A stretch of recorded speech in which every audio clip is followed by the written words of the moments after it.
It seems to work. I just tried the presentation. Can you hear me?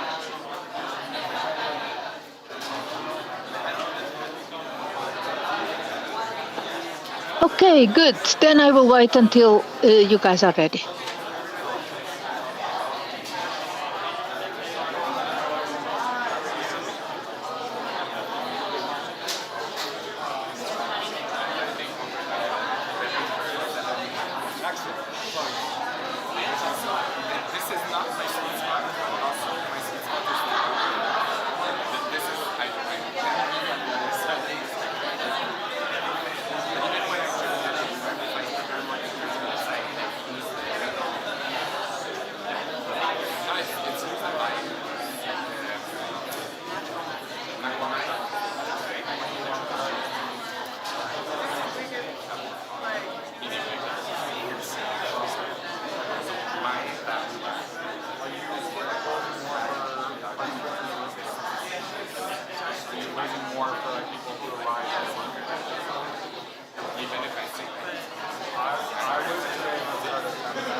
Or like here. Oh, there is one. Is this for me? It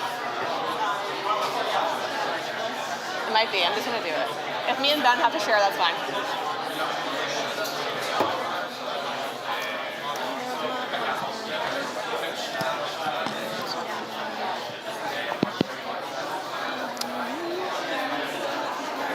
Hello, Virginia.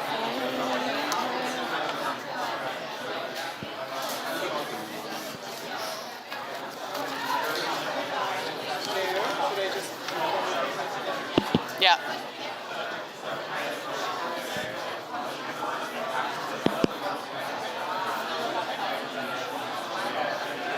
Hey, check.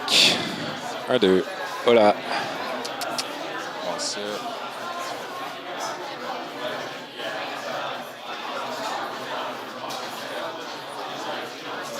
Un, deux. Hey. Hi, Virginia. Can you hear me? I just want to make sure that you can hear me. Perfect. Awesome. We'll be starting very soon. I just wanted to make sure you could get our audio. Thank you.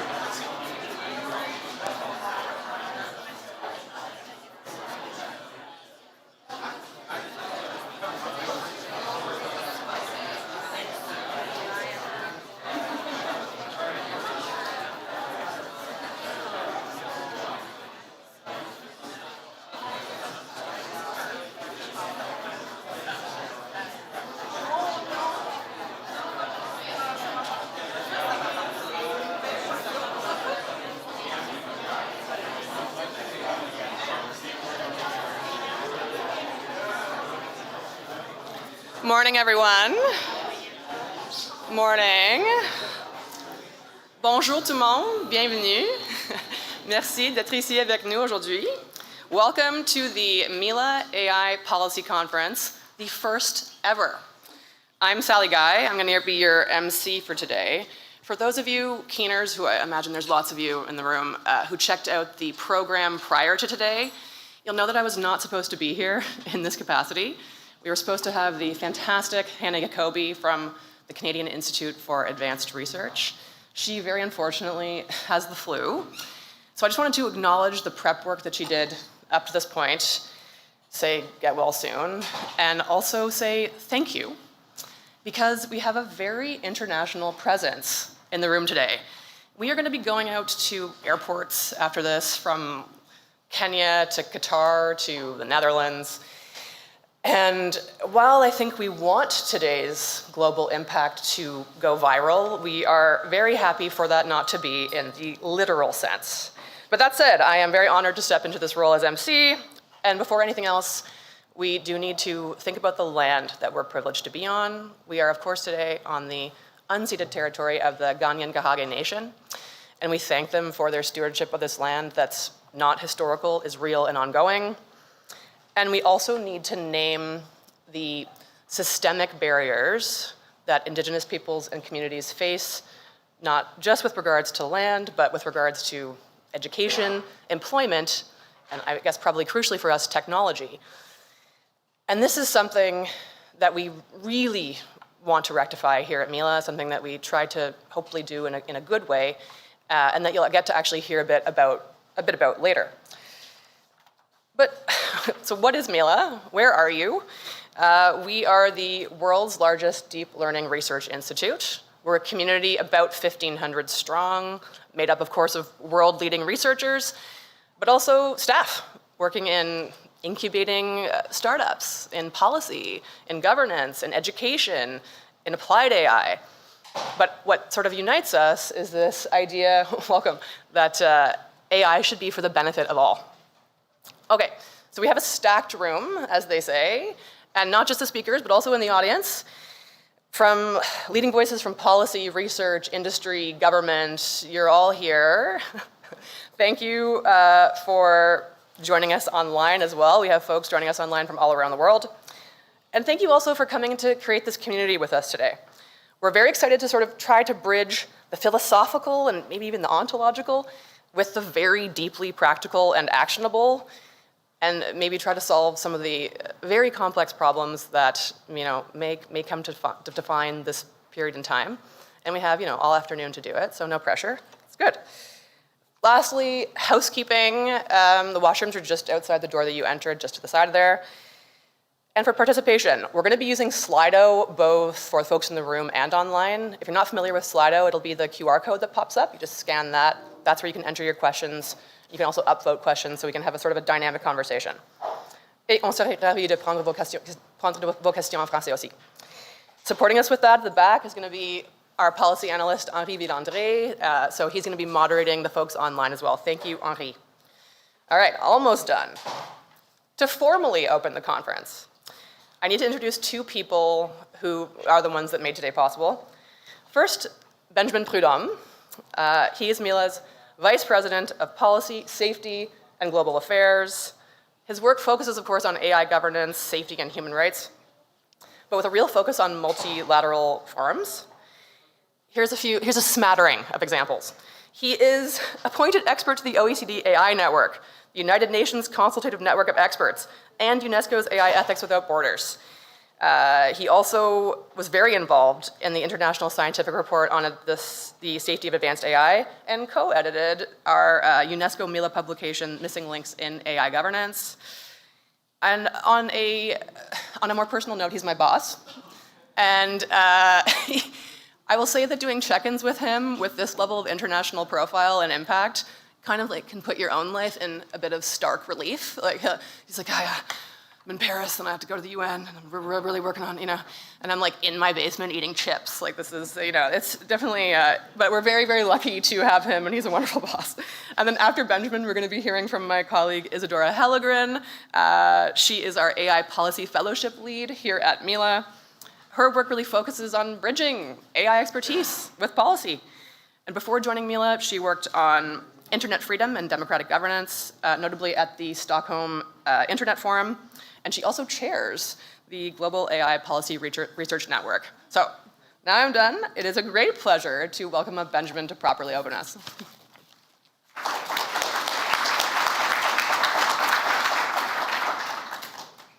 Bonjour tout le monde.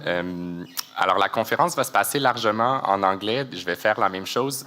Évidemment, vous êtes invités à vous exprimer dans la langue de votre choix. Il y a des centaines de personnes en ligne en fait qui se joignent à nous là, de partout dans le monde, d'où le fait que la majorité des conversations seront en anglais. Thank you, Sally, for opening and for carrying us through the day. I do want to emphasize that this is a very, very last minute role, so it's quite grateful for you to step in. I want to be super brief and talk a little bit about what is Mila, not so much in numbers, but what we're trying to do and what we're trying to contribute to the ecosystem, and then why does that lead us to wanting to do policy work and to host conferences like we're hosting today.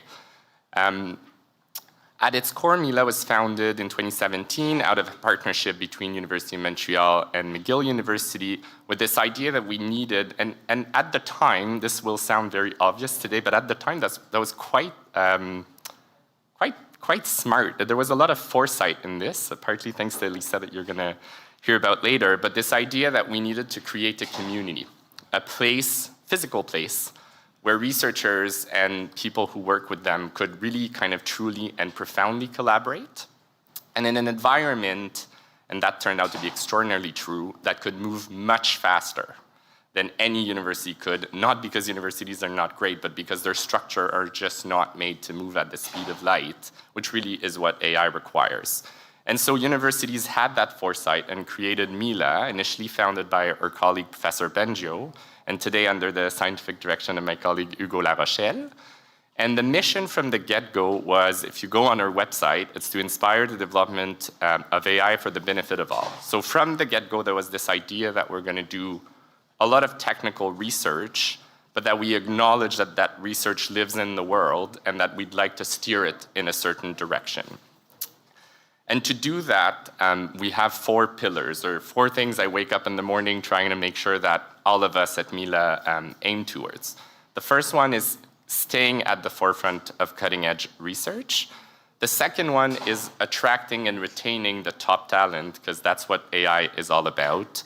The third one is what we call AI adoption, so making sure that we play a role not only in developing the technology, but in helping it live in the outside world, in the government, we'll talk more about that today, but also in businesses, nonprofits, multilateral organizations. And the fourth one, which really explains why we're here today, is what we call governance and global leadership.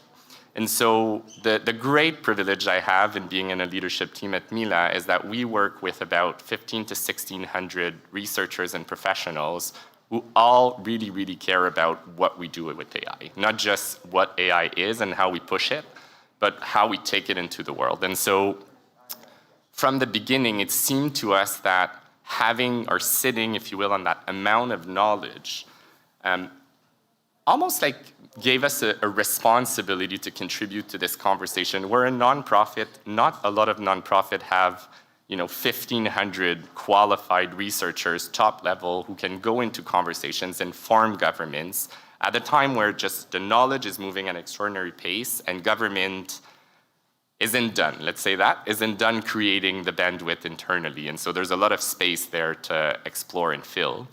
And so that's how we started developing policy work. The idea is really to try with that policy work to create the bridge between the knowledge that we have and the people who need that knowledge to think about what the right policy should be for their country or for their international organization. And the last thing I'd say, and it really is an invitation to you, it's certainly how I try to posture myself in every policy conversation I go into, and it's a place of humility. And so a lot of people come to those conferences thinking that they'll hear responses, and the truth is, the one thing I'm most afraid of is people that go into conversations thinking they have all the answers. I certainly, it is true that I have all these appointments and all these wonderful bodies, and certainly I get to these places knowing that 9 out of 10 questions I don't know the answer to, and most of my colleagues don't either. And so I think a lot of this conversation is about we need to move fast, but we need to try and move efficiently with an informed approach in real time. And so that requires a lot of collaboration and a lot of infrastructure to achieve that. And I think the invitation today is to think collectively about what is that infrastructure here in Canada and beyond. And for that, I'm very grateful for a lot of you here who are esteemed colleagues that I see in other forums that have just really given a lot of thought to that and can offer a lot to the conversation. So on this note, I'm going to pass it to my colleague Isadora, who is really the architect of today. So I invite you to welcome her warmly. Thank you.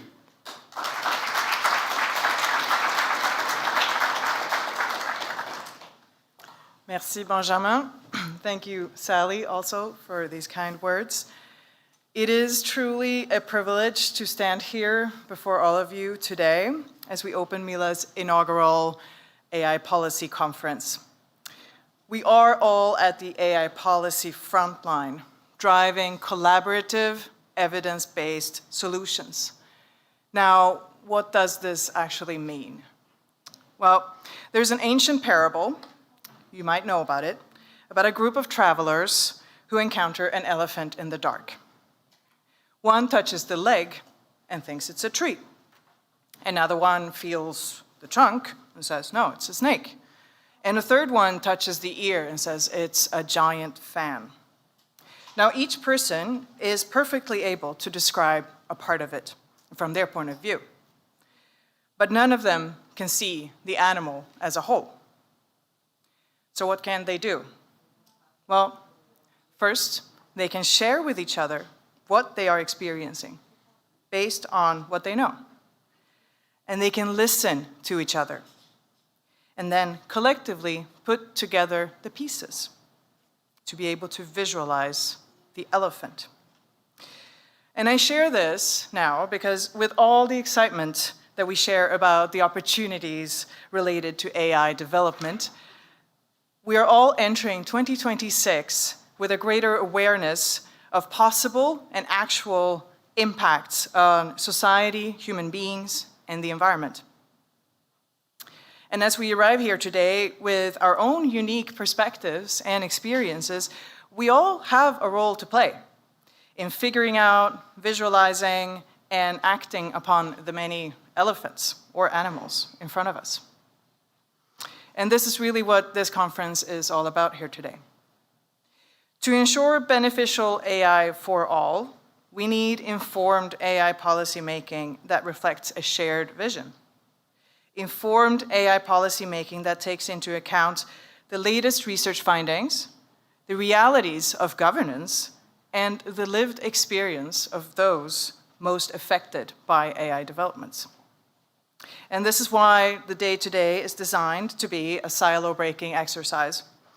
From our keynote to our sector-specific sessions, we're really bringing together voices from across the globe, across sectors, and across disciplines to forge a shared culture of collaboration.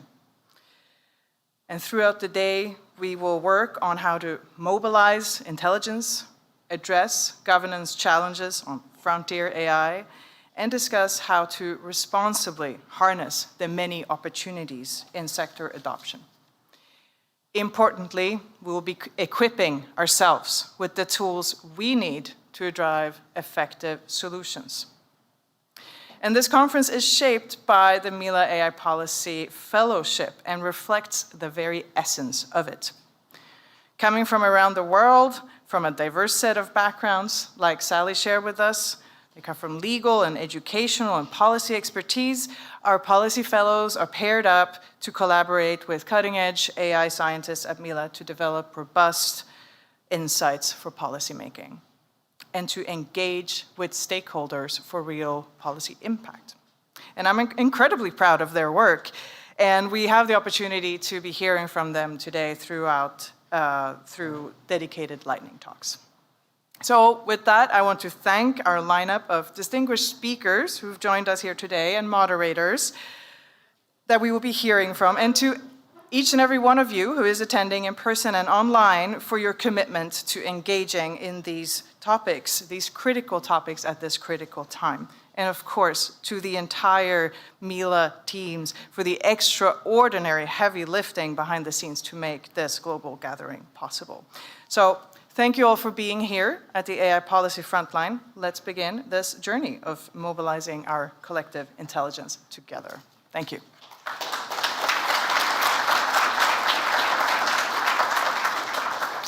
Thank you so much, Isadora. I now have the great pleasure of introducing our keynote speaker. Hugo Larochelle is the scientific director of Mila. He is the person that stewards our scientific community. And I have sort of many occasions to introduce Hugo, and I have taken to saying, just because he hates it so much, Hugo is a big deal. Am I wearing you down? I'm wearing him down. Over time, a year from now, you'll like it. But he's a highly influential deep learning researcher, as well as industry leader. He studied under the AI godfathers Yoshua Bengio and Geoffrey Hinton, both, and his pioneering research actually laid the foundation for how modern AI systems can learn. He's also held other key leadership roles in the past, notably at Google's DeepMind, as well as founding a company called Wet Lab that ended up being acquired by Twitter. All in a day's work. Who hasn't, that's my weekly occurrence for me. So he brings a real dual perspective to this conversation that we're going to really appreciate. So we are very, very lucky to have him sort of frame this for us. Please join me in welcoming Hugo Larochelle.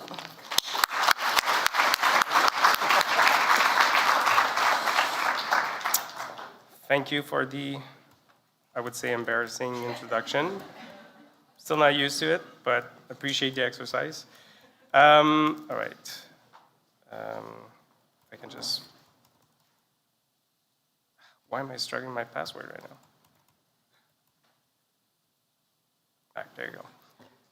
If we could put our slide up, I'm really glad to be here. Thank you for being here in person. So many of you, it's really, really great to see. I'm really happy we're holding this event. And thank you for all the organizers. I'm so glad we're having this. I was invited to give my perspective as a scientist about the work of policymaking. So I'm not a policy expert, so when it comes to discussing policy, I'm really coming in with quite a bit of humility.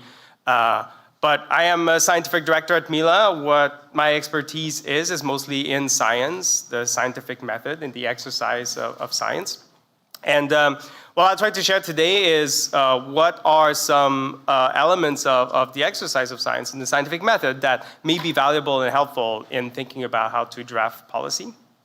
And really, in many ways, this is the first time really I talk, certainly in this format, about this particular topic. So these perspectives are not yet fully formed, but I hope that it's good fruit for nourishing our conversations throughout the day. So before talking about what role science might have, let's just briefly discuss what science is. This is not a straightforward question. There are many different philosophies of sciences. Which we could debate. One that I particularly like is the one that comes from the work of Karl Popper from the 1930s. And at the center of that particular perspective about, or philosophy of science, is the notion of falsifiability. Okay, so this is a key concept and drives a lot of the work of the scientific method. So through that lens, the work of a scientist is really twofold. You start by making a claim, And not any claim, it needs to be a claim that can be falsified. And it can be falsified through the second element of the work of a scientist, which is to collect evidence, performing experiments that may potentially falsify the claim. So contradict some of the predictions that you would deduct from the claim that the scientist has made. And those are two key components of the work of a research scientist. And there's a lot more to say, obviously, around this philosophy of science.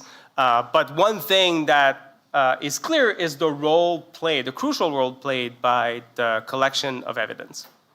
And so, perhaps not too surprisingly, this has led a number of scientists to express that desire, that evidence influence the way we think about policymaking. And I'm providing here two examples. These are sort of two white papers that have been published by two different sets of people. Interestingly, we have members of Mila that contributed to both. On the left side, you see a call for evidence-based AI policy. That was a white paper effectively published in Science. Joël Pineau is a McGill professor, a core member of Mila, and now chief AI scientist at Cohere, who participated in that proposal.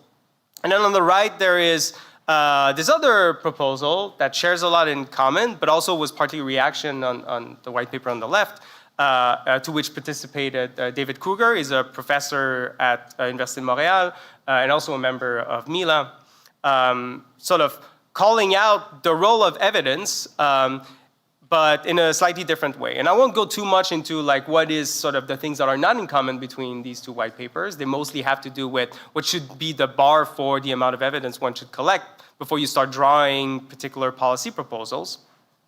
But they have a lot in common. And largely what they have in common, again, is this, the crucialness of having policymaking being driven by the collection of evidence. They call for the importance of scientific rigor in performing this kind of work. This is through scientific rigor that we can draw on insights and information that is reliable. And this is how we can have policy that's most effective. They call for an active role for government, and specifically in encouraging and supporting the collection of evidence by academics, by scientists that might inform then the work of policymaking. So this is a call notably for government to thinking about what is the role of transparency in the field of AI, what is the role of data access, also independent testing, and how should one go about that. And there's also a role for thinking about what is the institutional framework that should be involved in the way we draft policy. And notably, a lot of that has happened through the creation of many AI safety institutes or AI security institutes across the world, which is largely sort of a reaction to or aligned with this intention of supporting the collection of evidence. And just generally speaking, the importance of taking a proactive stance as opposed to one that's mostly reactive. Now, so to me, this really establishes the importance of evidence. I think in many ways, this is something that's shared, I suspect, by a lot of scientists, and I would expect policy experts to largely agree with the idea that this would be valuable for drafting good policy. One way in which one can do this kind of work is by performing forms of meta reviews, so looking at the scientific body of evidence that already exists and trying to report it in a way that is digestible to a wider public.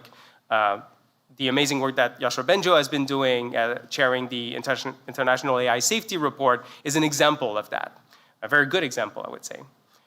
But also, I think what this suggests is that scientists themselves might think perhaps differently about the role that they can play in this conversation. So a lot of the work that an AI scientist and AI researcher will be to think about how do we improve the efficiency or the performance of our system.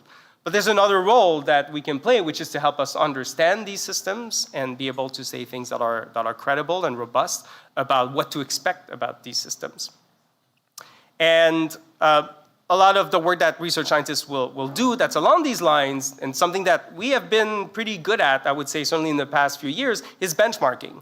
This is one of the tools that scientists work on a lot and uses a lot. There are several benchmarks, released regularly about these various systems. But beyond just designing benchmarks based on sort of the footprint of previous benchmarks, there's a lot of innovation also in the design of benchmarks, I think, that for which there's a lot of research that can be done. I'll give an example to try to be concrete. This is a benchmark that was developed by this organization called Meter. This is a nonprofit that specializes in the evaluation on frontier AI systems, such as ChatGPT, Gemini, Claude, and so on. Out of curiosity, if you want to raise your hand if you're aware of this benchmark, if you know what this benchmark is. Okay, so not a whole lot of people. So I'll describe it a little bit, not in a whole lot of details, but what this benchmark is trying to assess is, through time for different frontier AI lab systems, what is the duration, the longest duration of human labor that an AI system can deliver with high accuracy, in this case, 80% accuracy. Okay, and so this is a benchmark that I don't think I could see sort of versions of that, say, 2 or 3 years ago. So to me, this is an example of innovating in the space of benchmarking. Me personally, I'm thinking a lot about how to build on this work. I'm doing work with Professor Siva Reddy at McGill University and also a member of Mila, thinking about how we can extend some of these ideas. This particular benchmark was mostly focused off software engineering work. And as you can see, the one insight or the one trend that this identified is that there's an exponential growth of the duration of time that an AI system can handle in the area of software engineering. So it's a straight line here, but the y-axis is logarithmic, so it's actually exponentially growing. And why is that interesting from a policymaking perspective, from a governance perspective? Well, this tells us about the capability of these systems to be autonomous. And specifically in the setting of software engineering. This doesn't necessarily say something about other types of jobs, but if you want to think about employment and the impact of AI systems, this is probably something you should be paying attention to. I'm not going to drive into all the details of this benchmark. There are limitations of it. There should be many different types of ways of assessing these systems. This is, to take the metaphor of the elephant in the dark, each of these benchmarks are kind of someone differently sort of touching the elephant at different parts of it. And so we need to sort of gather this evidence to get the full picture. But I wanted to call out this kind of work because it's innovative. It's not just, okay, let's just collect some data, assess the system, and report the accuracy. It is assessing something that's been kind of hard to even sort of think about or try to measure in the past. And I hope that we do a lot more work along these directions as scientists to support this work of policymaking. So now I've mostly talked about half of the work of a research scientist, really, which is to collect evidence. But as I mentioned, there's like two components. There's also making claims. Well, what claims should we make? This is very important. This is what drives the exercise after what evidence are we going to collect, because it's driven by what claims are we trying to falsify. To try to build up sort of trust that perhaps that claim actually holds. And this is something that there's a lot of debate around. I would say even within research scientists when it comes to AI, they don't all agree about specific claims that might hold and that should drive a lot of our research. And so I think really personally the approach here that should be taken is to try to collect many voices and drive that conversation. So obviously we could just listen to industry. They are making claims about their technology, about their systems. Academics might make different claims. And probably the way we're going to drive this conversation forward is by having this conversation, putting all these people in the room. But not just, I would say, technologists in the field of AI, economists, policy expert, think tank members. And one example of that I really like that I wanted to call out is this longitudinal expert AI panel. This is an exercise that's being taken and organized by the Forecasting Research Institute. It's put together over 300 experts from academia, from industry, but also economists, policymakers.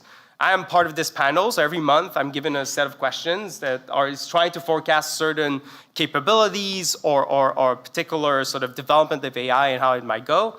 And I'm glad to also share that Professor Réunit Rabbani at McGill University, also a core member of Mila, has been part of the team that's advised how to design this particular exercise. Every month, so they're trying to take insights from a variety of experts, trying to shed light on what the future might look like. And this might be material to determine, okay, well, what kind of policy should we be designing? What kind of claims might we want to sort of use to derive what kind of evidence we want to gather in the future? I'm giving an example here where the experts were asked about what might be limitations of adoption of AI in the future. This is a forecast for 2030. And what's interesting about this exercise as well is that they're not just asking experts, they're also asking so-called super forecasters. These are simply forecasters that have a good track record at making these kinds of forecasts, better than the average person. And they're also trying to get expectations from the general public. So this is why for each of the categories here, you have sort of 3 bars. And for example, what's really interesting is to look at the situations where the forecasts of certain limitations are sort of shared by experts and super forecasters, but not the general public. Because it might be that politicians are mostly driven by expectations by the public, but maybe the experts are saying something different. So that might be a source of inspiration of something to look into. So for example, in this particular graph, the second category that's looking at a particular limitations that might sort of be an obstacle to adoption is unreliability of these systems. So you could start sort of digging deeper into that question, because there is a difference between also what the public is expecting, which is not as concerned about that right now. So I think this is just one example. Particularly what I like is putting together a number of experts, notably scientists and policy experts. There's another way also, like there are pitfalls about how do you draw claims and use these claims to drive how you collect evidence. Notably, best practice in science wouldn't tell you to make your claims only after you've gathered some evidence. The claims, they come before you start doing the exercise of falsifying these claims with evidence. You want this evidence not to be just anecdotal, but to be thorough. You want your claims to be based on a solid definition that is falsifiable, as I mentioned, not a vague definition that you can interpret in various ways. And also the type of evidence that you might be using in this process, you want that protocol to be reproducible, because you probably want another team to perform the same experiment and just make sure that this is, the evidence is solid, that it is reproducible by other experts. And here I'm showing an example of this work of sort of taking stock of the kind of activities that we're seeing in terms of assessing certain limitations of AI system. This is a particular case of looking to the practices, some of the practices observed in the field when assessing the possibility of AI systems scheming against its users, which probably you must have heard of because this has made a lot of noise. This is work from the UK AI Security Institute that was sort of calling out that some of this work, is not necessarily following the best scientific practices. And I think certainly as scientists, I think it's important that we also be self-critical about the work that we do. Again, to make sure that we're drawing on solid, reliable evidence when we're doing the work of policy drafting. All right, so I'll wrap up here. I want to say that, again, based on what I've just said, I think it's really important to create these spaces for both scientists and policy experts to come together and discuss and share their expertise and meet midway. So for scientists, I think this requires to become more policy literate. So if you're a scientist, an AI scientist, you're in this room right now, watching right now, congratulations, you made a step towards that. And this is great, and I encourage you to do more of that. And for policy experts and policymakers, I would encourage to embrace what I would describe here as the scientific humility. When you're a scientist, again, you start with claims, but then you collect evidence, and the exercise of collecting evidence is to prove yourself wrong. This is what you're trying to do. And though we're not always great at accepting it, we accept that this is necessary to do good science. And I would encourage as well that policymaking be grounded in this humility. Some claims might be proven wrong for a variety of reasons, not necessarily because you did bad work. Maybe the world has changed. This could be a reason. Again, this is the importance of collecting evidence. It's just to get a clear sight on the situation and our reality. And I want to highlight in particular the contributions of Mila towards having these kinds of conversations between scientists and policymakers. I really, really like our AI Policy Fellowship program. You'll hear a lot about from our fellows, I think, today. And this is an opportunity also for our research scientists to interact with policy experts and share their expertise. And I hope we can show an example of how this kind of interaction and intersections can be created. So I'll stop here. I hope these perspectives and ideas were helpful. And again, I hope it can nourish some of the conversations we'll have today. Thank you so much for being here, and enjoy the conference. Thank you.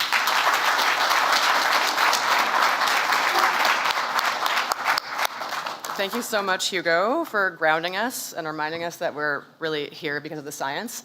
We're not going to be able to take questions because we just learned that our next speaker actually has a hard stop at 10, and we're a little bit late. You want this? Because of the snowstorm. But that said, I am thrilled to introduce our next speaker. Excellent. Virginia Dignum. I'm going to truncate your bio, Virginia, if you can hear me, so forgive me for speed. Virginia is a professor of responsible AI and the director of the AI Policy Lab also at Umeå University in Sweden. She is a leading voice in global AI policy. She's a member of the expert group at UNESCO and the OECD, and she was part of the EU's high-level expert group on AI. And then just because it's very timely, and I want to plug it, she also has a book coming out next month called The AI Paradox. It's going to be published by Princeton University Press, so look out for that in February next month. So joining us virtually, please welcome Dr. Virginia Dignum. Thank you so much, and indeed, apologies for needing to stop early, but I thought I had a lot of time, but Sorry, Virginia. We just need you to put your slides on full screen. Anyway, thank you for the introduction. Indeed, I'm a scientist. I'm a scientist turned. I wouldn't say I'm turned into a policymaker. Definitely not. I'm more someone who goes around and does the nagging of policymakers, telling them that AI is not the goal. If they want to apply AI in their policy, in their governance issues, they better find first what are the problems they want to solve, and then see if AI is the thing to do. I go around also nagging the scientists and the technologists, technology people, the engineers, telling them that just the accuracy and the shininess of their algorithms is not enough. We need to look at the impact of those algorithms. So nowadays, I think I'm mostly someone who nags, old nagging woman, which probably fits with the age at which I'm on. I'm not sure if I'm sharing something, but if not, I will share now. Can you put the full screen as well? Yes. No, I should put it in. Thank you so much. Yeah. Okay, good. So what is AI policy research? Why are we doing it? How can we do it? And what for are we doing with AI policy research? It starts by understanding where we are with AI. There is a lot going on, a lot of snake oil, a lot of promises, a lot of expectations. But at the end of the day, the most important point, I think, is to understand AI doesn't happen to us. It's not the weather over which the only thing we can do is try to adapt to what happens, like you probably did this morning, I understand. But AI is designed. The outcomes are shaped by our choices, our data, our incentives, and the way we govern it. It's also important to realize that the current approach to AI is not inevitable, and is probably also technically not the best. I'm not going into that one. Happy to discuss that outside of this. Also very important to understand AI doesn't exist in a vacuum. It's not about the software. It's not about the app. It's not about the model or the algorithm. None of that makes sense or has any impact if it's not inserted in a social technical context. And when we talk about policies, when we talk about governance, when we talk about ethics, when we talk about responsibility, we are talking about this social technical context. We are not talking about algorithms and models per se.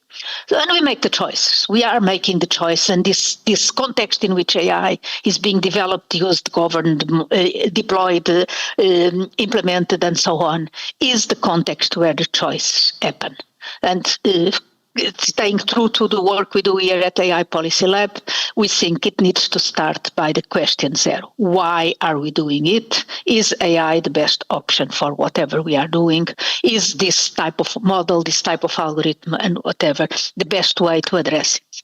So the core question is about governance, is about who is deciding, what are the rules that are being used, and in which type of environment are those rules being taken, what are the interests that are being involved. So this is what we need to look about when we are talking about AI policy, when we are talking about AI policy research. So why do we need AI policy? Independently, whether or not you believe that AI should be for good or for profit or whatever, policy provides the legal certainty, the public trust, and supports with risk management. It ensures scalable innovation. It ensures responsible and sustainable innovation. It helps us focus on the long-term societal impacts and not just on the very short-term gains. And finally, policy is what allows governance to stay principled, even when the politics of those doing the governance shift. How can we look at AI policy? Of course, like previous was said, it needs to be grounded in research, in evidence. Is not about rhetorics. There is a whole bunch of people talking and claiming to be doing AI policy, which basically go around sharing opinions, which are important and are interesting, but it's not what we talk about when we talk about AI policy research. AI policy needs, by definition, to be multidisciplinary. AI is not just an engineering or a computing science discipline. AI is by itself also multidisciplinary, and therefore, even more, AI policy needs to be multidisciplinary. It needs to be independent. Independent from fixed interests, independent from governments, independent from politics. So we need to be able to perform AI policy research and address AI policy from a perspective of, I would say, academic freedom or development freedom. And at the same time, we need to understand that is not something which is done once and fixed forever, but it needs some continuous adaptation. And that's where a lot of the efforts, a lot of the issues that come around the policy and AI policy are hard, because it's not only AI that is changing and the technology and the algorithms and the methods and the models and so on, but we need to keep the adaptation also in the side of the policy. So AI policy research, why do we need the research on AI policy? Not just about doing policy, doing AI, but also the research on AI policy. It ensures the grounding on evidence, not just the influence or the opinions.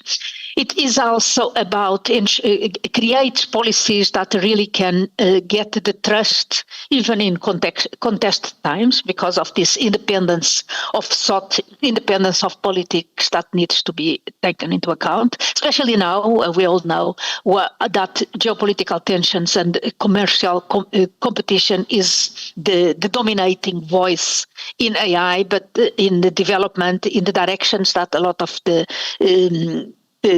development is taken. But especially under these conditions, we really need to have evidence-based, scientifically grounded research on AI policy to provide this trust.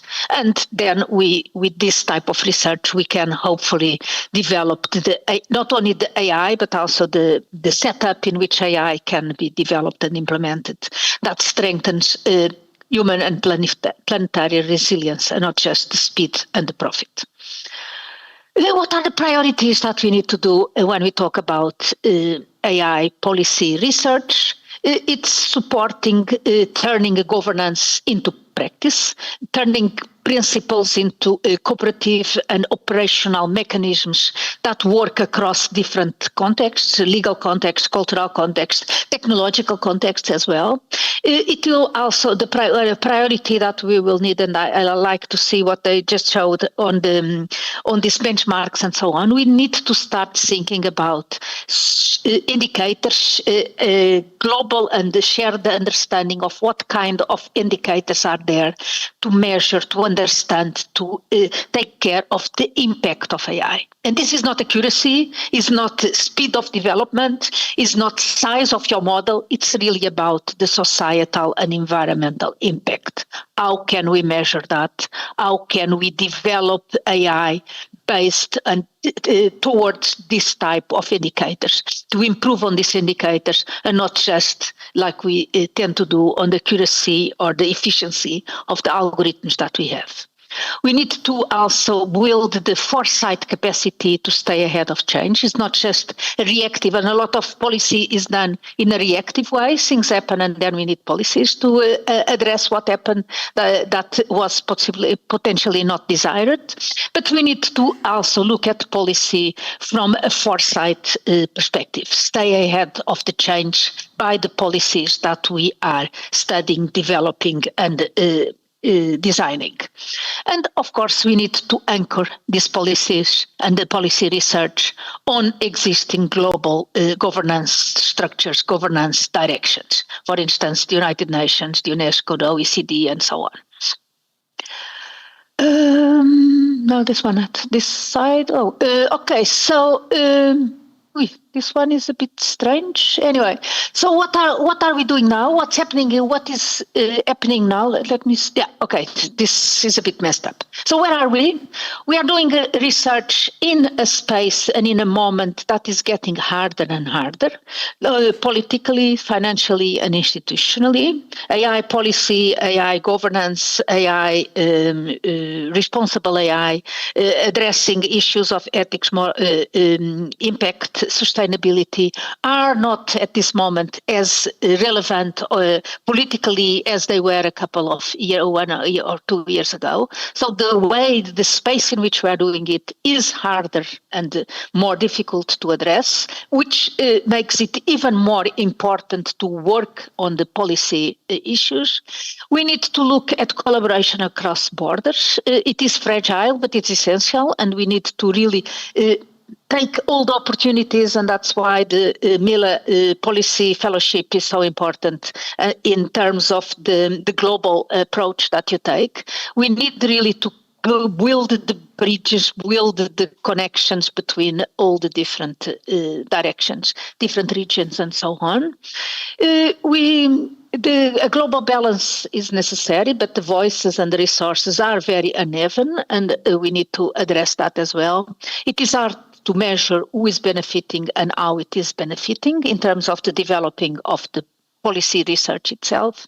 But, and like I already said, a lot of the policy work is still mostly reactive. So this is kind of the situation as it is now. What do we want to be? And again, my slides are messed up. What is our task? Keep AI governance on the global agenda with facts and not opinions, with evidence and not ideas. Invest globally, together, individually, each one of us, on the evidence, on the capacity, and on the dialogue, wherever, as we see the policy gaps being bigger and bigger. Ensure and protect the space for critical, independent, and globally connected AI policy research. This being independent, being able to do it independently of what politics and organizations are doing, and having a space for critical voices is even more important now than ever. And finally, it's important to remember that AI policy is not a choice. Governance and policy is also innovation. There is always this idea of governance policy is against innovation. Not at all. It is innovation, and moreover is the stepping stone that we need to guarantee that technological innovation is in any way beneficial. Innovation is not a race. There is a sense of urgency, but that doesn't mean rushing blindly after what other ones are doing. If anything, what we need is a space and a time and the urgency to explore, to reflect, and to take critical thinking about what we are doing. Thank you. I will stop here. Maybe there is a couple of, I can have a couple of minutes for questions if it's relevant, and the United Nations can wait for a bit. I usually wait for them. So now they can wait this time. Thank you so much, Virginia. I was going to ask who was waiting on you, but here we have it. Thank you so much. It's ITU, UNESCO, and ACM. So, and with the United Nations. They can wait. They can wait a couple minutes. Thank you so much. You have such a beautiful ability of making something that I think people think is so sometimes inaccessible or esoteric or out here, really very clear. And I think we just really appreciate that. Henri, in the back. Thank you. I'm wondering if you have maybe like one great question that got upvoted a lot on Slido that would be good. Do you have a mic? Oh, you don't have, or you can shout it. Oh no, you got a mic. Okay, Virginia, coming up. So there's not a lot of engagement on Slido just yet, but we do have one question that's pretty interesting, which is, shouldn't uncertainty quantification and communicating confidence levels to users be a core tenet of AI policy, similar to how scientists acknowledge uncertainty? Yes, definitely, it's important, but it's also important to understand what do we talk about when we talk about uncertainty. As a scientist, as a developer, as an engineer of these systems, uncertainty tends to become a number, a value in a spreadsheet or in a calculation.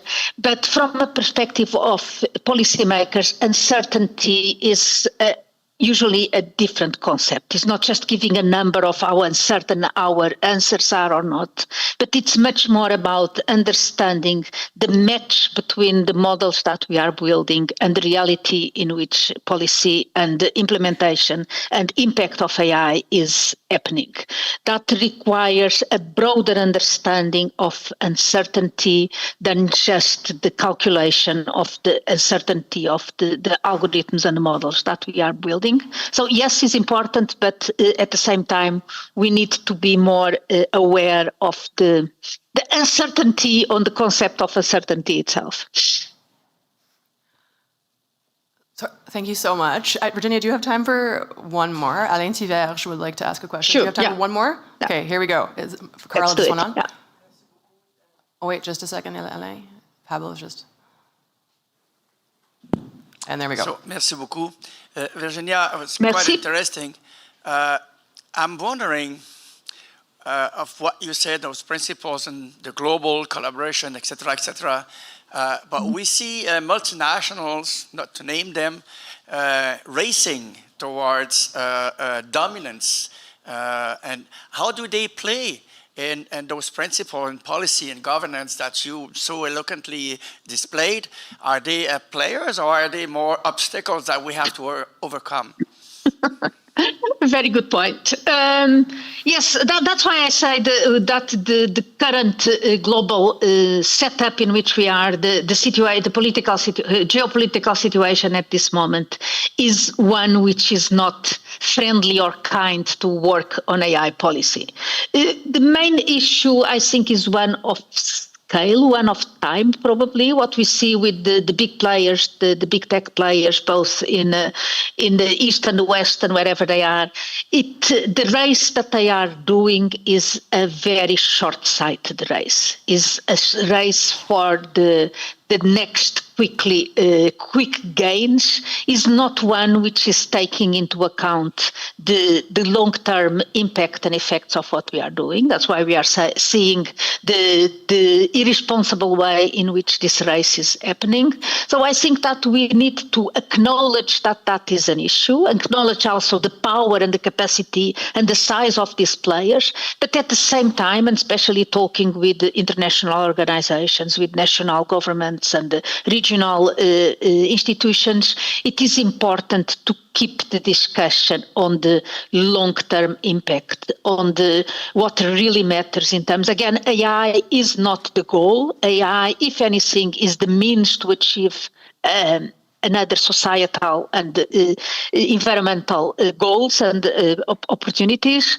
So we need to keep the discussion in policy on that. what they are doing is treating AI as the goal. Unfortunately, many governments are also doing the same, rushing with AI first and then thinking about what we are doing with what actually it means. But the importance, I think, is that we need to keep the discussion on the long term, the real long term, continuous and sustainable benefits of AI, which go much further and unfortunately are sometimes in opposition to the short-term ambitions of most of these companies. Well, okay, with that, thank you so much, Virginia. We are going to let you go now. It's time for us to let you go where you need to be. Thank you for grounding us and setting us off. Thank you very much. And if there are other questions, contact me by email or WhatsApp or LinkedIn or whatever. All right, we're getting to our first panel. I'm very excited to introduce it. It's called Mobilizing Intelligence, Setting the Stage for Informed AI Policy. And it's going to take on a big question. How do we make good AI policy? We have heavy hitters on this panel, who I'm going to let our moderator properly introduce once they head up onto the stage. But they are going to explore how we can sort of better connect technical progress with real-world policy and what we need to make that happen. So I will welcome up to the stage our moderator, Benjamin Prudhomme, as well as Alyssa Strom, Karim Bardizi, and Chinasa Okolo. Head up to the stage, and we will get started. I'll give them yeah.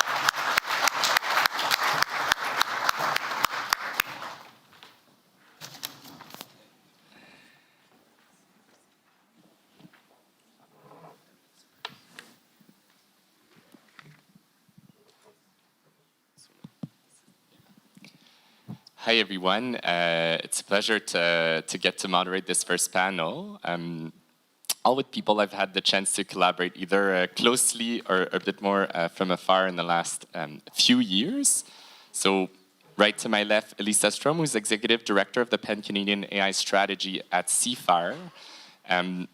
Super short, and it's not going to do justice to your work, but I want people to understand exactly what that means. Elisa really sits on top, although is the most collaborative person I probably know in the country, of this idea that the government had way back in 2017 to think about how we create communities of researchers across the country, including at the 3 national institutes here at Mila and what we call our sister institutes in Toronto and Edmonton, so Vector and Amy. I want to highlight also that Elisa has been one of the really, it's not something that can be reflected in the title, but a very, very core champion of equity, diversity, and inclusion in research in the last 5 years in Canada, so we'll touch on that as well. Second is Karim Bardizi, who is a member of parliament since last April, as well as the parliamentary secretary to the Minister of Industry, who also had a lot of other relevant positions in the past in this conversation. So you've been first a journalist and then second worked under 2 premiers of Ontario in mandates that were related to policy, then co-founded the DEAS Institute in Toronto that worked on similar questions, and now you are the Parliamentary Secretary to the Minister of Industry. Thanks for joining us. I know you both are coming from Ottawa on this snowy day, so thank you. And last but not least, Chinasa Okolo, who is the founder and scientific director at Technicultura, is the AI policy specialist at the United Nations, was one of the authors in the AI safety report that was commissioned, that took place here at Mila, was commissioned on behalf of the United Kingdom and 30 countries and the UN. And very recently was rightfully so recognized as one of the 100 most influential people in the world of AI by the Time magazine. And so thank you for joining us as well. And maybe just to anchor the conversation, it's a 30-minute panel, so we're not going to resolve everything, but to give you a sense of what I was hoping that could kick us off is as we both were involved in the AI safety report, one of the key findings of that report, which is profoundly scientific in nature, was that AI doesn't happen to us. And what that means is what feels like a determined trajectory is in fact the trajectory that policies shape and will continue to shape and can reshape, therefore. And one of the things we found is that what we call the evidence dilemma. So it's extraordinarily hard for policymakers to know when and how to legislate or govern in different ways. Because if you do it too quickly, you might be creating certain obstacles, whether in terms of competition, but also even in terms of harms, for example. But if you do it too late, the technology moves so fast that there might be harms created onto your population or your economies that are just not possible to mitigate. And so they find themselves in this really difficult spot in terms of the knowledge moves incredibly fast. It's profoundly scientific in nature. We don't have necessarily everything we need within government, but also we haven't yet had the time to build the connections to the people who can inform us. So the idea was to open a little bit this question from three very different perspectives. So really to collect your reflection on this moment in time and what we most need coming up in the next year. And here's the moment where I make my team proud and I take my notes. So the first question that I wanted to ask you is, we often talk about the gap between scientific knowledge and policy implementation or even policymaker communities. Which sounds kind of static, but really this is a process of exchange, if you will. So I wanted to turn to each of you from your respective perspectives. So Elisa, you work profoundly with researchers across the country. Karim, you've done that, and now you are at the Parliament. And Shinasa, you were, I should have said, you are a PhD at Cornell University in computer science, and so you've been in the research community and now have gone into the policymaking community at the international level.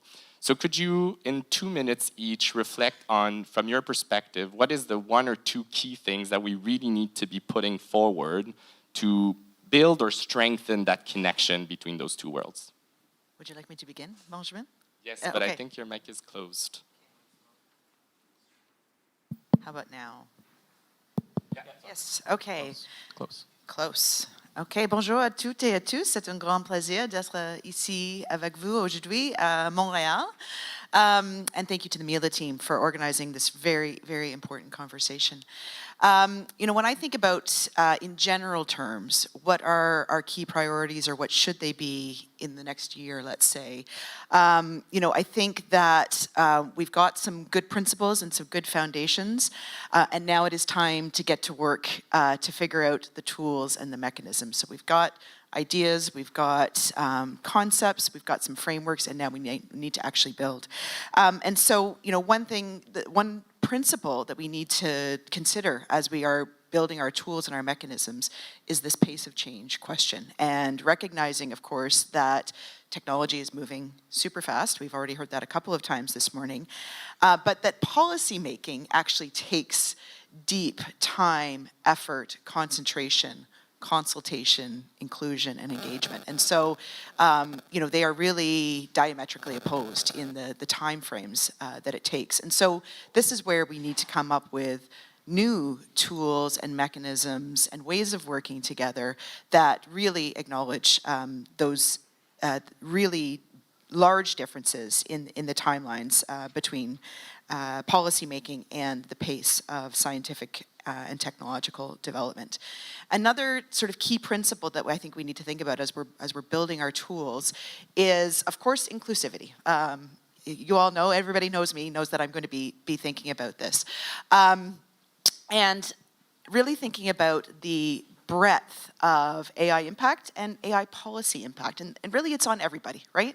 AI affects all of us, everybody across Canada, around the world, from all walks of life, all cultures, all geographies. And so that means that we need to be including everybody in the conversation around AI. And it's something that really, I think, has struck home to Canada, to Canadians, to policymakers in Canada in the last year, is that AI literacy in Canada is abysmal. It's really, really, really poor. Our population at large doesn't have a basic understanding of AI. They don't feel included and engaged in the process of AI. We have a lot of enthusiasm and excitement for AI in this country. That's really being driven by the developers, by the researchers, even by policymakers, but not by average citizens. And so we have a lot of work to do to advance AI literacy in Canada. and civic and citizen engagement in the policy-making process as well, too. And so that is going to be really critical for us to be able to advance trust in AI and really be successful with our goals as a country of using AI to advance our society and our economy. I'll leave it at that so we can keep going. Thank you. And I do want to kind of go around to really ask yourself exactly the same question from your own perspective. Like, what is the one or two things that we can start thinking about more actively and more concretely to start filling that gap? So off to you, Karim. Sure. Thank you so much. Thank you to Mila for putting on this event. And I'll just make a couple of remarks to start about what we need to do to create that connectivity. First, the work needs to be funded. And so I'll put on my federal government hat, I guess, here for a moment. Funding the work through research councils, getting people excited about the new funding that's coming. So I'll just put in a plug right now for the Global Impact Plus Chairs program that is going to attract hundreds of researchers at all levels from outside Canada, and hopefully some of those are expat Canadians. And there's a specific stream under that for AI research that we hope universities will be putting forward. And just to comment that these, it's a tremendous opportunity to bring people who have maybe subject area knowledge and bring them into the policy space, or to have people who are policy first in that work. So a tremendous opportunity to bring people who have different perspectives in that. And there are other little ways we do that as a federal government. So StatsCan has a new project. There was embedded in your question is how to get the information more quickly, and there's a new StatsCan project that's intended to work to get information in around some of these issues in a more timely way. And I know Danielle Coldfarb, who's a Mila collaborator, who worked on the international report, is one of those researchers who's out there calling on us to find other ways to find and apply data more quickly. Now let me speak to the kind of the other side, which is once the, what is the dialogue? And I think it's really important to fund intermediaries and to be, so the strategy that Alyssa runs is an example of that. Conferences like this are an important example of that. And my parting advice in this part of the question is to reach more deeply into those intermediaries who are a bit farther from this space. So I'm thinking in particular, Alyssa mentioned AI literacy, in particular, reaching more deeply into the broader public sector, into healthcare and education institutions, because that's where the lived experience of some of this is being played out. The frontline workers in those spaces are overwhelmed. They are, you might say, prototyping or freelancing on their own on some of these questions, but without a lot of guidance. The three entities in Canada that I know the best, the DAIS at TMU, McGill Center for Media Technology and Democracy, and Mila, all have programs that I know are starting to take that seriously. And so the other side of that equation is getting into those deeper into those spaces of lived experience.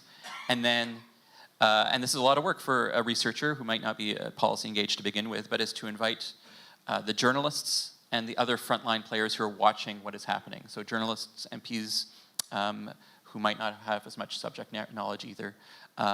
That is something, even though things are moving fast, there is work that can be done over a period of years that establish relationships that can then make sure the playing field between those empirical folks and those people with billions, trillions of capital. I just want to end this part of my remarks by saying I know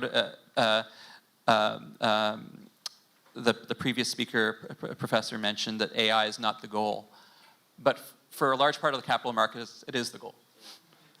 The benefits, the capital markets are telling people this is the goal, and so it is a time for everyone in this room to get a bit more political, a bit more policy engaged, and I'll just end with that.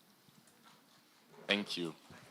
I love this point, and one thing that that we try to embody, if you will, here at Mila is I started by saying what a great privilege to work with 1,500 independent AI researchers, and we don't sufficiently, we say we want a multi-stakeholder environment, but that has to truly mean, yes, inclusive of companies, but perhaps not solely of companies.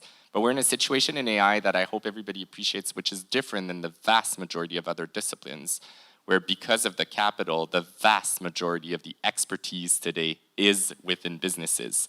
So organizations like Mila, like the UN, and through CFAR, there's a bit of that role and that responsibility of how can we make sure that we bring some of that expertise to the table, which isn't dependent on profit.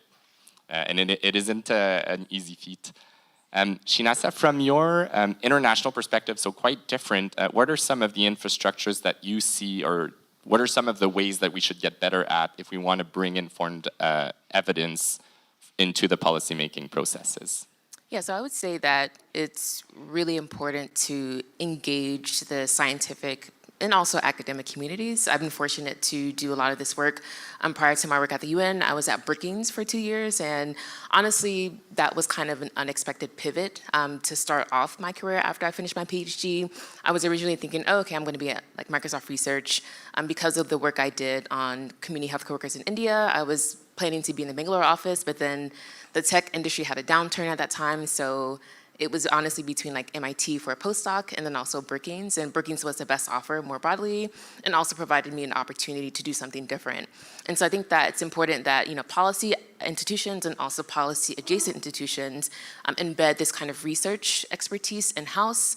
I would say, you know, institutions like Brookings are still emerging. I think organizations like CSET, for example, which is a think tank at Georgetown, has a lot of good expertise on the technical sides of AI, but also even policy making too. And so I think those kind of institutions hold a really good sweet spot when it comes to informing policy more actively. And then also speaking to some of the work I do at the UN, and Professor Dignum was on the H Lab that we hosted about a year or so ago. And right now we're actively working on the scientific panel on AI. I'm doing a lot of work sifting through the thousands of applications and hope to announce that soon. And so I think that this is a really good opportunity for the UN and then even other institutions to think about how they can advance the science of AI policymaking, but just generally ensure that this diverse expertise is embedded in what it means to frame and produce these different policy outputs, but also to ensure that there is sufficient engagement from diverse stakeholders as well. Thank you very much. And thank you for your work on the scientific panel. So I don't know if everybody is aware, but the United Nations adopted recently, will be founding an independent AI panel, which will benefit all countries in the world. It'll be the first of its kind in AI, so it is massive on the global stage. So thank you for your work with that. Elisa, I wanna turn to you with a very specific question at the intersection of science and policy. Which is what we often at Mila call translation. And so the work of policymakers not only goes, you know, not necessarily at the pace of research, but it also just is different terminology, different audiences. Again, if we go back to the point of literacy, it's true of the population, but to a certain extent, it's true of government as well, who has to catch up. And so what are some of the key ways in which you see successful translation between the research community towards the policy audience? It's a great question, and it's something that we at CFAR have been grappling with for many years, and most recently doing it in partnership with Mila as well too. So let me give you a couple of examples of approaches that we have developed and implemented to try to connect and bridge these two communities together. So the first is a program that CFAR and Mila run together called the AI Insights for Policymakers program. We launched this about a year ago. It's been very effective. And what we've done is we've built really a panel of experts. They're coming from all disciplines in AI, so not just technical expertise, but also socio-technical expertise. And I think that was really important to us from the beginning. They're coming from all across the country, different career levels as well too. And so we wanted to have a diverse group of experts. And you know, we basically make these people available to policymakers as they are thinking about how can they either develop particular policy approaches to questions that they have around developing and deploying AI within government or more broadly in society. And you know, what kinds of questions do they have as they are building and adopting AI within their own departments. And so the program runs, you know, basically this group of experts is available and on call for policymakers as they are grappling with these questions. We have regularly scheduled meetings, we do roundtable discussions, but we also have something called office hours, where people who are working not just in the federal government, but also in provincial governments, in municipal governments, sometimes in civil society organizations, if they're grappling with questions around development, deployment, policy around AI, they can come to us. And we're getting amazing feedback on that program. The policymakers who have participated really appreciate the value. It's giving them access to expertise, a wider network, and particularly the insights that they're looking for. So one question I think that we have to grapple with, Mila and CFAR together, is how do we scale this, right? So right now it's 15 people coming together a few times a year and reaching maybe a dozen different organizations over the course of a year, right? How do we do that at a greater scale?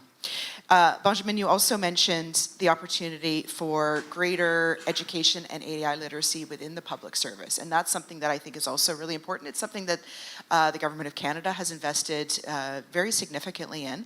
The Canada School of Public Service runs an entire program on AI education, literacy, and training for federal government employees. And so CFAR has been very active in collaborating with them. I've given a few talks there. We're working on a program for more senior executives within the federal government and working with partners to be able to deliver, again, insights and expertise. And again, bringing our network of scientific experts to these conversations so that public sector employees are learning also from the scientific experts directly. And that we're actually doing at scale. So CSPS is able to reach all of their members on a grand scale. So that one is very successful. And then the last example that I want to share is really around AI safety. And so November in 2024, in this room, the Government of Canada launched the Canadian AI Safety Institute, and it's really, really a unique approach.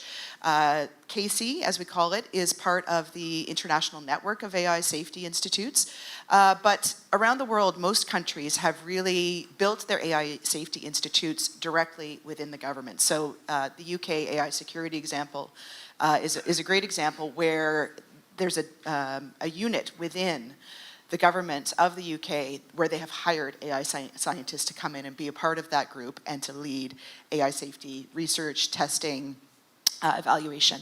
In Canada, we've done it differently. So recognizing that I think our greatest strength in Canada in the AI ecosystem is our research and talent foundation, we wanted to make sure that we were able to leverage that expertise. So across Canada, we have more than 130 now Canada CFAR AI chairs. These are top researchers, some of the best in the world, affiliated with one of the national AI institutes, Mila, Amy, and Vector Institute, and this wonderful community of experts who are really, really both personally and professionally concerned with AI safety, and they have the skills and expertise, and they have the students who are pursuing these questions. So we wanted to leverage that expertise and that passion around AI safety.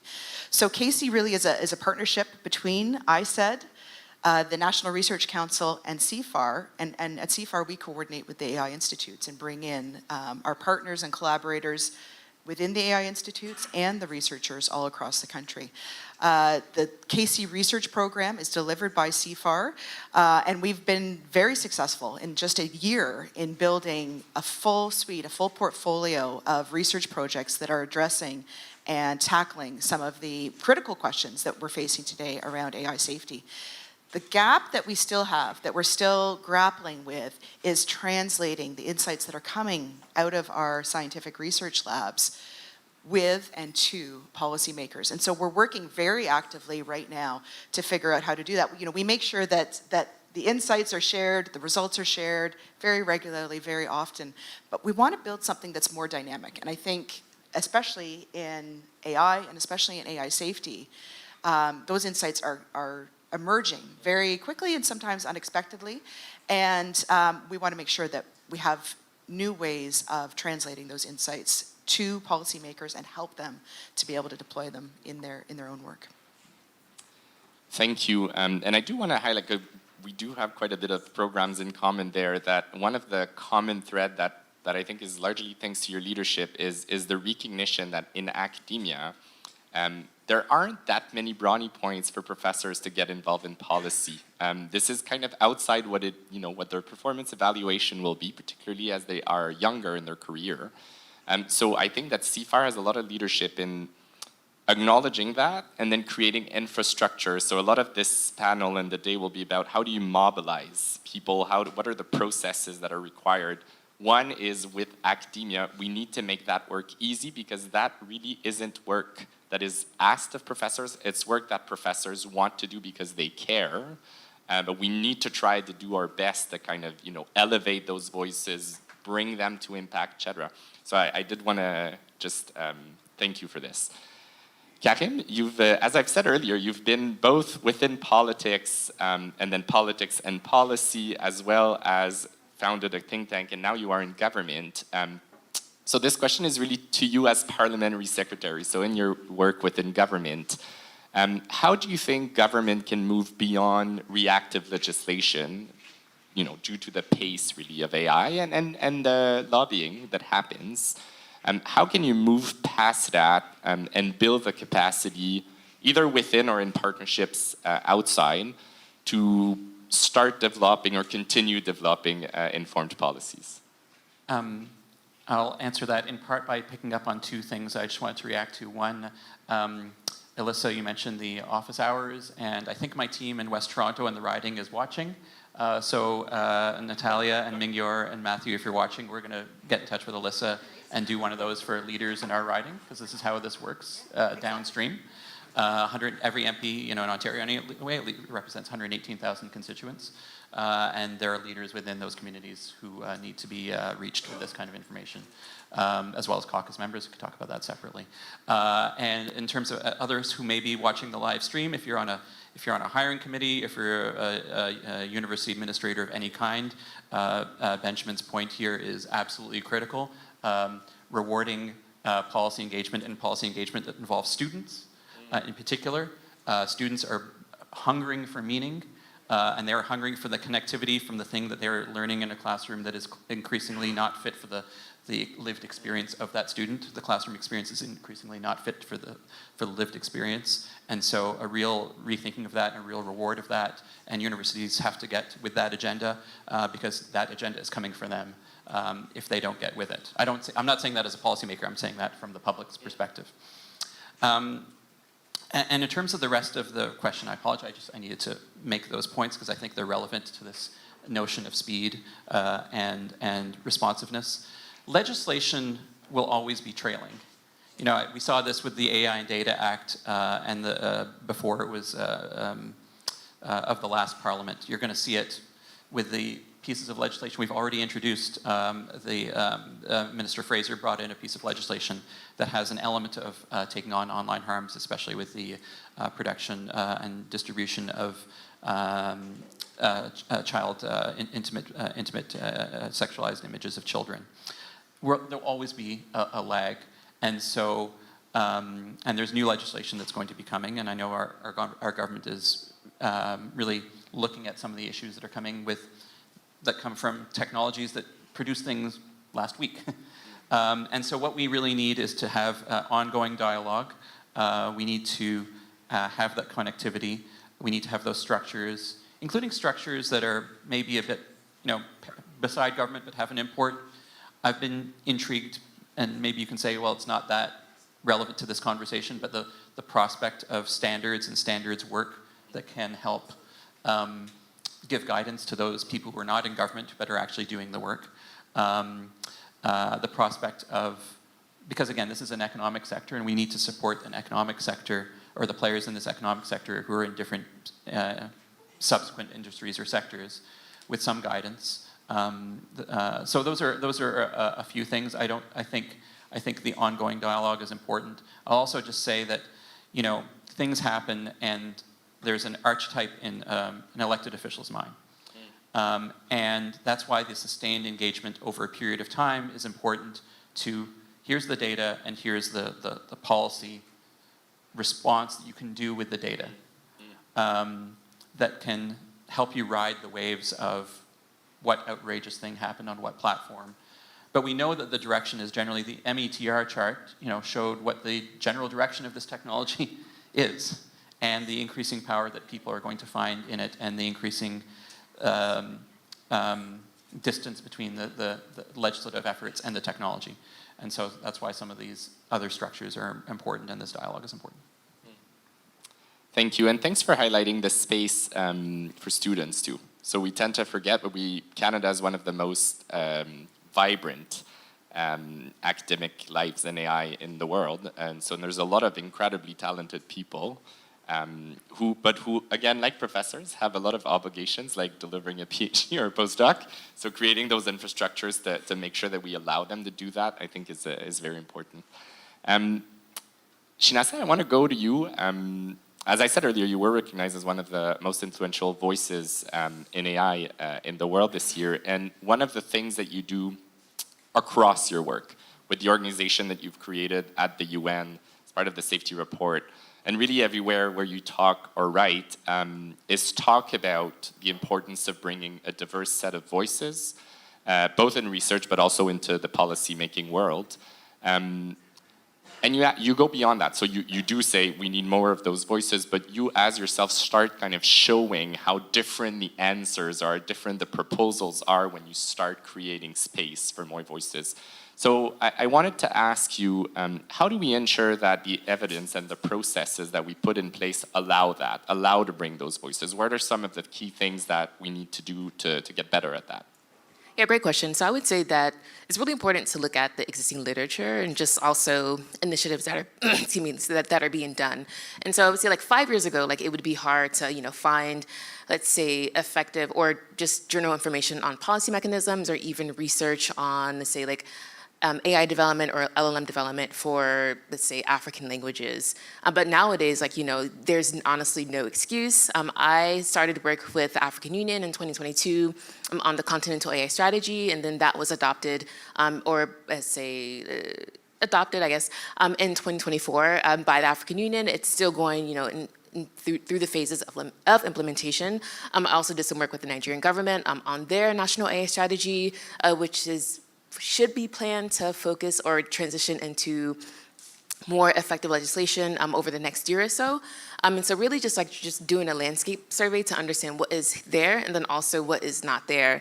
And also more broadly, I think that some of the issues that we see when we ignore these conversations that are already happening is that it results in less effective policy mechanisms, but then also more homogenized approaches to AI policy development, particularly, in terms of the Brussels effect, also somewhat of the California effect that's also rising as well, and then also even more homogenized approaches to AI development, where we see a lot of this big focus on LLMs, where, for the majority of use cases in global majority regions or global south regions, LLMs are honestly not the most effective mechanism or approach to developing language models. And so these are some things that we have to really be considerate of and broaden our worldviews and horizons on diversifying these respective approaches. And can I ask you very concretely, one or two ways in which you, either the UN or other international institutions, you've seen kind of the shift, the needle shift, in terms of successfully attracting more voices?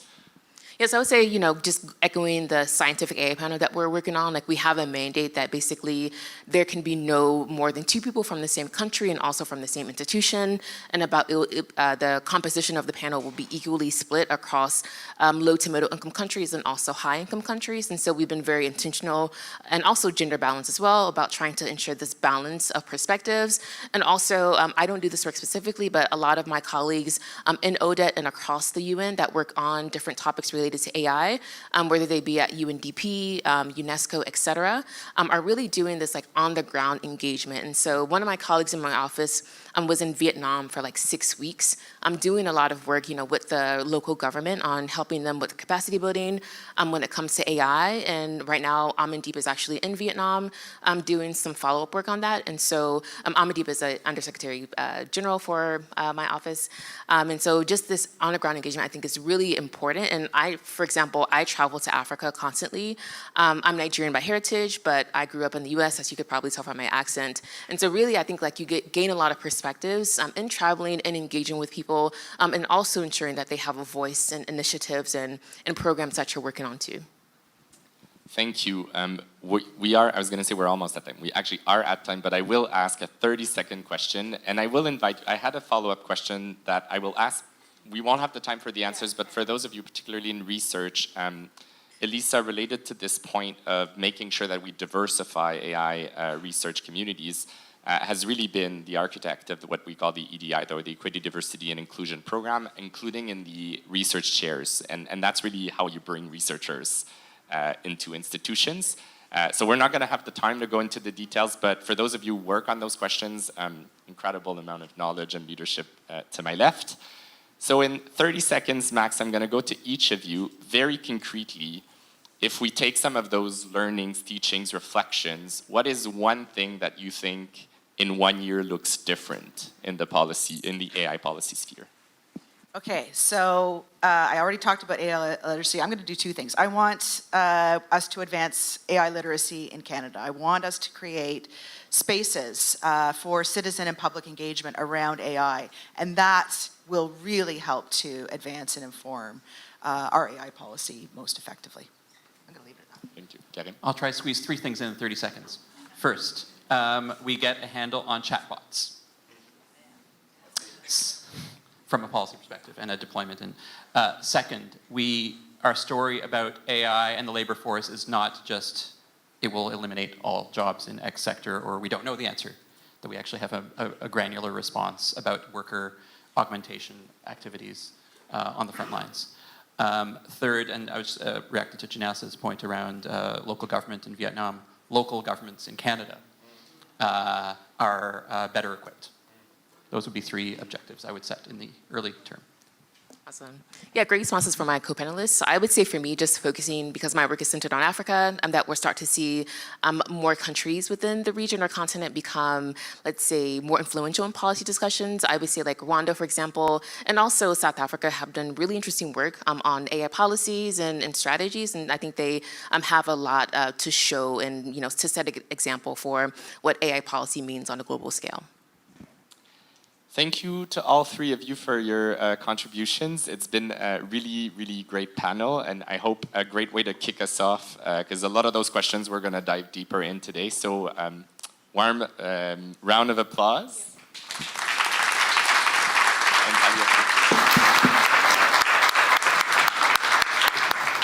Thanks so much to all of you. And actually, on the chatbot issue, we're going to have a lightning talk on that after our coffee break that we're going to do now. We are going to do a 7-8 minute, little bit truncated coffee break because we're a little bit behind time, thanks to the snow. So go grab some coffees, and we'll see you back here shortly. I will make very loud noises when I want you to come back.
I'm very sorry to do this to you. The conversations, I can tell from up here, are so good.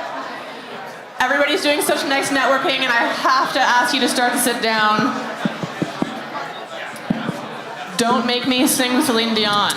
C'est bon? Ouais. All right, everybody. You what? No. I think it's time to sing. Everybody over there is still grabbing some coffee. I'm just going to get you to come down and grab your seats. We're going to get started soon.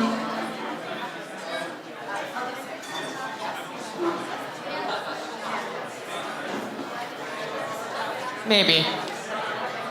Isadora leading by example. Here we go. Grabbing people.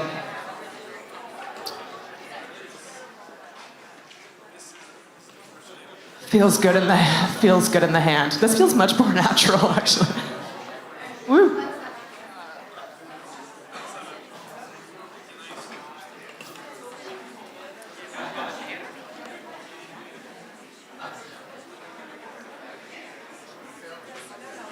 Okay, as we settle back in, excellent. I'm sorry for doing that to you because I could tell the quality of the conversation was lit, to use a word from the youth. Okay, heading back to the podium.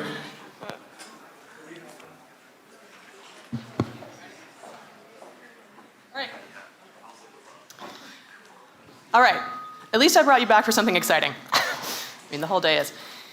We are going to now go into some lightning talks, which will dazzle you rapidly, as the title suggests. They are from the Mila AI Policy Fellows, and they're all sort of on this topic of shaping with the next generation and how to build towards the future. I'm going to introduce them all in order, but they're going to come up one at a time. First up, oh, hey, I was making sure you were still in the room. First up, we're going to have Elias Felfoul. He directs the World Innovation Summit for Education, also known as WISE, and he leads their Partnerships for EdTech Accelerator. So he's going to come up first. After that, we're going to have Chris Wegemer. He's a postdoctoral researcher at UCLA's Luskin School of Public Affairs. He advances democratic resilience and talks about how to address risks that are related to personalized political content. These ones are going to make you feel that way, actually, and hopefully provide some solutions too. And then we have Helen Hayes. She's the Associate Director of Policy at the Center for Media, Technology, and Democracy, and she is also a doctoral candidate in Communication Studies at McGill, where she researches really the governance of AI and digital technologies more broadly. So we're going to welcome up Elias first and get started.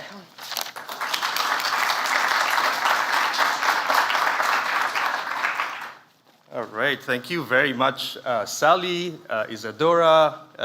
Where is the superstar of the fellowship, Leticia? Anyways, thank you so much for this program. Thank you for the leadership of Mila to create the fellowship. This is an incredible program, and you will hear from amazing 13 people today, different topics, and it's been an incredible learning experience. Also, thank you for bringing me home. I did not sign up for this weather, so maybe days like this remind me why I left Canada 16 years ago, but I'm extremely happy to be back. And Canada is doing great in AI and other topics. So let me start with something that surprised me while working on AI in education in the Middle East and North Africa, the MENA region. The biggest risk facing the region is not AI or automation. It is mismatch. The growing gap, essentially, how young people are trained and how the economy actually works. The MENA region is one of the youngest regions in the world. 500 million people, half of them under 25 years old. By 2030, it needs to create between 30 to 40 million new jobs just to keep pace with the population growth.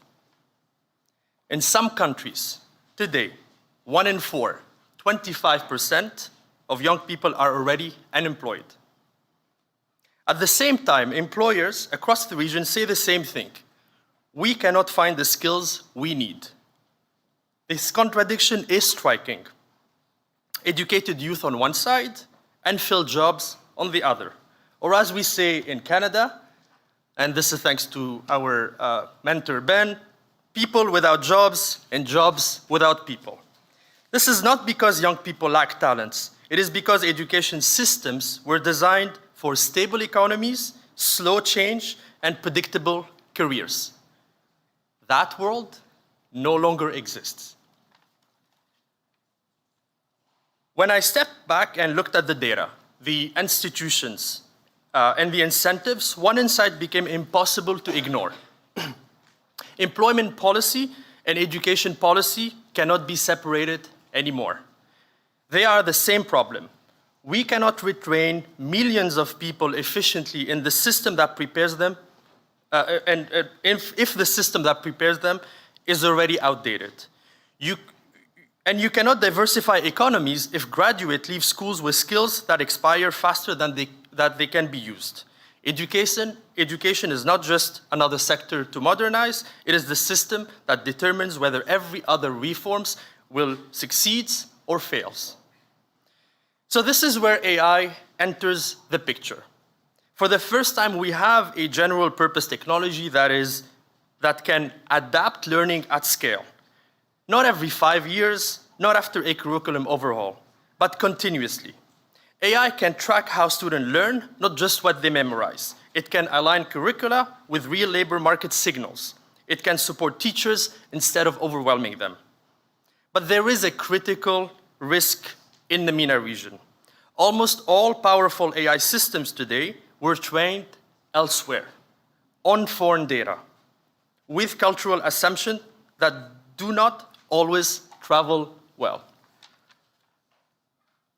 Let me make this real. Imagine deploying an AI learning system across schools in the region. One version struggles with Arabic dialects. It misses cultural references. It treats learning as generic and abstract.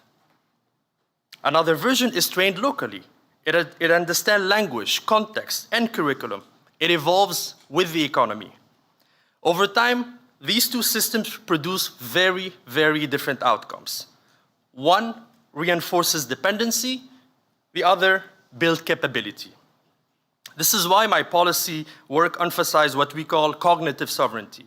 Not isolation, but the ability to shape how future generations learn, reason, and prepare for work. Education is the only place where AI creates compound returns. Every student passes through it, every future worker will pass through it as well. Improvement here scale nationally. Outcomes can be measured. System can be adjusted in real time. When education adapts faster, labor markets stabilize faster. Productivity improves. Social pressures decreases. This is why starting with education is not idealistic, it is strategic.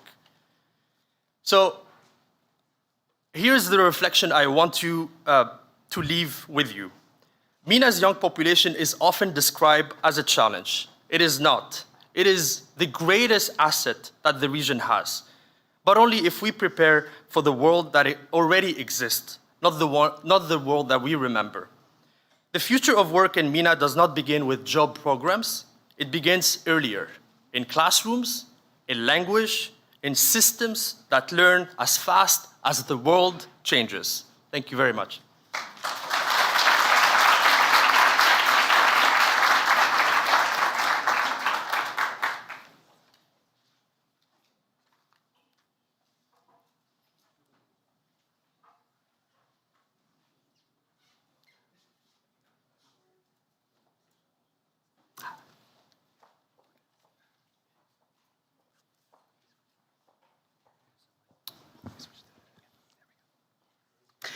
Bonjour.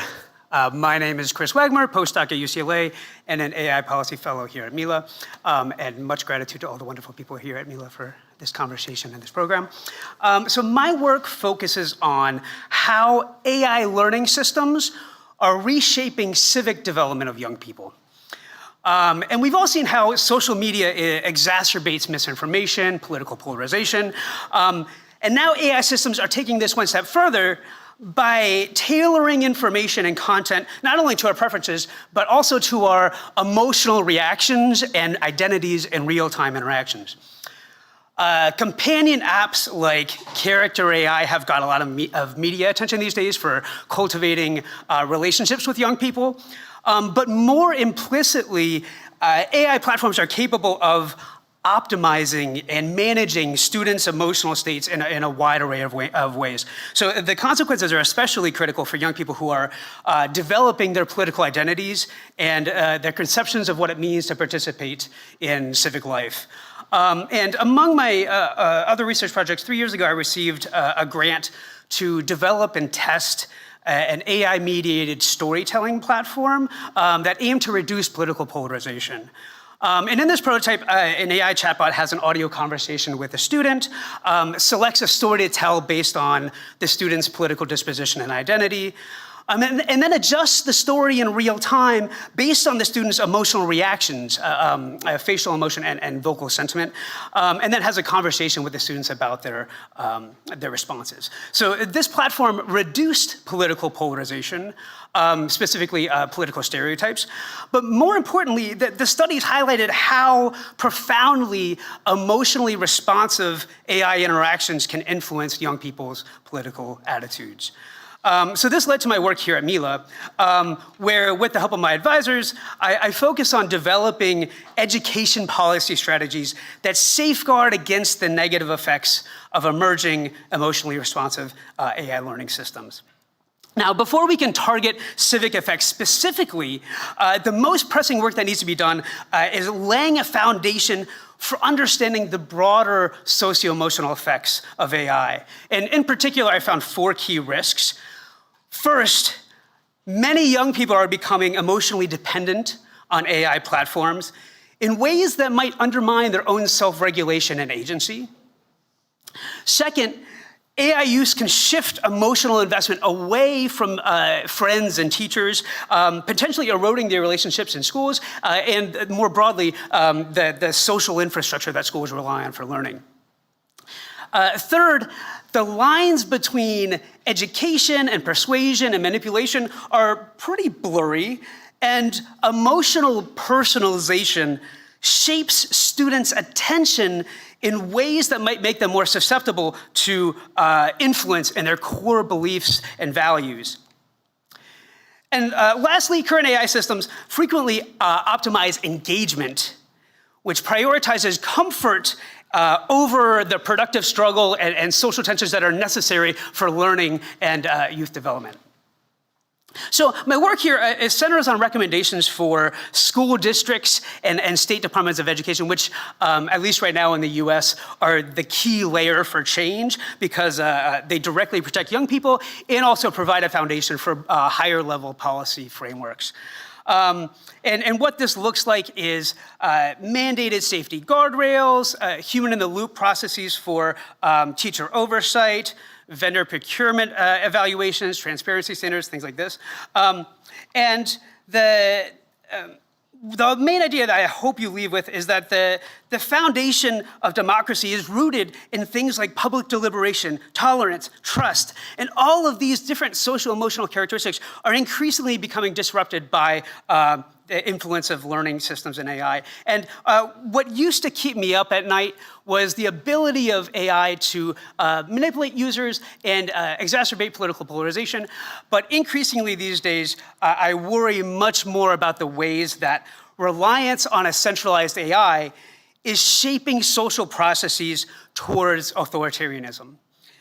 And in the coming months and years, I'll continue to develop policy frameworks and conduct empirical research that support schools in implementing AI learning tools that protect and promote youth democratic development.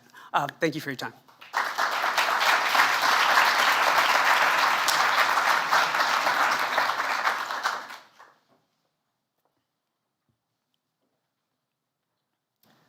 We tend to govern digital technologies as vessels that hold information, content, and data, and that assumption has shaped decades of digital regulation. But in the last 3 years, something important has shifted. For the first time, we're governing systems that don't simply deliver information, but actively perform relationships. My name is Helen Hayes, and my talk today reviews policy pathways to protect young people in conversational AI ecosystems. For many young people, AI chatbots are no longer peripheral tools in the digital ecosystem. They're tutors, companions, and voices that sound calm, certain, and reassuring, and are endlessly available when few others are. This shift from chatbots as information systems to chatbots as relational systems is not a marginal technical change. It's a governance rupture that our existing frameworks are struggling to overcome, let alone address. I argue that until we govern AI chatbots as systems that perform relationships, not just process information, we will continue to regulate peripherally while the most consequential impacts remain structurally unaddressed. Over the past 6 months, in part to inform my Mila fellowship work, I've been co-leading a national citizens assembly called Gen Z AI, bringing together young people aged 17 to 23 to deliberate on AI governance. Those discussions showed that young people view chatbots as systems that shape attention, trust, dependence, and cognition over time, often in ways that are subtle, cumulative, and difficult to see when they're happening. For the young people involved in my Gen Z AI project, chatbots specifically surfaced 3 risks. The first was that emotionally responsive systems are displacing human connection, gradually relocating comfort, reassurance, and intimacy away from people and towards machines designed to respond with effective fluency. The second concerned cognitive offloading, the slow erosion of effort, reflection, and critical thinking as AI assistance becomes ambient and increasingly invisible across learning environments. And the third involved exposure to harmful content, including suicide and self-harm content. Canada's current regulatory architecture is not built for systems and harms like this. To date, our online harms frameworks have focused on content. Our privacy laws are organized around consent and individual transactions, and our liability regimes still view platforms as hosts that distribute information rather than actively generate, shape, and personalize interaction. Chatbots can't be effectively regulated through any of those mechanisms. These systems infer emotional states, adapt to user vulnerability, personalize tone and persuasion, and optimize for engagement rather than well-being. And yet, at present, there's no enforceable requirement asking developers to pause and answer a deceptively simple question before deployment. Are chatbots actually safe for young people to use? Other jurisdictions are beginning to take that question seriously. In the EU, regulators are moving towards systemic risk assessments and constraints on manipulative design. In Australia, AI companions are being classified as high-risk technologies, triggering safety by design requirements. And at the US state level, age-appropriate design and duty of care models are gaining legislative action. These examples indicate a shift in AI governance strategy towards systems design protocol. But Canada has not yet made that move, but it could, and that's where the possibility and opportunity lies.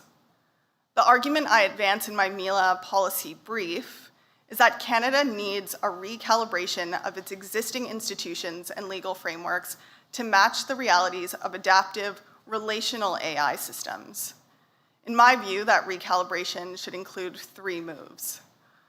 Implementing safety by design obligations that take emotional manipulation and engagement optimization seriously. Propping up institutional oversight capable of evaluating AI chatbots before they cause harm, rather than reacting to their downstream consequences, and offering recourse mechanisms to affected users. And embedding youth participation into governance as a standing infrastructure. I'll end with this. Every generation of digital regulation has asked some version of the same question: how to reduce harm without stifling innovation. Conversational AI forces us to ask something deeper. What does responsibility look like when technology simulates care, performs intimacy, and is actively reshaping how young people think, feel, and relate? That question captures the governance challenge in plain terms. Availability, persistence, and emotional fluency carry real social weight. So designing and governing conversational AI requires taking those qualities seriously. In order for Canada to do this, it must set a standard for AI governance that's grounded in lived experience and equal to the systems now shaping everyday life. That's the work that's in front of us now. Thank you.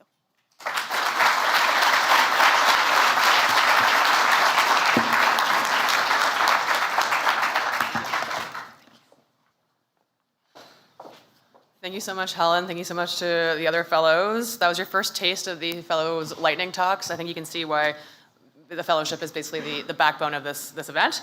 Okay, on to our panel on the same theme, shaping with the next generation. I'm very excited to introduce, I'm gonna get, you know what, let's just get up here. We're gonna ask the panelists to take the stage. Shingai Menjengwa, Larochelle, Namira Nani, and Andre Cote, and our wonderful moderator, Justin Hendricks, who is the CEO and editor of Tech Press Policy. Thank you for heading up there while I was still talking. I'm gonna now give you a round of applause, and then we'll do introductions.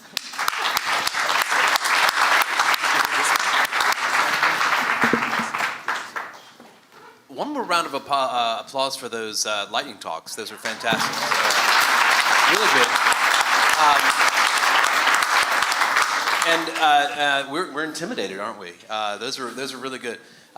So my name is Justin Hendricks, Tech Policy Press. I'm going to do a very quick introduction here, and then essentially invite each of the panelists to offer a framing as we get into this conversation. Some of us got the chance to talk a little last night. And I think, you know, even from those lightning talks, this is one of those, well, I appreciated the elephant in the dark, you know, metaphor earlier. This is an iceberg issue. We're barely going to scratch the surface. We're barely going to get into it. So to some extent, I'm hoping to challenge this panel to, you know, maybe not so much try to solve all the issues that are under this topic here, but to help the group that's gathered here think about how should we even think about coming to this, you know, intellectually over the next few years. This is going to be a many years, many decades long effort that we're going to have to apparently engage in here to answer this question. How do we shape the next generation, build for the future? I'll also just say one other preliminary thing, which is that I think AI and children share something, which is that they both are things that we sort of project our anxieties onto. You know, AI is basically everything. It's you know, the whole of uncertainty about the world. And as a parent, I can tell you, I project my anxieties onto my children awfully, and I'm sure some of you who are parents in the room know that that's a problem we all have on some level. So, you know, I'm sure we're going to be guilty of that a little bit here, but perhaps we can try to kind of just be aware of when we're doing it. So as I said, we're going to go round, and perhaps I'll just go down the order here and hear from each of these panelists how they're thinking about this this thing. And you've got their names and their affiliations here, so I'll let you see those. But Shingai, I'll start with you. Senior Director at Education and Development here at Mila, and also I think we share an NYU connection. But quickly, couple of 3 minutes on how you were thinking about when you were invited to this panel, you saw this topic. How did you organize your thoughts? Thank you, and hello everybody. Great to be here. Great to be at Mila again. So I think about this nationally, and I frame a population, a national population, in terms of groupings. So we can start at a base level, which is K to 12, which is what we'll spend a lot of time on today. Then colleges, universities, and trades. Then working professionals, and then above working professionals, we'll say there's some special interest groups. And we might say that's the elderly, we might say indigenous communities, immigrant communities, special interest groups that we want to name so that when we think about AI education, we're able to touch on all those different communities. And when we say we've done broad-based education and literacy, we can be sure that we've covered the entire population, the nation, the community. So that's my framing for how to start this. And when we double-click on K to 12, the questions we need to be asking ourselves are, well, what does someone in that grouping need to know about artificial intelligence today in order for them to be successful today and to be successful in the future? So we may arrive at this conclusion, and I challenge you all to try and answer the question for yourselves. Is it literacy? Right? So we want AI safety, and I use the analogy of electricity, where most kids have had some education about not putting their fingers in sockets. They understand, don't put the toaster in the sink. They should, right? That imposing our anxieties on our children, part of the conversation, right, is keeping them safe. So if we can get that level of education around artificial intelligence at a K to 12 level, to me, that is the most imperative first step. And then we can have the conversation about how young people will use these tools to advance their learning, to coach them, to teach them mathematics and coding. Those are my opening remarks, and I look forward to being challenged, whether you agree or disagree.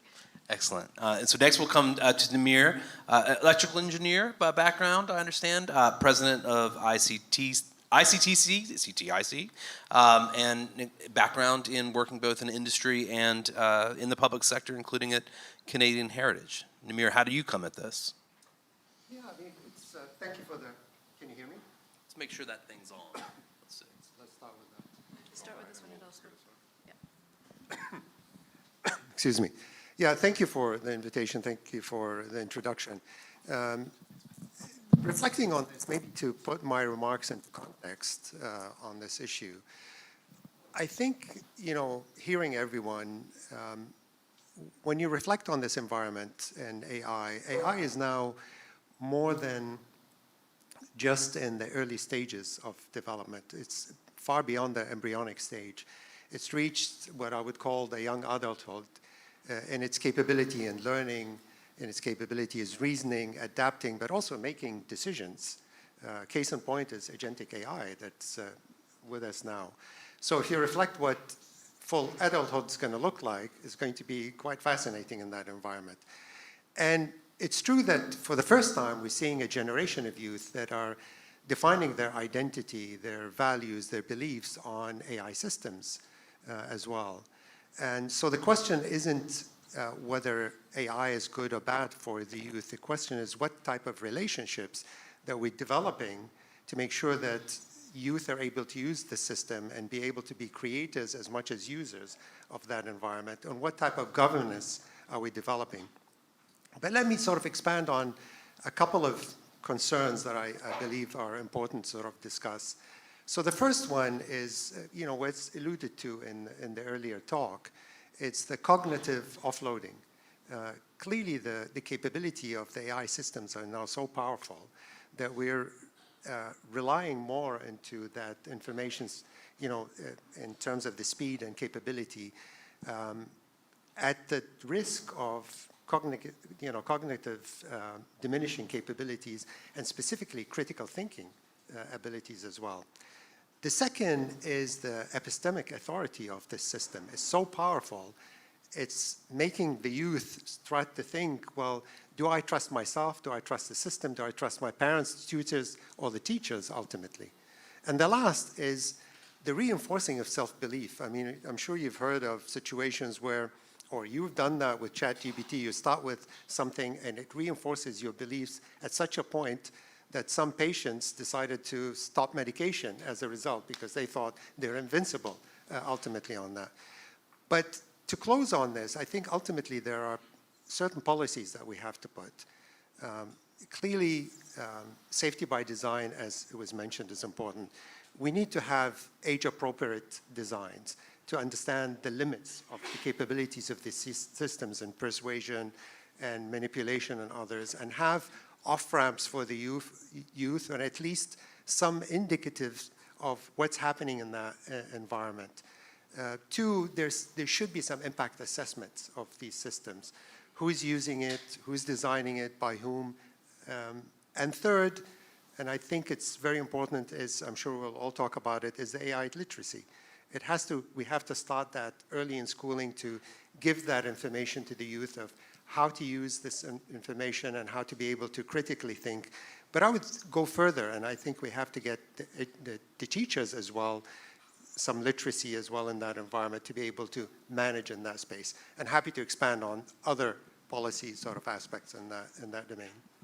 Excellent. And so, Laurent, I'll come to you next. A PhD in computer science at HEC Montreal here, a core academic member at Mila. And fair to say your work thinks about how to apply AI in urban contexts, resource optimization, problem solving. How do you come at this? Yeah, well, first I should say the first two panelists I think have done a wonderful job at framing some of these big issues. So maybe as a reaction to that, instead of sort of taking a top-down approach, I'll take a bottom-up approach, and I'll sort of share with you maybe anecdotally, in a sense, a researcher's perspective on some of these issues. I've been working on various forms of personalization for the last 10, 15 years, right? So I want to make systems that are more personalized to their users. And I always thought this was like a noble goal in a sense, because we're gonna, there's so much information that if instead of having to sift through it, I can be given useful information for the thing I'm thinking about, that could be a nice thing to have.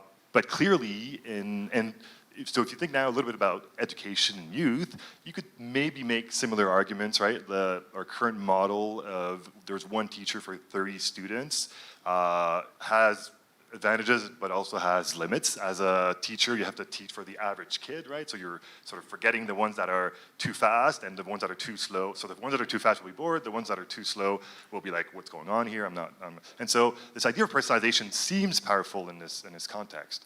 But of course, very quickly, if you think about it nowadays, and I think some of the lightning talks we just had and some of the discussions from earlier today clearly show that, this is very much dual use, right? Personalization can be helpful, but it might also be used to persuade you of biases of the LLM you're interacting with, right?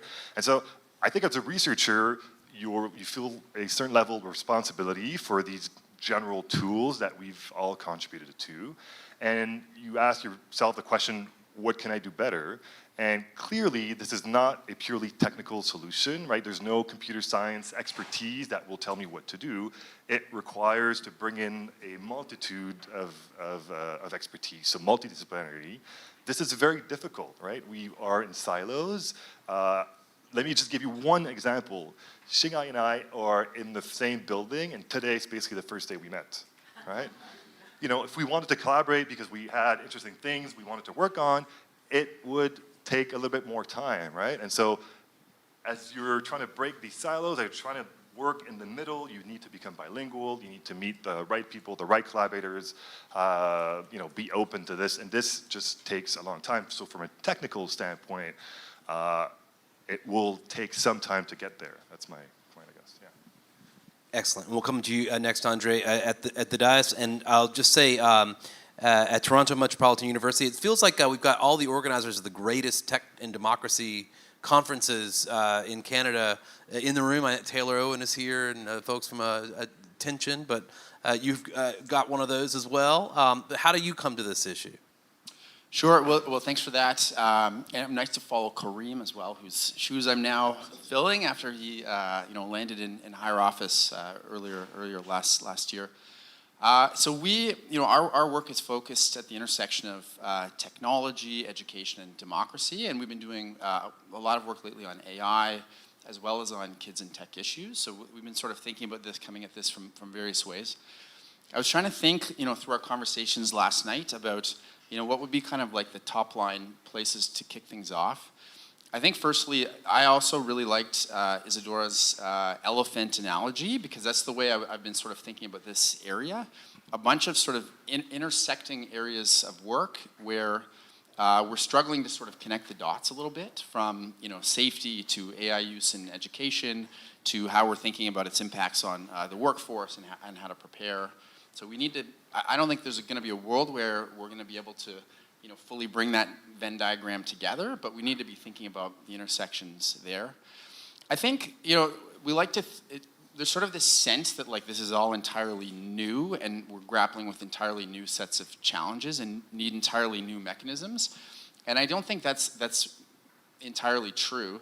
Like when you go across those spectrum of domains, I think, obviously we're grappling with new issues around chatbots and companions. And I think Helen's talk was awesome in terms of those issues. But to some extent, it's a bit of an extension of a lot of the work that's already been happening around governance of digital technologies. I think similarly on privacy and data protection, some new challenges, but sort of extension of existing frameworks. Loved Alyssa's points on AI literacy. We strongly agree. But that also builds on a lot of work around digital literacy, media literacy, online safety. I think that like the thing that most rattles around in my head is, or the difference. What's different here is really the immediate disruptive effect in our education systems. Teachers saying very practically they are not sending homework home because they cannot reliably, determine whether students are just simply plugging it into a chatbot producing an output. So it's sort of fundamentally changing the way education is being delivered in a very immediate sort of practical sense, and the cognitive offload issues. And then I'll close with this one. I feel like we're in this kind of paradoxical moment as well where we're moving towards, as concerns rise, more focus on restrictions, on prohibitions. So we're doing work on phone-free schools. We're now very interested in social media bans. And I wouldn't be surprised if chatbots companions is, this is a big 2026 topic. That's happening at the same time that we're also recognizing that we live in a digital society, AI diffusion will continue, and so how are we equipping young people to be literate with these tools, to develop these tools, and to equip them to be ready for a workforce, a society where they will need these skills. And I think we obviously need to strike a balance. I think it's like very early days in terms of unpacking that one. So if we were at this conference, 100 years ago, we'd probably be talking about the railroads. Wow, changing everything. What even jobs will people have, in this newly connected age, et cetera. And I think about that type of thing a lot because it feels like this disconnect, which Elias also talked about, between how a national education system or workforce training, system works and the types of opportunities there are in the economy. It's always out of sync, right? It's never been perfect. There's never been, probably in history, a moment where everything lined up perfectly. But a lot of folks looking at the situation with artificial intelligence think that it may be worse than perhaps that disconnect's ever been. And I was talking with some of the folks yesterday here in a workshop who've been playing with tools like Claude Code or Open Code or other of these tools. And when you mess around with this stuff, even in the most trivial way, it really brings to the fore of your mind this question of what in the world jobs will look like, and what jobs will there be. So I don't know, let me put that to all of you. And I want to challenge you also just to respond to one another. How do we think about that disconnect, that lack of sync between the education system we have at the moment, the constraints that it has, what we have built, and this problem of true uncertainty about labor and workforce of tomorrow? Who would like to start? Go ahead. I'll kick us off. The unique thing about AI is, and why I frame it with this national picture, is that it's impacting all these different groups at the same time. So if you can imagine a multi-generational household, the kids in that household are being impacted by AI in some way or another. The parents in that household, the grandparents in that household, and the various community stakeholders that interact with that household are all concurrently being impacted by AI at the same time, which is why the urgency around AI intervention from a policy perspective or an education perspective is imperative. And to answer your question about I lost my trail of thought. The question was... How to synchronize. How to synchronize. To some extent. Okay. Well, actually, I wanted to go back to the point around the jobs.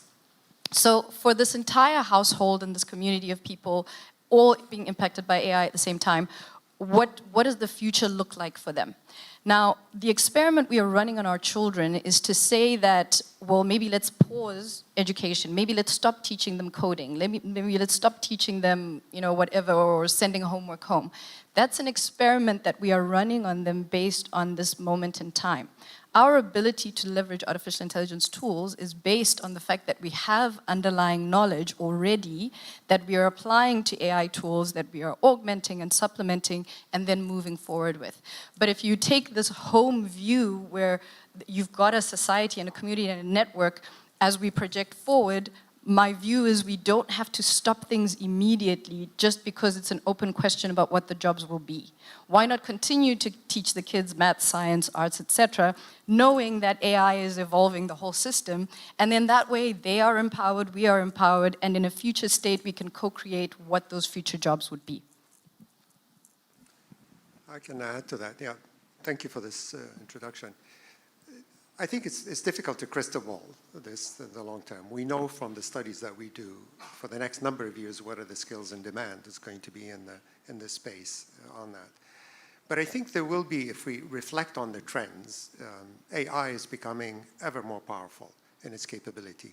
You mentioned, as we discussed yesterday, is the coding aspect. You don't need to do Python anymore. You just ask the questions, it develops the codes for you. Or whatever, Ruby on Rails, whatever coding that you want to have done. So you can't help but think that ultimately the skills of the future that we need to get our youth to adopt, it's not specifically ultimately in the design of the systems, but it's in the utilization and the industrialization of that. How can I take this powerful tool and put it in the farms? How do I take it into the health sector? How do I take it? So that I think is, and there are some indications of this. I mean, Europe has, you mentioned I'm an electric engineer, they have evolved, they have industrial engineers now. They take a whole component of all of this. Can you hear me again? Yeah. So it's becoming a much more thoughtful in their approach in terms of the industrialization, or what would that look like. But apart from the study of the industrialization and the applications of this, I think we'll evolve into the governance state. How do we manage these systems? What tests do we ask? What questions do we ask? What off-ramps do we have to provide for the youth, for instance, to get out of the system? Do we include humans in the process ultimately to provide that checkpoints ultimately? So I think governance and industrialization is where I see the growth of the job skills of the future. Andre? Sure, happy to take a run at this one. So we do a lot of work on AI in the workforce, including a bunch of empirical work. I mean, I think obviously there will be a lot of disruption. Obviously we need to prepare for that. We want to prepare for it thoughtfully, all very important. I would just say there are a bunch of data points that suggest like this might not happen as quickly as all this hype is suggesting. So we're at the dais, but previously we were a think tank called the Brookfield Institute. The report that the Brookfield Institute got the most coverage for ever was a report on previous generations of AI put out around 2017 that talked about how within a decade or so, I'm probably getting this wrong, but within a decade or so, 45% of jobs would be eliminated or significantly different. Headlines all over the place. It included things like the death of the trucker as an occupation, right? Fast forward to today, like has that happened? No, like not at all. We got a lot of coverage. It wasn't necessarily right on point as a forecast. I don't think so. So we can't be as sure about that. we've done a bunch of work looking at AI adoption across the economy. It's actually been quite slow, in spite of all of the enthusiasm. And a lot of our work right now is looking at basically across Canadian occupations, borrowing a methodology from the US and from the IMF, basically heat mapping occupations under the Canadian NOC taxonomy, breaking jobs out into their constituent tasks, and scoring them on their levels of AI exposure and this measure of complementarity. So on the basis of tasks, are they more likely to be assisted or augmented or to be replaced going forward? And so it starts to give us kind of a directional picture of like what types of jobs are going to be impacted in which ways, which parts of the labor force to focus on. It's not really predictive, but I think one thing it shows us is the most AI resilient skills, the sets of skills most associated with jobs that are in the more AI exposed, but also more potential for augmentation, are a lot of the human skills that we're also grappling with, like in the K-12 education system. So interpersonal skills, leadership skills, critical thinking skills, a lot of those things are the baseline. It's validated through employer demand. So we also look at job postings and how that tracks to and even as employers are seeking out deep technical skills in AI and other fields, they also want those coupled with those human skills. So I think that is something that we can pretty confidently project, is that those types of human or soft skills will continue to be in demand, even as some of the technical aspects around them are changing. Laurent, anything from you on this one? I guess it makes me think that we have to be robust because we live in this very uncertain world and uncertain future. I think these are the sort of questions we're asking a lot at the universities about our curriculum, right? How should we change our curriculums?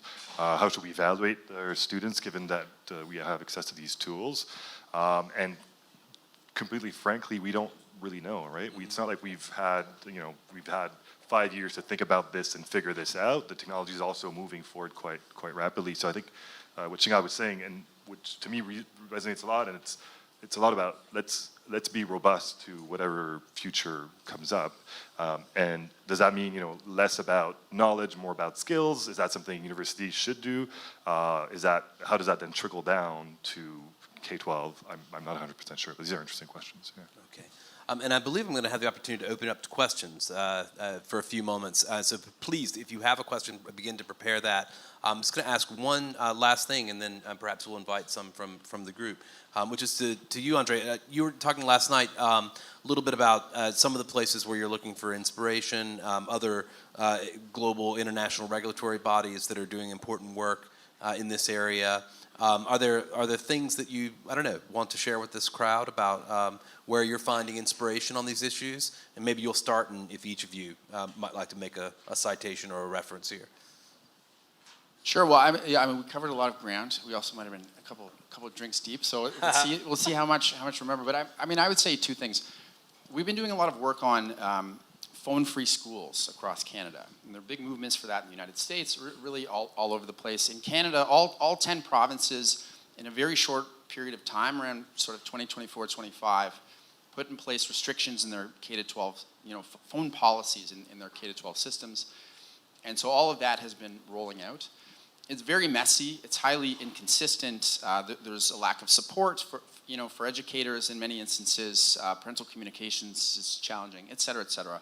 So we're doing that work.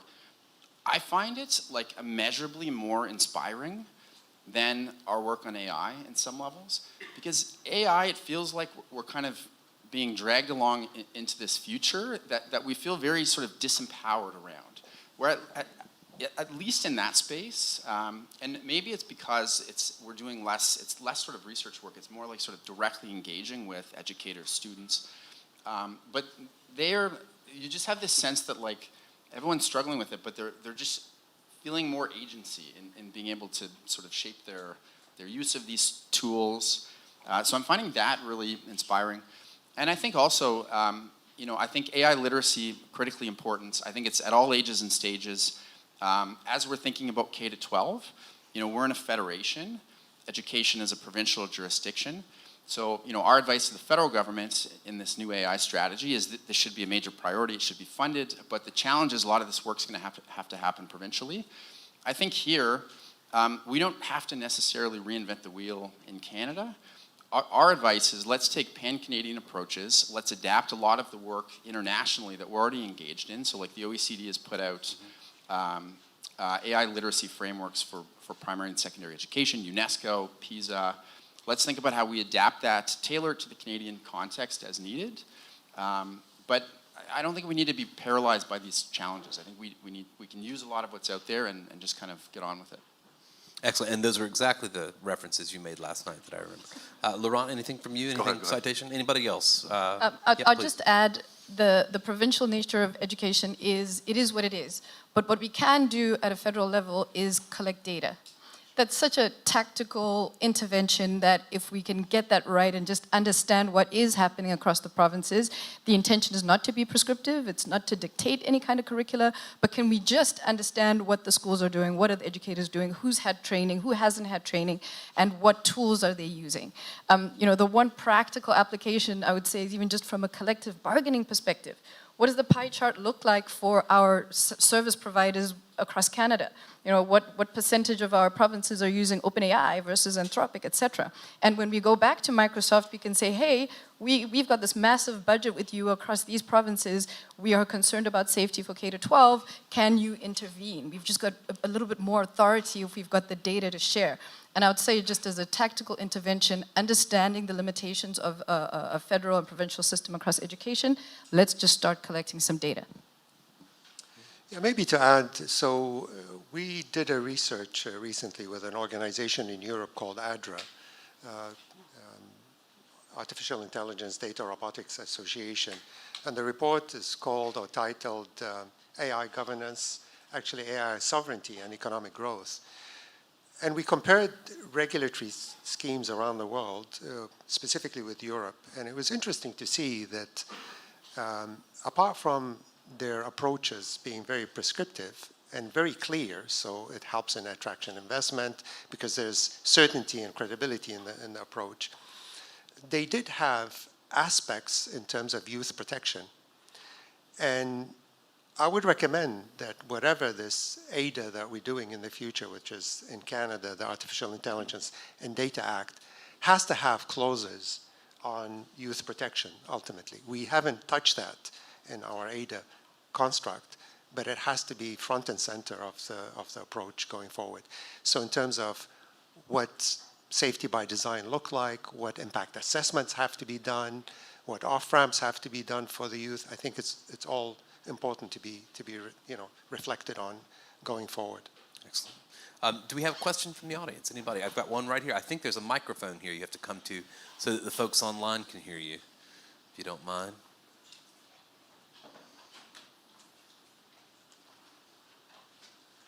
Hi, thank you for the panel. I'm going to read my question from the link. How about we rethink the whole education system now that we have a chance? Perhaps AI can actually empower the system through personalization, through considering neurodivergence, disabilities, minorities, language barriers, physical limitations. So my question is, why don't we reinvent the wheel of education system actually? Thank you. Okay, I take this as almost as like, what makes you excited about AI in education on some level? Which, Andre, you made a point to say, we don't want to spend our time necessarily hyping this stuff. But I don't know, are there opportunities to do good things? Sure, I'm happy to go. I think we urgently need to think about how to reinvent the wheel in education, K-12 education, post-secondary education. I think we're at this moment where the arrival of these tools has immediately sort of deeply disrupted our traditional ways of doing things. So yes, huge potential around personalization, huge potential around coaching and supports, huge potential around assisting teachers in various ways. There's a lot of sort of fear in that community. We're talking to a lot of teachers.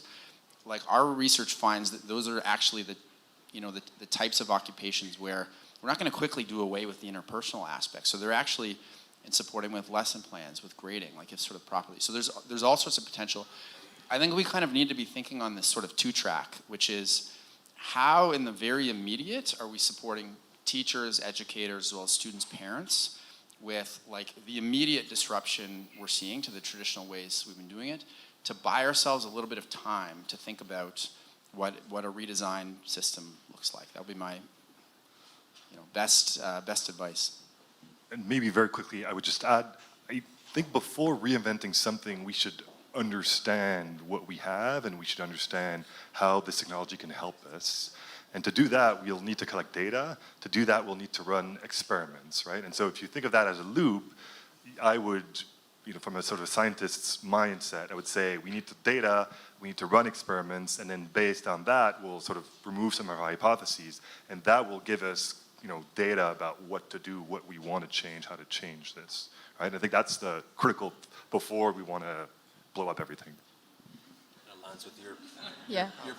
And sorry, if I may just invite Laurent as well. We were talking before the session around if we put tools in the hands of children as part of a personalized system. So when instructors deal with the distribution of kids, at the tail end of that bell curve, those kids generally don't get as much attention from an instructor who's focused on the middle.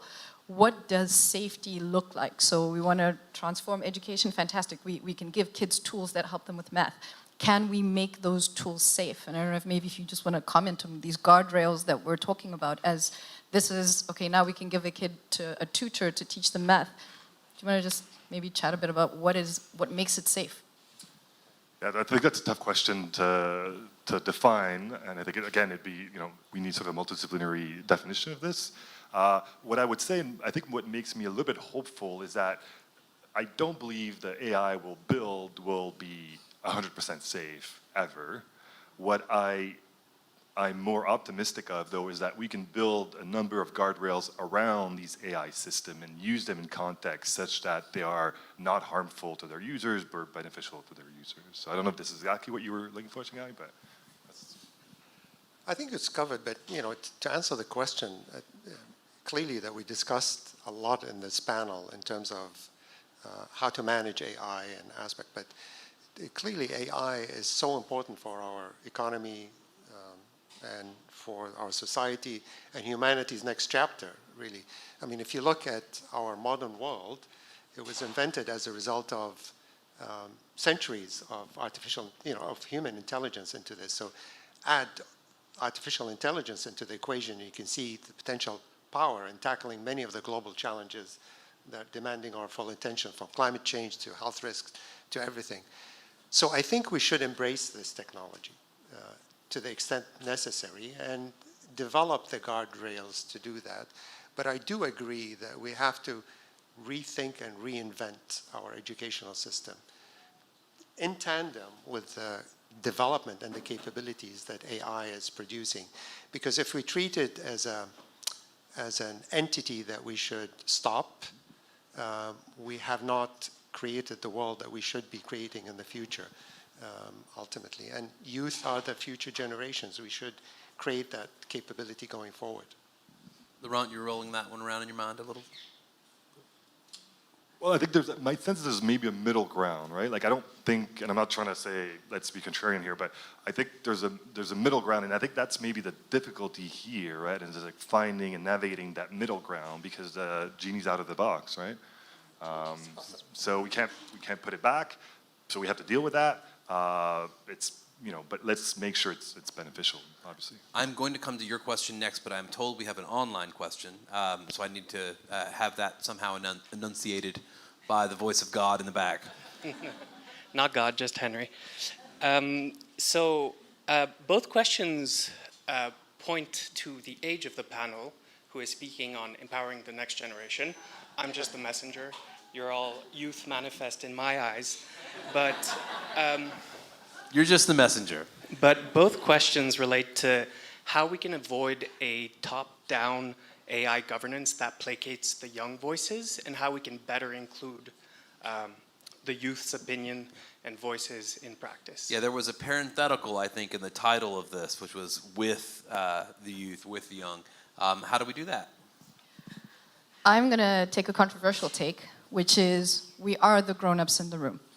There is a reason why we have age limits on voting and driver's licenses, etc., because there are levels of development that are required for us to say you are in a position to make legislation, for example. So from that regard, it is our responsibility as the grown-ups in the room to ensure that the tools are safe. And sometimes we abdicate that responsibility and we say, oh, I won't look at my child's logs as they interact with a character AI tool because I want to respect their privacy. But are we doing our job as the adults in the room of keeping young people safe if we do that? So it is absolutely a balance, and I believe in the co-creation and the co-development of policies and legislation and the call for consultation and inclusion in the discussion. But at the end of the day, I will say it categorically, as the grown-ups in the room, it is our responsibility to think about safety for the younger generation. Anybody else want to hit that one? I think it's a balance. I do agree. It's we have to have the policymakers, determine what are the guardrails to have happen to do that. But I really do believe that we have to have youth focus groups that are involved in legislation, involved in regulations. They are the users. They're charting the whole new path forward. They have experiences that potentially some of the policymakers may not have. And I think the exchange of that information is important for them for all of us to decide what is right and what is wrong in this process. Yeah, I think it's a great question. I am like a deep believer that there needs to be, balance for sure, but it has to be with youth, not squarely for youth. I love what Fergus and Helen are doing in terms of the youth engagement aspects around chatbots and other tools and like engaging those discussions. There are groups like ENCODE, like sort of international networks of youth who we're working with a couple who are also at McGill, who are deeply knowledgeable about the issues, advocating in much the way think tanks like ours are on these issues. It's deeply involved. And I would say, we're doing this phone-free schools thing across Canada. Some of it involves, talking to the Ministry of Education and the school boards and the teachers, the parent associations, all these, the adults, basically. But the most inspiring part is we have a stream called Youth Champions. And so it was a bit of a sort of experimental thing. So last year we engaged 20 high schoolers, basically, from across the country, two per province. We put them through a curriculum where we equip them around the sort of substantive issues, but also some leadership development skills, some engagement skills. And then their task was to go back out into their schools and communities and engage their peers, their teachers, their parents on these issues. And so it just kind of wrapped up last fall. And so these 20 students went back out into their communities and engaged 2,500 people on these issues around phones in schools and broader sort of just like reflection on digital health and these issues. So we just see tons of potential there to kind of scale those conversations that are kind of for and led by youth, in addition to all the important, adulty policy work that's happening. Our question in the room. And the last one, watching the time. Thank you so much for that great presentation. I'm Stephen Wong. I'm the CEO of Venture for Canada. We develop entrepreneurial skills for young Canadians.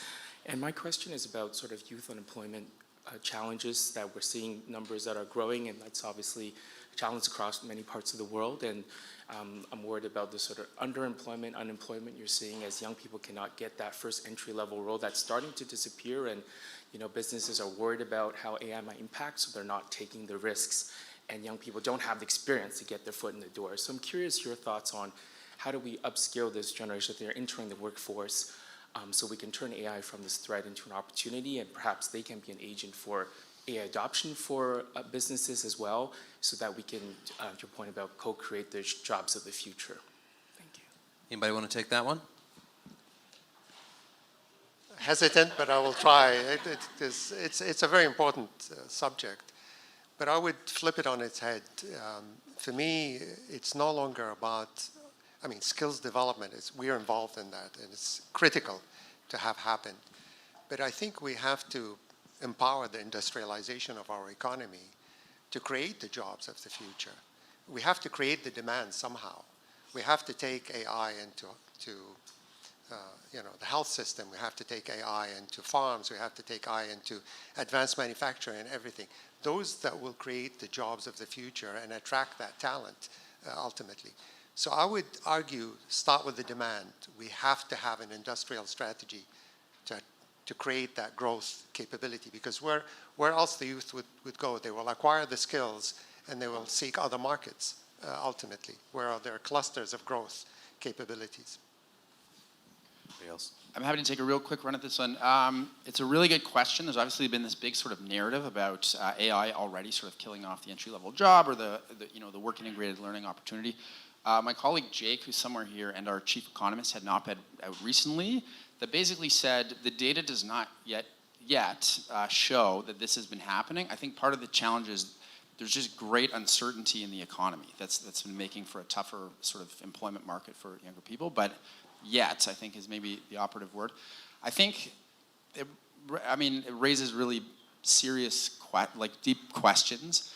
I think also for employers, because they might see AI as an opportunity, like as they're embedding it in their business process to do away with some of those entry-level jobs, but it also creates this chicken and egg problem for them where it eliminates their talent pipeline. So how do you then hire for the 5 years into your career types of second stage roles when you do not have any of those entry-level people, when you've ceased to bring on co-op or interns? So I think it has to be a bit of a negotiation with employers as well around, and with higher education and thinking about those kind of pathways into work. Maybe just to add is around accountability.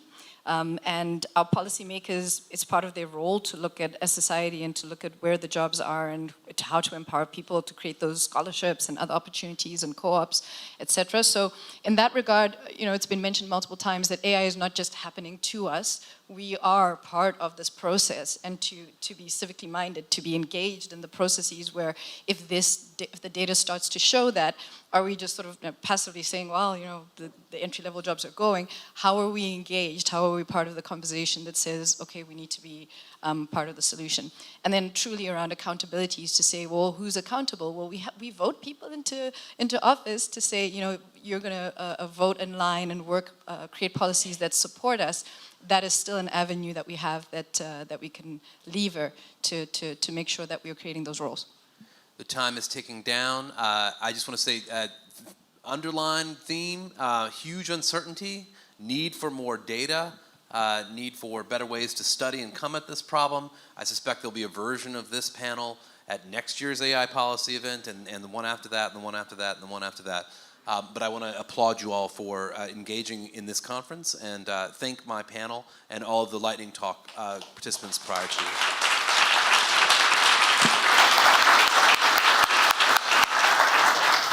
Thank you all so much. Yeah, definitely. This is a perennial issue, I think, exemplified by how many questions we had on it, but we just don't have time. Which leads me to a quick announcement about a change in schedule for this afternoon. We were those who looked at the program, we were supposed to have a panel later today with Anna Yan from the Center for Media, Democracy and Technology, Sam Ramadori from Law Zero, as well as Senator Moody. It's in a sort of series of happy accidents now because we're behind time, so it's okay that it's not going to take place. Senator Moody got the flu, really wanted to be here, so she couldn't come. Then last night, at around 10:30, 10:45 p.m., Jake Hirsch-Allen and Anna Yan convinced Kareem Bardisi to take her place on the panel, but now with the weather, both Sam and Kareem have to leave earlier to try to get to the airport on time for their flights.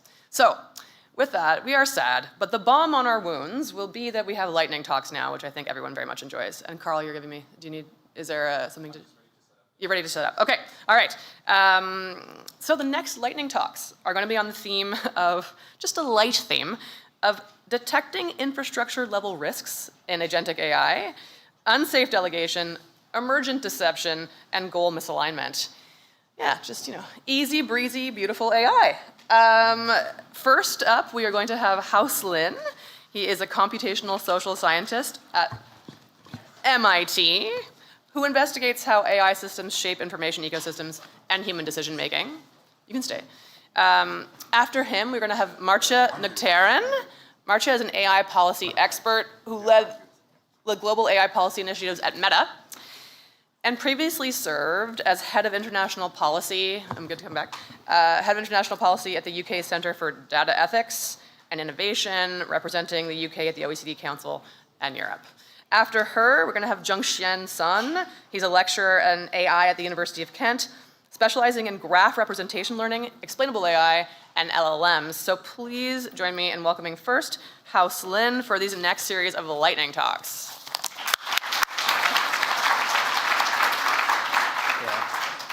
Hi, everyone.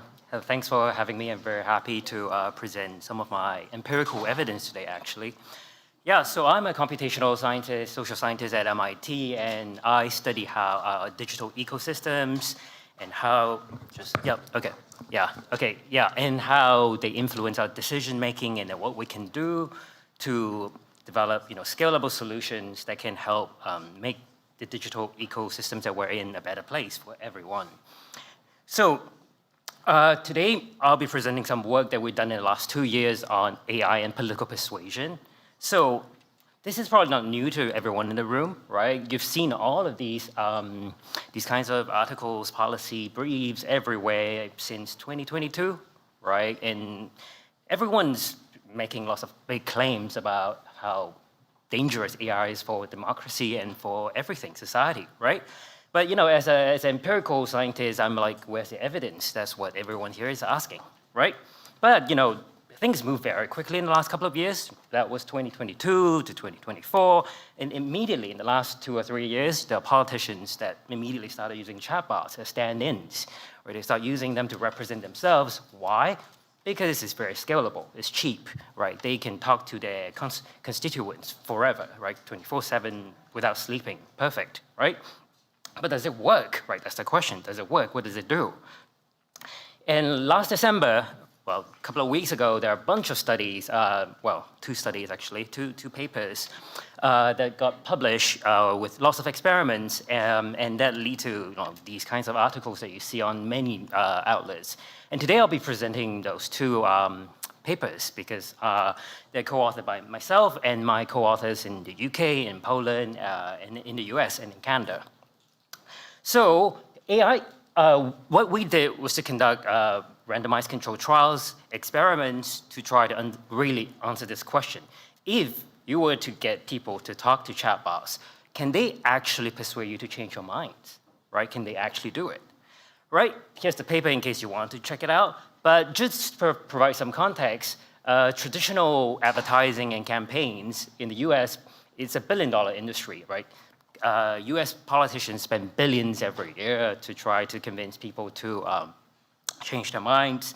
So, and on average, the empirical evidence says that traditional ad campaigns are not very effective. At best, changes voter opinions and behavior by maybe 1%, right? That's a lot of money to move people by 1%. So what we find in this paper, we got people to chat with chatbots for just 6 to 10 minutes, a couple of rounds, just asking them, hey, how do you feel about Harris or Trump or Mark Carney and so on and so forth. So what we find is that AI is about at least 4 times as persuasive as traditional ad campaigns. And we ran this experiment in 3 countries, in US, Canada, and Poland, and they were equally effective. To provide some context again, what that translates to is about 1 in 11 Canadian voters said they would change their vote. Okay? So, and what happens is 34% of the effects persisted a month later. So these are not just like demand effects that, people are just like, you want me to change my mind? I'll change my mind for you, right? This is really people changing their minds. And again, to tell you what that means, here's an example, concrete example, okay? So let's say I'm a politician. I want to change someone's opinion and change their minds. I plan to get them to talk to my chatbot who represents me for 10 rounds, not very long, right? What this means is it just takes less than 1 million to target all American citizens who are eligible to vote. And if you go back to 2016 elections, that means you only have to spend $3,000 to sway the election, okay? And we also, in a paper that was published on the same day last year, what we show is that if you were a bad actor, what would it take? How easy would it be to train such systems? Right? Again, it's actually pretty easy. You just have to take some of the open source models out there, do some easy fine-tuning, right? And that could increase its persuasiveness by about 51%. Okay, that's a lot. And what we find here is that chatbots that use evidence and facts are actually the most effective, more so than any chatbots that use psychological manipulation, what you think is traditional so-called micro-targeting. That actually wasn't very effective. Okay, and unfortunately, right, the most persuasive chatbots, they use a lot of facts and evidence, but they were also they were the least effective. Okay, so they tend to produce a lot of facts and evidence. They start making up a lot of facts and evidence. So this example, what we find again is that, interestingly, chatbots that advocated always for the right-leaning candidate, it tends to be much less factually accurate across all countries that we tested. So what I show here is that, well, it's just really easy and cheap for anyone in their bedrooms, to deploy an influence campaign online. So in my Miller Fellowship with the advisors here, right, what we've been focusing on is really the idea of the tight, light, and right regulation, which is what the Minister of AI in Canada prefers at this moment, right? Because it allows you to balance between innovation and oversight. So what we've been thinking about, I mean, we have lots of ideas, but concretely for us, this is not like the sufficient step, but it's like a necessary first step, right, to taking concrete action, is to start regulating and thinking about AI chatbot use as campaign expenditure. Right now, anyone can do it. There's no, there really literally is nothing governing this. So what this means is it just requires disclosure, spending caps, and clear labeling, just like traditional advertising, right? And what this means is that it's very implementable, right? That you're just leveraging existing campaign finance infrastructure, and there's legal precedent for this, and obviously relying on Election Canada's audit mechanisms. Yeah, so that's the end of my talk. Thank you.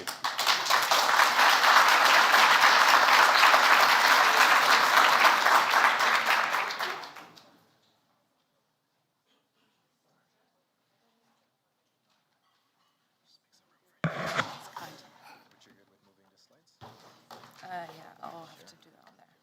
Perfect. Yeah. Great. Okay. Hello, everyone. My name is Maartje Nuchteren. My research title and my personal title have changed from what was announced earlier. So I'm currently on Microsoft AI's Responsible AI team, but I will be speaking in my own capacity today. So 2025 was supposed to be the year of AI agents, and it was. They're here, and they're moving from demos to deployment. But here's what we haven't really been talking about. What happens when they interact? So your travel agent will book a flight through your flight agent, which then checks prices with your airline agent. So the risks I'm worried about don't come from any single agent. They emerge here, in the spaces between them. And so what I've been focused on during this fellowship is the question of, are our governance frameworks ready for that? So let me show you what I mean. Multi-agent risks fall into 3 failure modes. There's miscoordination, where agents fail to work together even though they're trying to. There's conflict, where they're actively working against each other. And then there's collusion, where they're cooperating just fine, but in ways that harm everyone else.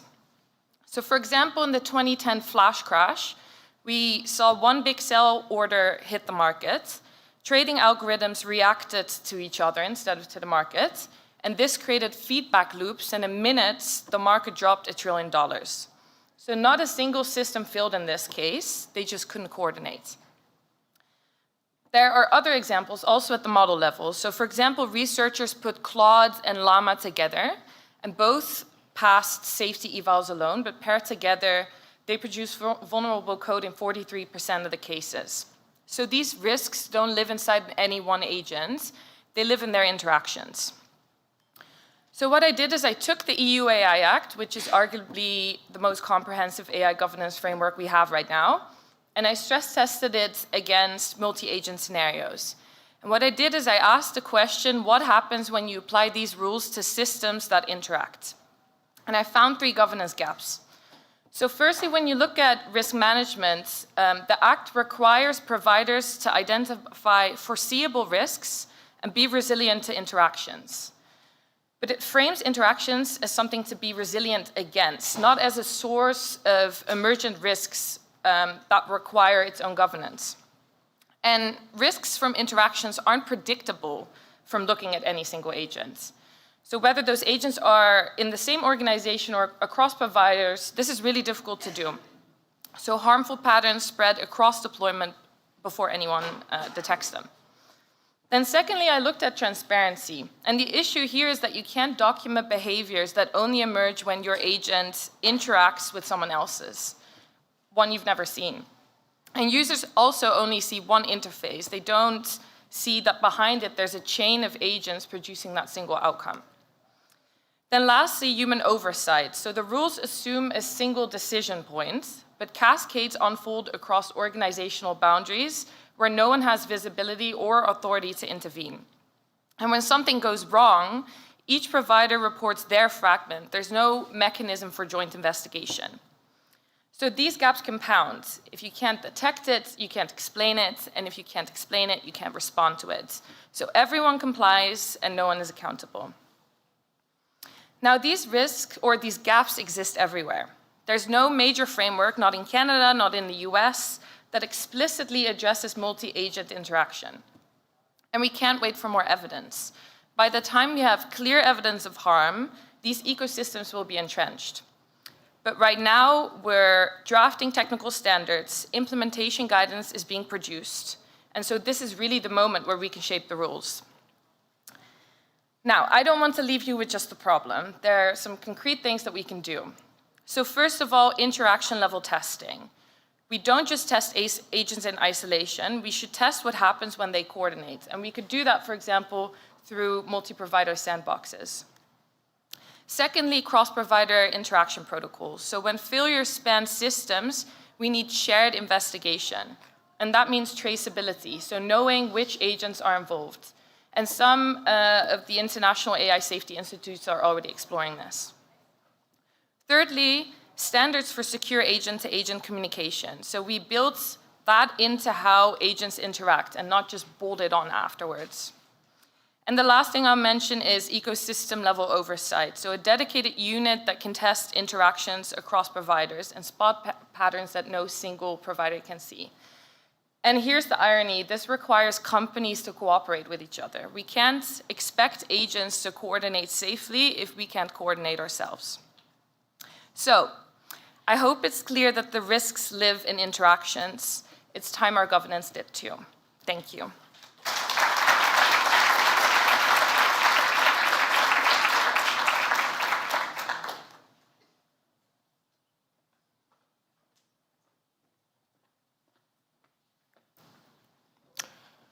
Hello, everyone. My name is Zhongtian Sun, and right now I'm a lecturer at the University of Kent. I work on geometric deep learning and also the applicants in finance and healthcare. And at Mila, I work on this project auditing the system level risk in agentic AI. And for the agentic AI, I mean, like Marja just addressed, it will be a multi-agent system. It will be automatic working flow. So let me give you a real story that is happening now. A few months ago, there's a real person who studied at Stanford. She threw her life, her personal life, into AI agent, cloud AI. So how she did it? She created 8 agents in parallel. Those agents can take care of her email, her financial investment return, her health monitoring, and also sometimes working on her desktop, like operating as she's working. And this is already happening right now. I know like everyone may want to use AI as your personal assistant to help you improve your working efficiency. And this is happening. It's not a future trend, it's already happened. But actually by doing this, she is throwing some of her personal information into a way that she's actually not sure what's going on. How those multi-agents coordinate, how they delegate in between, and what is the decision rule when making such a decision, like lack of transparency, right? And then what will be the bad outcome, for example, like the financial loss, or write a wrong email to your boss, right? All these things can happen. And when such problem happened, you have 3 questions. First, what exactly happened? And then second, why the system give this wrong decision? And third, who and what gonna be responsible for that? So that's all these questions that we need to ask. And leaving apart this individual case, right now in the world, in the industry side, nearly 80% of organizations that they are trying to use this multi-agent AI. But only very few of them can deploy it beyond the pilot study. And even though they successfully deploy it, the successful rate on the complex tasks are really low, no matter what advanced model you are using, or no matter what advanced comprehensive framework you are using. It's very low. So this actually stops its scaling right now in the industry, in the research, everywhere.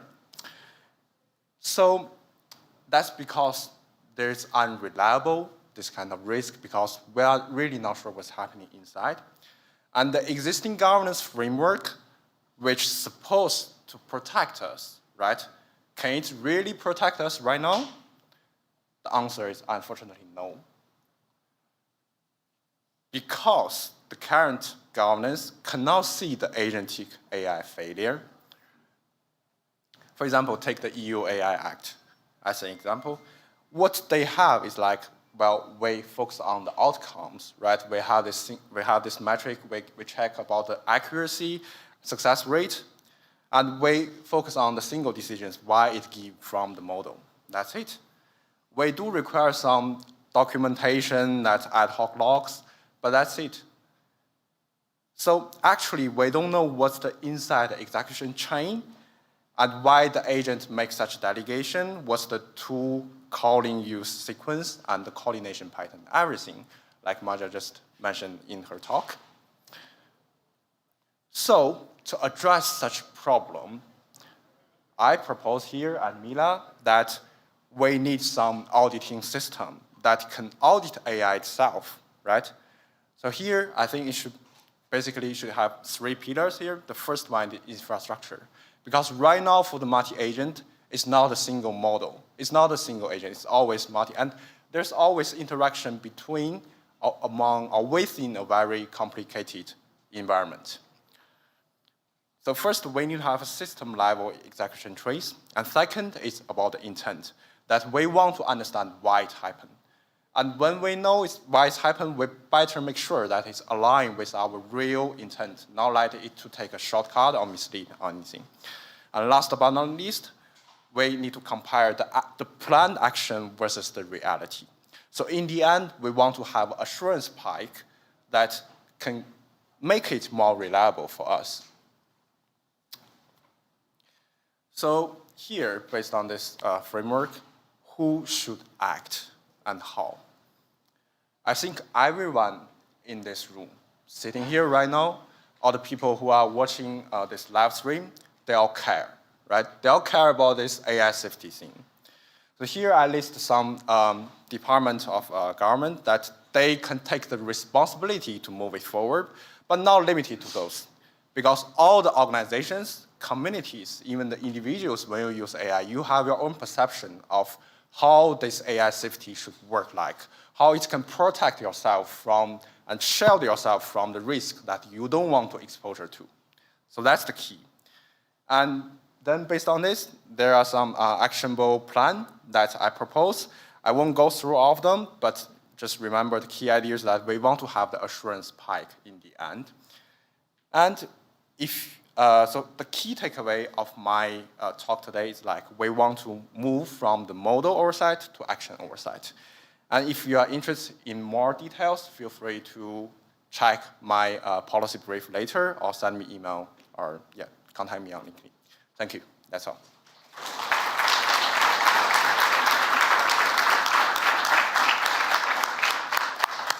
Thank you so much to all of our fellows for those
Carl,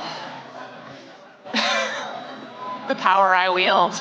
I am delighted by the number of people already in their chairs. It makes me feel very powerful and like satisfying something very deep inside me.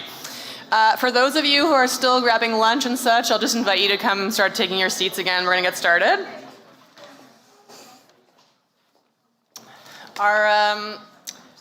Our next session is going to be a lightning talk followed by a panel, all kind of united by the same theme, which is going to be expanding expertise for effective policy solutions. So to set the stage first, we're going to have a talk from one of our amazing fellows again, and then after that, the panel. So providing the lightning talk, you ready? He's right there. It's going to be Adio Adet-Danica. In his day job, he is a research fellow at the Distributed AI Research Institute, but of course we're very happy to have him working on this with us. He's going to be speaking on governing AI from below. And with that, I would invite you up, Adio. And you can riff a bit until they're all sitting. Woo, Adio! Oops. I've been having terrible static since I've been here. So, okay. So here goes. So I will begin my talk this way, that in November 2022, Professor Amare from the University of Addis Ababa lay dying in the streets. He had been shot by gunmen wearing Special Forces uniform. And while this is an act of violence, but if we peel the layers and go back, we realize that Professor Amare had been a victim of constant harassment and doxing online, largely falsehoods about him being spread online. So the point I want to make here is that when Professor Amare was shot, this was not a surprise attack that happened. Some people knew that he was being targeted. Some people knew that people were planning to harm him, but no one took action. So here's where governing from below enters the conversation. There were people, experts, who knew what was going on, who could have prevented this harm. But the reason why this never happened was that these experts were never considered as experts. Rather, they were considered as data labelers, data annotators, content moderators. the pawns of the AI industry. These are people who are often only thought about when data needs to be labeled, when data needs to be classified, when the content needs to be moderated. But no one ever thinks of them as epistemic authorities. And in this case, if they had been thought of as such, then the outcome or the life of this professor would have been spared because they saw harm. So what I really am saying is that AI, as is broadly construed, has an epistemic authority or epistemic acknowledgement problem, where expertise often enters this whole conversation rather too late. What do I mean by that? We only think of expertise, or when we talk of AI policy framework and safety, we only think of it when we have already deployed the model. But my argument is that that is already too late. Because already, when the workers in Kenya, in Uganda, in the Philippines, in Venezuela, are labeling data, they already know as they are doing the classification of that data, that this data that I'm labeling is garbage. But often their expertise is not treated as such because some guy sitting in an air-conditioned office in Silicon Valley gets to decide which categories ought to be applied to this data instead of the epistemic authority of the people in these contexts. When you go to the old ladies or old women in Uganda wearing red, automatically they won't speak to you because in their context, this signifies a political message. But when we classify data without acknowledging these contextual differences, we will not understand why the lovely pictures we are generating of people in Uganda are not being well received in the final AI product. Because there is a contextual issue that is there that we ought to acknowledge. But often, we only think of the victims not as experts, but rather as affected peoples. But are they really affected peoples, or these are actually experts? So my argument as I wrap this up, because I'm joining a panel where I'll talk further about this, is that what we ought to do when we think of AI safety, we don't have to wait until harm has already happened, but we ought to think about redistributing authority, redistributing expertise, and allowing expertise to enter the conversation at the beginning of the story, not at the tail end of the story when harm has already happened. The right moment to prevent harm is when we are classifying the data, when we are acknowledging the contextual, the cultural, the nuanced issues that take place within the system. So when we are talking of AI policy making, yes, I understand that with our fancy PhDs, we sound very good and we ought to be listened to. But perhaps we ought to listen to the people who actually do the dirty work of creating what we all now call AI, what we get fancy titles for. Because these are the people who have contextual understanding that we can never get, that engineers can never get.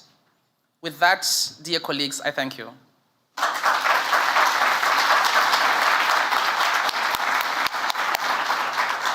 Thank you, Adio. Don't even sit down because we're gonna, don't worry, we're hearing from him again. Perfect introduction to this next panel, which is really gonna be focused on challenging and kind of moving beyond traditional notions of expertise.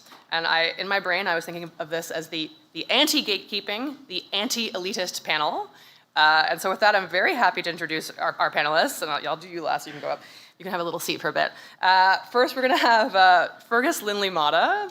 He's the founder and director of the SFU Dialogue on Technology project. We also have my amazing colleague, Lindsay Chartrand, who is our head of Indigenous Initiatives here at Mila. And Alejandro Mayoral Baños, he's the executive director of Access Now. And then for moderation, we have, you're in for a treat. I learned last night that, I'm sure you're very smart, but you're also very funny. Moderated by Alice Marwick. She's the director of research at the Data and Society Research Institute. And of course, joining them will also be Adio again. So I'll invite you to take the stage for the panel.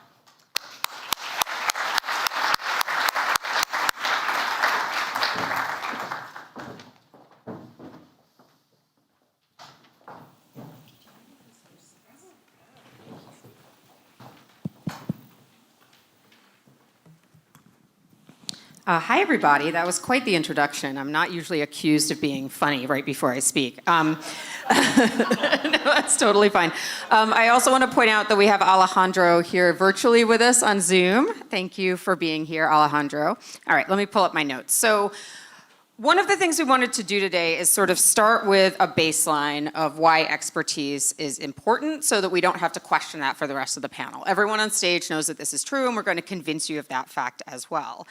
I'm fortunate to be moderating this discussion between these expert panelists, each of whom brings a wealth of understanding about how different types of experiences can contribute to AI development, policy, and governance. So I'm going to ask each panelist to introduce themselves, their affiliation and their project, and what expertise can add to how we develop and regulate AI. So I'm going to start with Adio, since we just heard from him.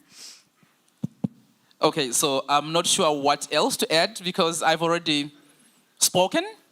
But maybe what I'll add is that, so what I'll be talking about, or the expertise that I bring, is what I call, I like to call it upstream expertise. Because basically my work revolves around a project we call the Data Workers Inquiry, where we go to the sites of creation where data is labeled, content is moderated. Usually this is in the global majority. Some prefer to call it global south, but that means nothing for me because if I live in, I'm from Zimbabwe, I'm global south. Someone from Venezuela is global south. Like, how are you making those lines? You know, south, north doesn't mean anything for me. So basically that's what I do, and I like talking about it, and usually I like also talking about where power is located because I'm a political scientist by training. So within the AI system, I also like to locate power and challenge it. Thank you. Fergus, how about you? Great, thanks so much. And thanks to Mila for putting this together. I feel like the whole day has been about integrating different expertises, so I'm really interested in this. My name is Ferguson Limota. I'm the founder and director of the Dialogue on Technology project, or DOT, at Simon Fraser University of Vancouver. DOT works primarily to essentially expand the decision-making table around AI and related technologies through a combination of multi-stakeholder dialogue, bringing different representatives from affected groups, from different types of expertise, together on specific AI governance issues. But we also do a lot of direct public engagement. At its thinnest, that might look like public opinion research or AI literacy building, public events. But on the other end of the spectrum, we do things like citizens' assemblies. And it's that kind of project that I'd like to talk about today. So Helen actually kicked me off really nicely. We're running Gen Z AI together. This is a partnership between DOT, the Center for Media, Tech, and Democracy at McGill, and supported by Mila and CFAR, so everybody's in the room. This is a national youth assembly that brings together 100 17 to 23-year-old Canadians from around the country in 4 major cities to focus on the intersection of AI and youth online harms. So we already had our first forum on chatbots in Toronto, which Helen spoke to earlier, but we have forums coming up in Montreal on information integrity, in Vancouver on data privacy, and in Halifax on age assurance. I think this speaks to, I mean, I can talk more about that as we go, but I think this speaks to a couple of different kinds of expertise that I think really bear mentioning in this conversation. One is very simply experience, right? Lived experience, experiential knowledge, whatever you want to call it. This kind of expertise sort of inheres in deliberative processes, right? Like it goes hand in hand. You don't show up to a citizens' assembly primarily as director of research, although that's obviously informing who you are, but you show up as you or as a member of your community. And that really matters because that kind of experiential knowledge can surface new insights that might have either slipped away from regulators' eyes. We might get new kinds of very personal information about risks or even solutions, but it also might surface a kind of knowledge that is totally out of scope of more technical, for example, auditing approaches, right? So that's one kind. The other one, which is sort of evident from the name, is youth perspectives. This is a really important kind of expertise. It's important for a number of reasons. I mean, young people are just socialized into the use of particularly relational AI technologies in a way that the rest of us are not. Even those only a little bit aged out. There's a very different kind of relationship to machines that is taking place, and that's really valuable to get at. This kind of process also lets us sort of get at or maybe undermine a kind of paradox that I think applies to a lot of the way that we engage youth in technology, which is simultaneously they are incredibly vulnerable subjects, and at the same time irresponsible users, or potentially irresponsible users. But we want to make the point that these are also important political actors in their own right and should be in the driver's seat of not only surfacing new risks, but also coming up with solutions. And the last thing that I'll say is just, I really want to make the point that the youth we've been working at have made me want to only work with youth from now on. This is not a place that I come from necessarily. But the level of sophistication and nuance and specificity that youth are surfacing when you set up a kind of contextually oriented, deliberative process is like really astounding. And the kinds of policy recommendations are not pie in the sky, they are very concrete, and we're really excited to bring those to decision makers in Ottawa in April. So thanks. Amazing, thank you, Fergus. Lindsay, how about you? Sure. So thank you for inviting me here today to speak. I'll start with that. I'll just maybe introduce myself first.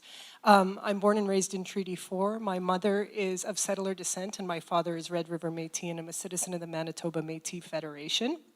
I'm joining you here today in my capacity of as head of Indigenous initiatives at Mila, a role that I was intrigued by. What does it mean to work in a global AI research institute as the head of Indigenous initiatives?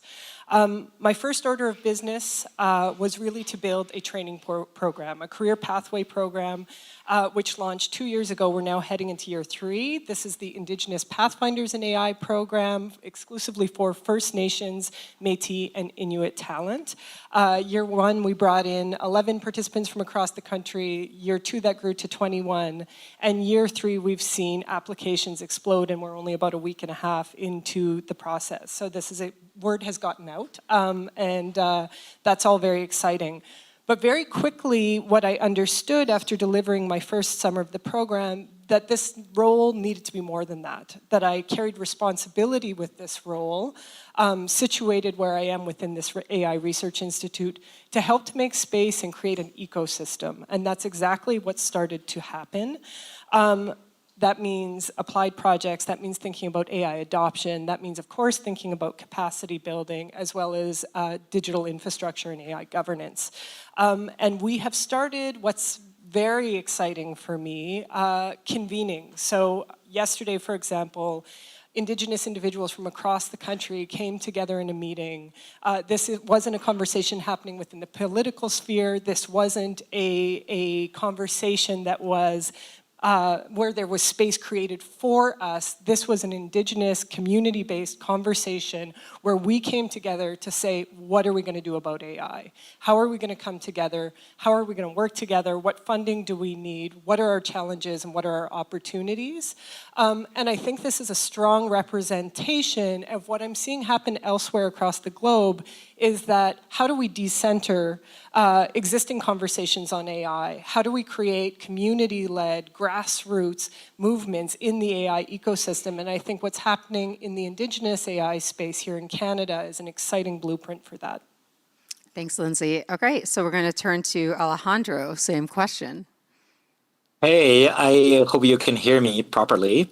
My name is Alejandro Mayoral Vanos. I'm the Executive Director of Access Now. We are a global organization dedicated to protect and defend the digital rights of communities at risk through 4 different programs. One is a strategic advocacy that we want to advance permanent changes in different national and global legislations. We have a digital security helpline to protect human rights activists and journalists that are being persecuted by authoritarian governments. We have a sub-granting program to support global majority organizations working in digital rights. And finally, our RightsCon, that is our global conference on human rights and digital spaces. The next version of this conference will be in Zambia, in Lusaka, in May. I know that several people in the audience will be there, so really looking forward to have many of these very important conversations as well.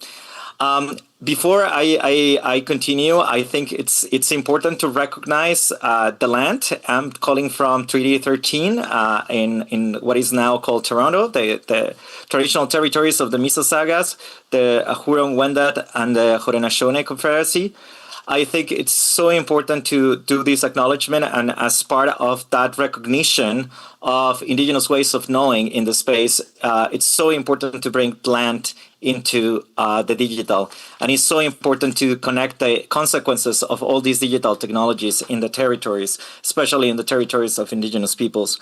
So what is expertise that I'm bringing? As an indigenous person, originally from Mexico or Mexico, bringing also the experience of being a queer person, a Latino person, and a migrant in a global organization that is trying to create strategic advocacy on the digital rights movement.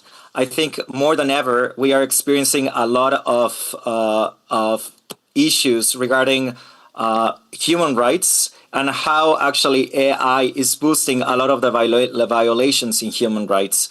One thing that I always try to advocate is a lot of the creation of these technologies cannot be disconnected for the human rights legislation and from the human rights violations. So important that these conversations continue being together. Sometimes we are undermining the human rights because innovation, because we want to propel entrepreneurship, we want to propel investments, but it's so important the human rights discourse continues being central in the creation of technology.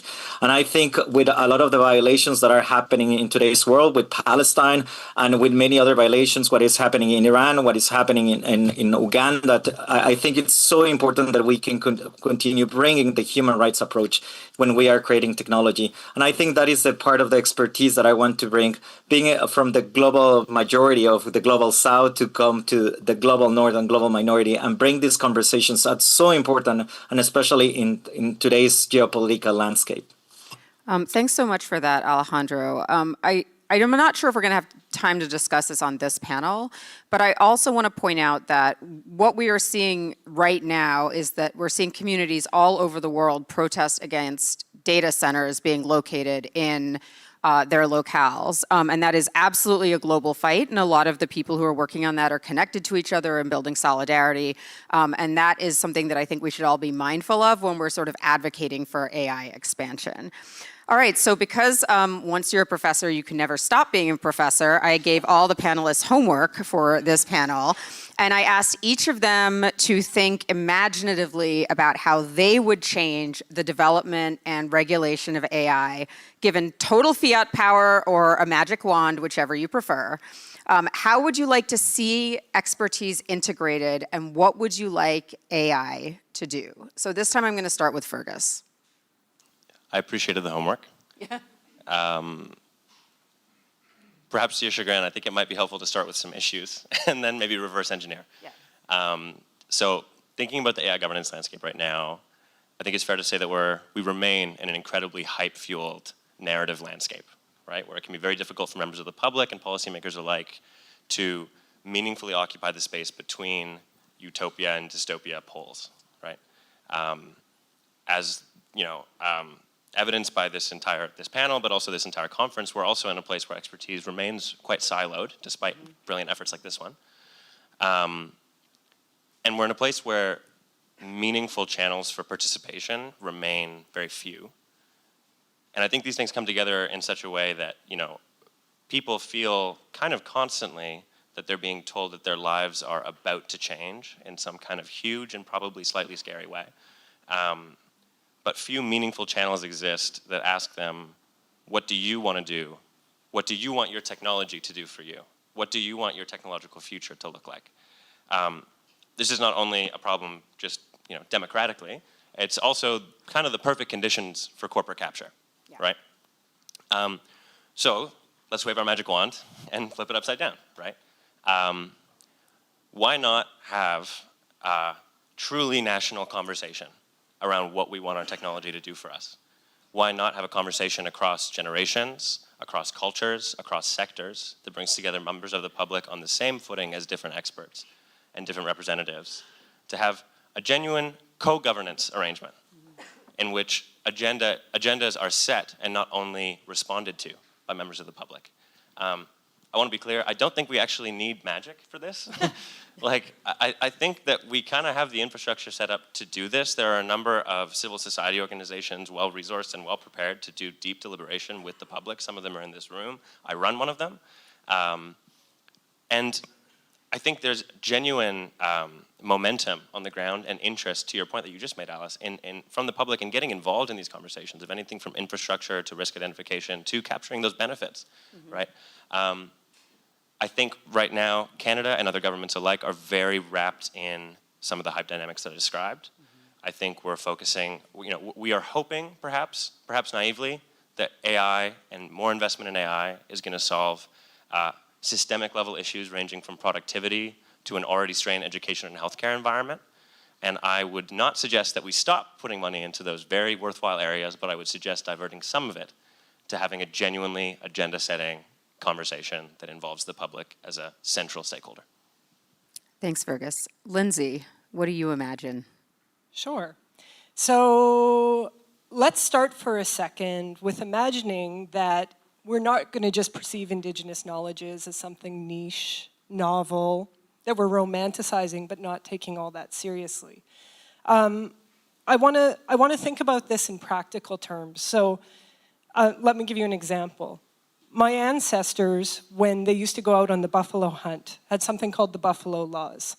This governed not just the practice of buffalo hunting, but also society as a whole. These rules were practical. They were guided by reciprocity, responsibility, accountability, relationality, not just going out there and thinking as individuals. This was a dangerous situation, and they found really practical, tangible ways of guiding that experience. I think there's tremendous opportunity for the AI space, which now is largely profit-driven, extractive, resource-intensive, to learn from different knowledges. But we have to take those seriously as a starting point, right? Like I feel a bit like, I don't want to insult anyone in the room, but like I'm hearing the same conversation happening again and again and again. So just, a plug to Diversify, who is a part of this conversation, that we need to take those voices, those knowledges, those worldviews seriously as having real, practical, tangible implications for the AI space. Communities also have to have decision-making power here. They have to be rights holders when it comes to AI governance. They have to have control over what's done with their data, when it's shared, and if AI is even used at all. We have to think about valuing different types of skill sets, right? We can't technical training, policy know-how, it can't be the bottom line.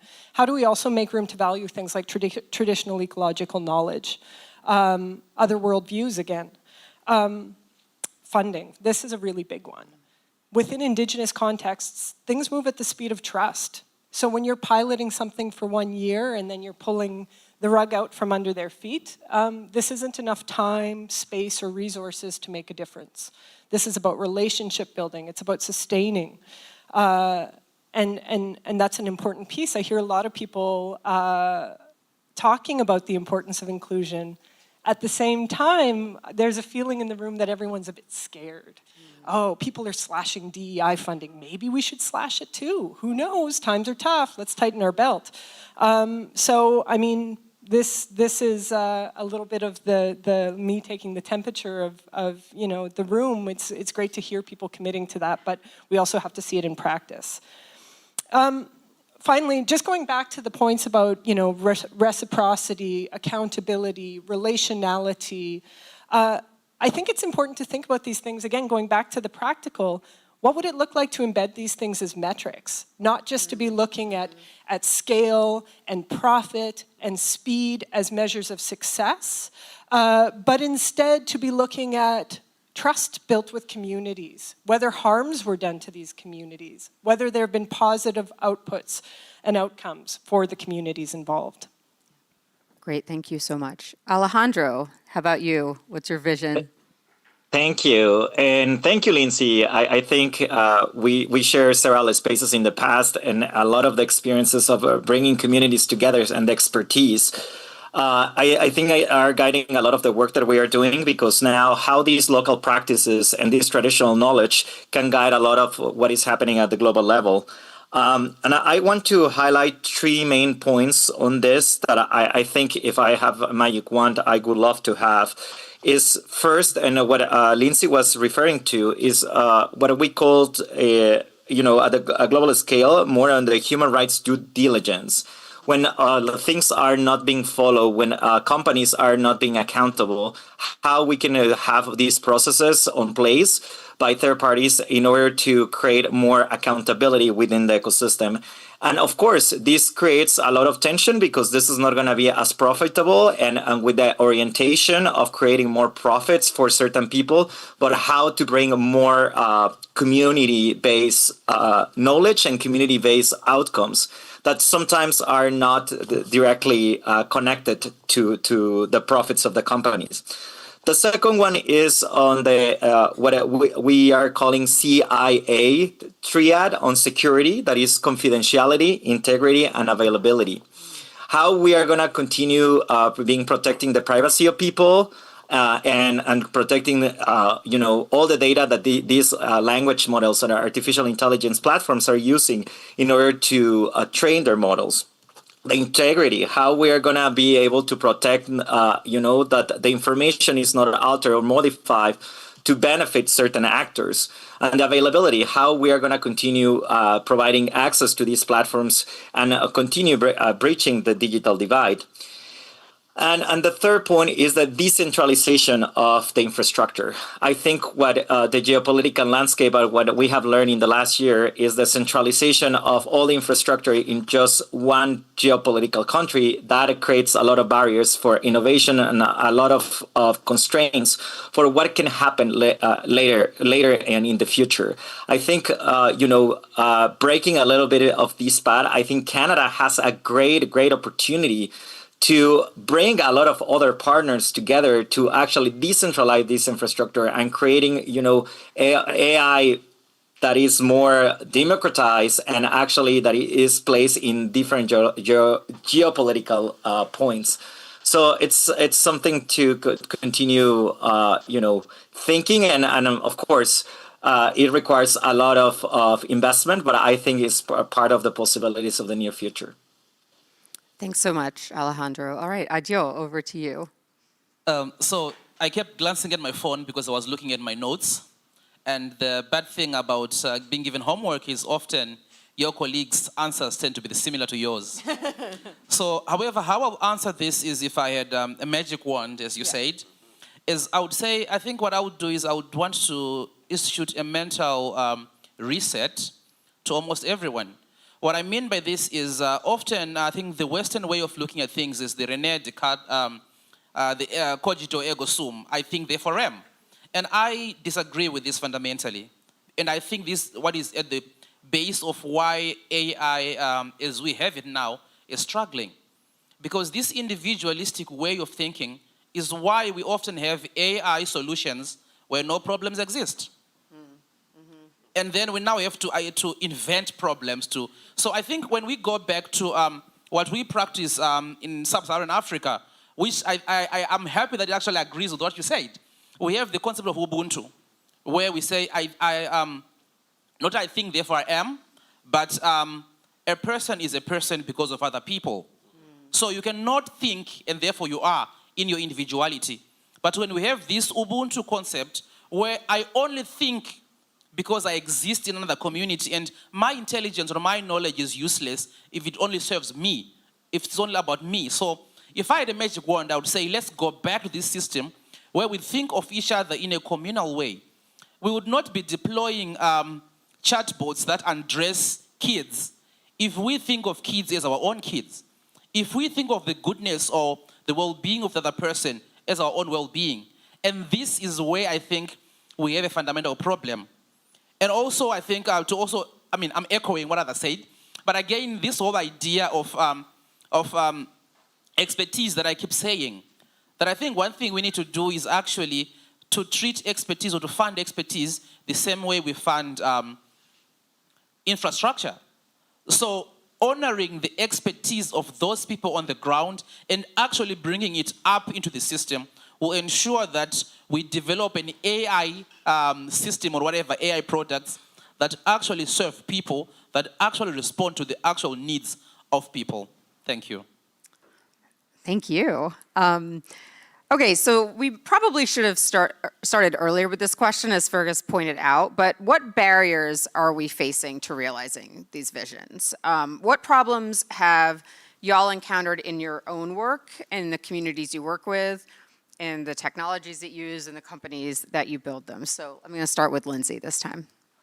Sure. I mean, let's start by acknowledging the huge structural and historical barriers that Indigenous communities, marginalized communities, are still confronting today. And the legacy of colonialism persists. The boot is still on our neck. There is, you name it, the financial barriers, clean drinking water, access to education, access to healthcare, digital infrastructure. Alejandro mentioned the digital divide. Something like 80% of Europe has access to the internet. Something like 48% of Indigenous communities have no connectivity at all and no cell phone or broadband. So, I mean, how do we start to talk about barriers to the AI system or to the AI ecosystem when you're concerned about food, water, and have no access to anything? Let's start there. Let's be practical. Power and decision making. I mean, this is still highly, highly centralized, and you have Indigenous folks invited to participate on the margins. Come join this advisory group, be part of this, task force, but, that's where it stops. There's no management of budgets, there's no management of deliverables or of outcomes. So that's another big piece that I'd say has to change. I mean, I already mentioned funding. Also, I think just skill sets. We also talked about diversifying skill sets, so in the interest of not repeating myself, I won't say that.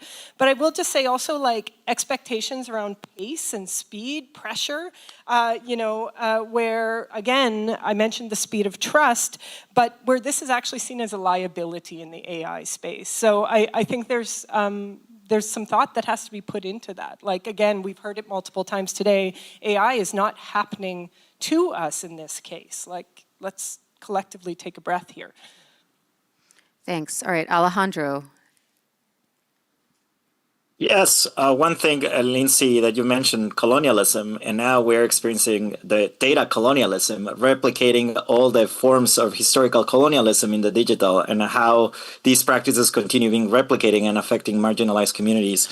But if I want to focus a lot of how we can start creating more spaces, I think bringing this diversity into the creation of technology is to be open to new forms of creation of technology that are not based on these profitable models of Silicon Valley.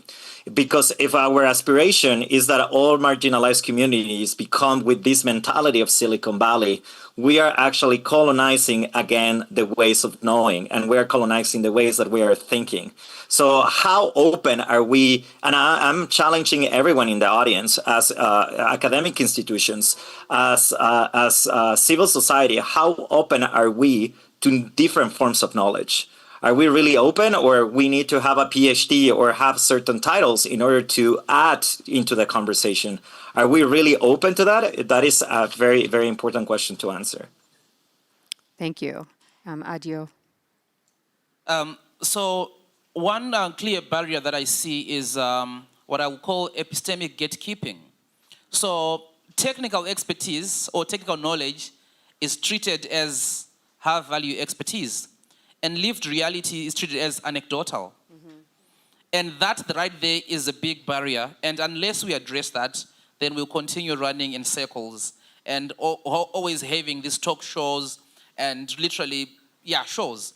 Then the second I want to talk about, specifically coming from the angle of workers, data workers, that I often talk about and in large part represent, is that we often ask workers to talk, but this is involvement without guarantee of safety. Mm-hmm. Because for them, talking or participating in this process that we want to try and to change the system often for them means getting fired. Yeah.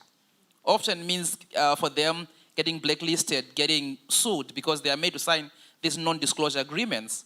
So I think in as much as we want things to change and we say we're involving you, we're including you, we also need to guarantee the safety of these people and not just say, okay, I come here, I'm a researcher, talk to me, I'll go, I write my thesis, and I win a Best Thesis Award, and that's it, and then they get fired, and well, it happens. So we need to stop treating people like pawns in this bigger scheme of things, and actually maybe acknowledge that pawns eventually become queens. So perhaps maybe give them that impetus to become queens and not just keep them as pawns. Fergus. I love that. Yeah. A few things. Maybe one, I would just want to really reinforce the point that when we talk about bringing in new kinds of knowledge, we're not sitting outside of the gate saying, oh, these types of knowledge need to come along, and this is almost like a demand for charity or something. Like, the point that I think is implicit in a lot of this is that you actually have better models of AI governance if you broaden your lens a little bit. I think we've seen that through Helen's presentation, through others as well. We certainly have seen that so far in our Gen Z AI process. If we're still trying to understand the risk of these systems, then it makes sense to include more voices in that consultation process, right? Like, I think that's just, I just want to set that very clear. And answer your question around barriers, a couple of things specifically in our work that have come up, Lindsay especially, but Adio as well, have mentioned trust and distrust. Certainly that's come up as an issue when working with youth. I think very reasonably, youth are wary about being treated as tokens or as pawns. I think, you know, they've had enough experience of youth advisory bodies or the like, leading, you know, to very few places. So something that we've done just from a practitioner's point of view to try to account for that and help that in our process is that this is a kind of, Gen Z AI is youth-driven from top to bottom. Some of us are aging out of that category, but you know, we've hired a group of youth fellows. Nonso, I don't think is here today, but was on a panel yesterday on chatbots. She's one of 4 who are actually delivering a lot of the facilitation in the process that Helen and I have designed. We had Taylor Curtis, who I think is in the room. I saw you, hey, as one of the expert contributors to our first session. The point is not, okay, we're gonna go do this over here. The point is to try to build up a kind of peer-to-peer feeling of safety and understanding, and a feeling not only that in the participants that not only are they being heard by somebody who maybe understands them a little bit better, but also that the process itself is being designed from their perspective. So that's one thing. The other one I would mention in the case of deliberative processes in general is just scale. You know, I think reasonably when I was waving my magic wand, people might have been rolling their eyes and saying, well, how, okay, what are we just gonna talk to every single Canadian and try to understand what they want and then do it? This is an issue in the citizens' assembly model. You know, you can sometimes end up going for depth or thickness over scale and breadth. Something that we've done in our work to try to account for that is that alongside our in-person deliberative process, we're partnering with a company called make.org, which is actually based in France, which is a leading civic technology company. So we're working with them to beam out after each forum the recommendations that have been produced by participants to thousands more youth around the country of the same age, so that those youth on a digital platform can rank the recommendations, provide additive feedback, share their own stories of their experience with, say, AI chatbots, and even offer kind of suggestions of what they would like similar processes to focus on in the future, because just given the scope of our process, for example, the environmental harms of AI or labor disruption, we're not really part of the mandate. So I would just, you know, I think there's a very complex conversation that I'm willing to have with anybody about to what extent we want machines to stand in for public voice and how it can actually facilitate human to human, or actually I hate using the word human, it feels so impersonal, but to kind of stand in for just personal connection and how much we want it to facilitate that. But it's something to think about.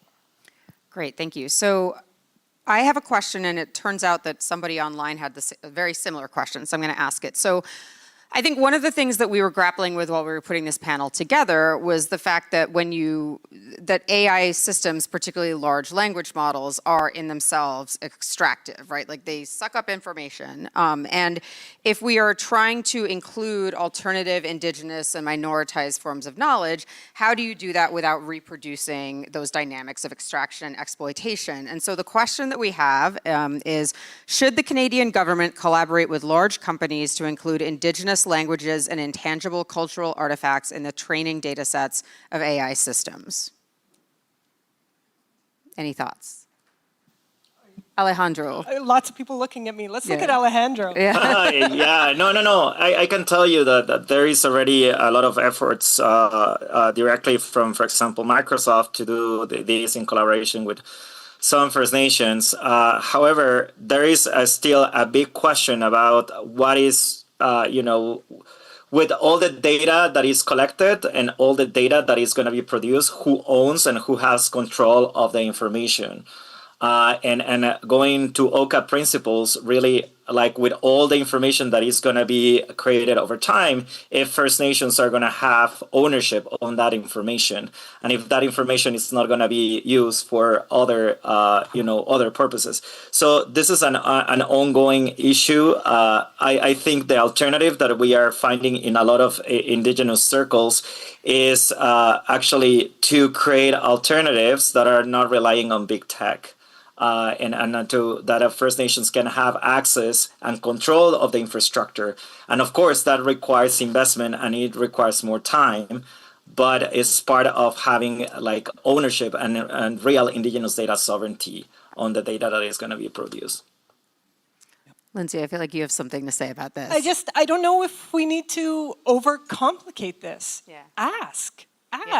Like, should the communities do the communities? Ooh, we don't ask the community. Ask the elder, right? Like, you're going to have widely different opinions about this. There's not one central opinion held somewhere that we hold the lock and key to. It's going to vary. You have to ask. You have to have those conversations. It has to be that human to human interaction where you say, hey, would you be comfortable? And then negotiate the terms of, like, you have to, don't show up with the pre-made thing. Say, how are we going to do this together? What works for you? I don't know if it has to be more complicated than that. I mean, that's what you would do with any individual. If you were wondering if they wanted to take part in something, you would ask them. And they also have to be willing to take no for an answer. Absolutely. Yeah. Absolutely. I approach my work always where, like, I'm not going into communities, I'm not going to Indigenous events being like, rah, rah, rah, AI is the best thing ever and we all need to love it and trust this. It's like, if you're reluctant, great, be reluctant. I think we should all have a healthy amount of reluctance about AI. And I don't want to force or impose otherwise on you. So provide resources, have dialogue.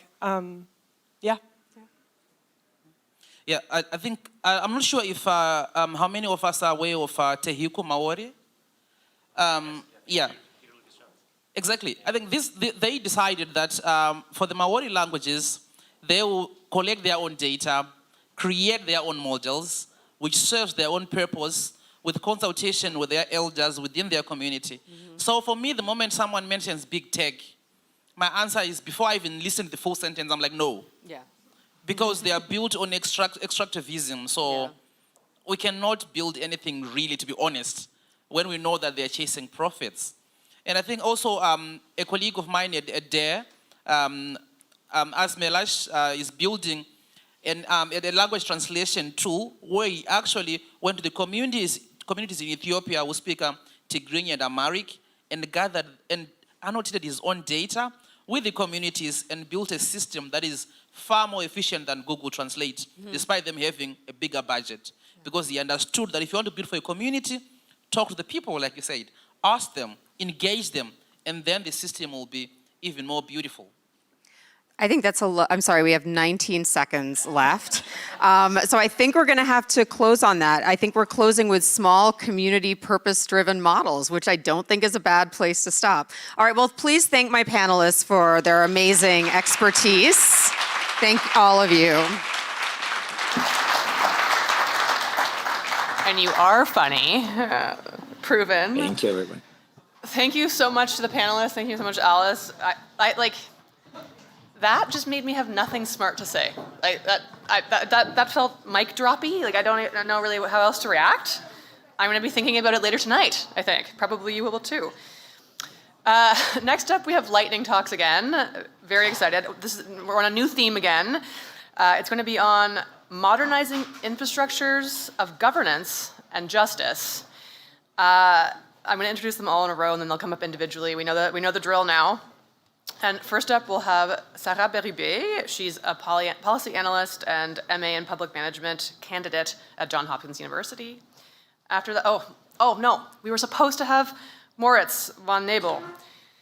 And once again, the poor guy, we wish him a speedy recovery. He's the chief of staff at Institute for Law and AI, and so we will not have Moritz today, but again, wish him well. And then we will also have Noah Favell, who is a legal professional, and he is also a senior AI advisor to the the National Chief of Canada, Cindy Woodhouse. So we're gonna welcome up first Sarah Berube. Oh, you're right.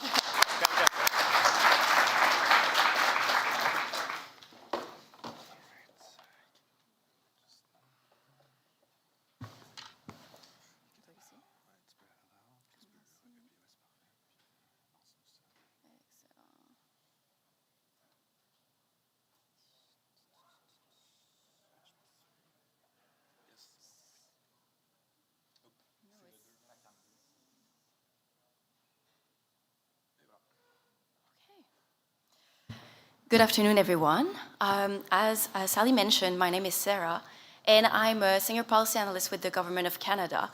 I'm also on sabbatical right now, and some people actually take a sabbatical and a year off to travel. Well, I actually decided to go back to school and conduct research on a topic that has been fascinating me for a couple of years. And this is this question of how come that we have such seamless experiences on big online platforms such as Airbnb, Uber, and Netflix, but when it comes to our interaction with public services, well, the experience is not that intuitive and user-friendly. So this is a question that I've been pondering about, and over the last 3 years, AI has raised, right? So everybody is aware of it. And I started wondering, like, maybe I can help government actually improve the way we develop our services. So my question for the brief is, well, can we actually use AI to design more efficiently digital user-centered public services? So over the next 4 minutes, I'm gonna kind of give you a sneak peek into what I discovered during the drafting process. Let's start with what is user-centered design? So in the tech world, when a product is successful, it's usually because the designer has well understood the needs and the preferences of user, and they're able to translate that into appropriate design and features. In that case, and in that case, the methodology that is underlying this is the user-centered design methodology. And it's supposed to improve the user experience because the designer will actually engage the user throughout the design process to really improve the user experience. And this is when I think that there is some potential for the government to actually integrate that kind of methodology in the way they design the services. And it will kind of lead to more intuitive, accessible, and maybe more adapted design for many diverse needs of citizens. Usually, user-centered design methodology can be broken down into 5 main stages. So these are the ones that you can see on the screen. What I will do is I will go over one by one and explain how we can actually integrate AI through each of them. So during the first stage, the UX designer actually tries to understand who's going to use the service, why they will use it, and where they will use it.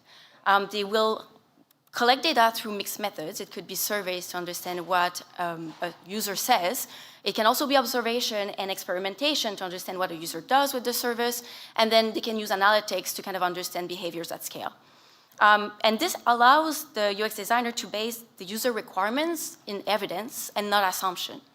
And where AI is really helpful here is that it can help accelerate specific administrative tasks, such as automating the transcription of interviews. It can also help generate meeting notes, or even try to summarize existing research that an organization already has, or find patterns in the data that they have. The thing is, UX designers need to be very careful with that, because with specific large language models, some of them, well, actually, they tend to emphasize or dismiss specific pieces of information without a clear rationale. And they can also hallucinate, as a lot of people here know. So the second stage is actually when the UX designer will translate the research into testable user requirements. And at this stage, what the UX designer will do is that they will create personas. So those are the profiles that the designer will create based on the research. And then they will also create journey maps. So those are the steps that the user takes when they interact with the service. And at this stage, UX designers also need to be very careful because when you ask a large language model to give you some insight into transcripts, they will focus on the written words. While a UX designer who is in the interview will actually pick up on nonverbal cues like tone, body language, hesitation. So when they're creating the user persona and the journey maps, they should actually use their empathy, their knowledge, and their experience to create that. So this is the second one, complement with empathy. The third stage is designing the solution. And this is where actually the UX designer will translate the user requirement into a prototype so that they can test it with real users, so that the user can react to something, right? And at that stage, a lot of designers actually see the potential of AI to create design solutions, like kind of ideation phase. But the thing is, the current applications are very basic, so the user interface that is generated is not that helpful. Where they see a bit more of potential is when they go towards the end of the design cycle and they need to create a realistic prototype. So they can generate images, videos, and accessible text very quickly to give that sense of realism to the user. And then there's also this new term that has been emerging, and some of you might know about it. It's called vibe coding. So a UX designer can also vibe code in the sense that they can tell an LLM specific features they want to have, and the LLM will translate that into a matching code. And at that stage, it's really helpful because it means that the UX designer can by themselves develop an interactive prototype without the help of a developer. And then when the UX designer is satisfied with the prototype, they can actually go to the evaluation phase with real users. And again, similar to the first stage, they can use AI to summarize the feedback from the user. Once they're satisfied through the evaluation with the solution that they have, they can start working with the developer. And the developer at that stage will kind of work closely with the designer and do it in an iterative phase to build, test, and refine the final product. And this is where, well, based on my research and some interviews with UX designers, this is where AI holds the most potential, right? Because coding is a language, so it's really well suited for LLMs. But of course, the developers always need to review the code because the code generated by AI is often more complex than what it should be. And if an issue arises, it's very difficult then for the developer to disentangle it and fix the error quickly. And of course, you always need to test the code for security vulnerabilities. So overall, AI can accelerate specific and time-intensive tasks, and it enables the UX designer to focus on more strategic and creative decision-making. But it should be used wisely at each stage, and it shouldn't replace the knowledge and the contextual understanding and the experience of a UX designer. With all that being said, we cannot take this question only about AI adoption by UX designers. We also need to think about the environment in which those UX designers evolve, and especially when we're talking about government. And there is no point in getting efficiencies through the adoption of AI if those efficiencies are kind of lost down the line through approvals and processes. If some people know Asterix and Obélix, les 12 travaux, you know that I cannot cover that in that time that is allocated to me right now. But if you're interested, this is going to be the topic of the panel on AI in public administration that is happening later. So thank you, everyone.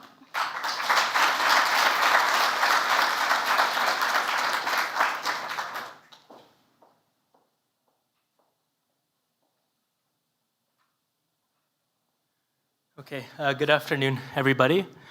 So today I'm going to be presenting on using AI to reduce legal and consultancy fees for First Nations. Sorry, I hope you can, it's kind of awkward, but. Yeah, so I have a legal background. I'm working practically as a lawyer right now, almost. I have one more week or month till I'm called to the bar. And so throughout my practice, yeah, that might be.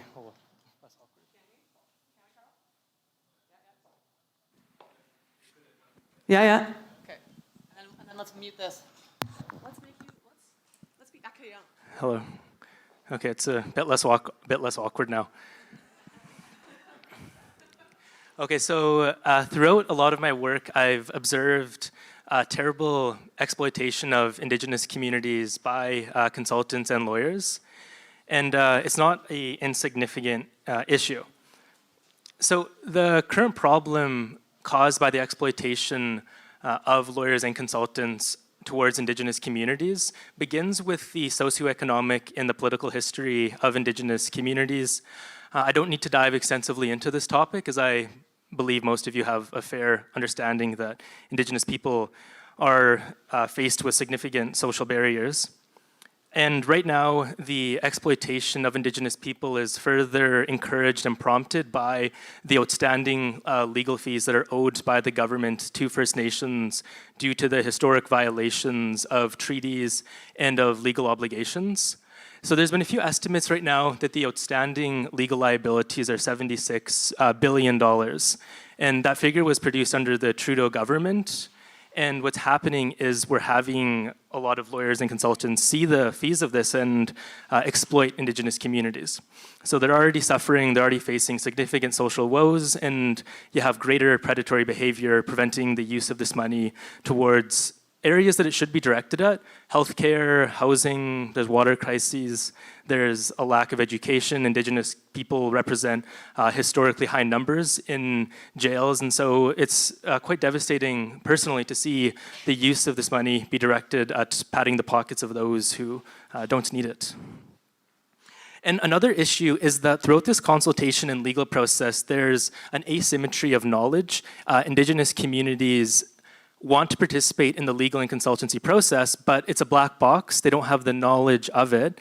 And this further worsens the divide between them, the further exploitation. They're stopping the overall participation and economic advantage that Indigenous people could house.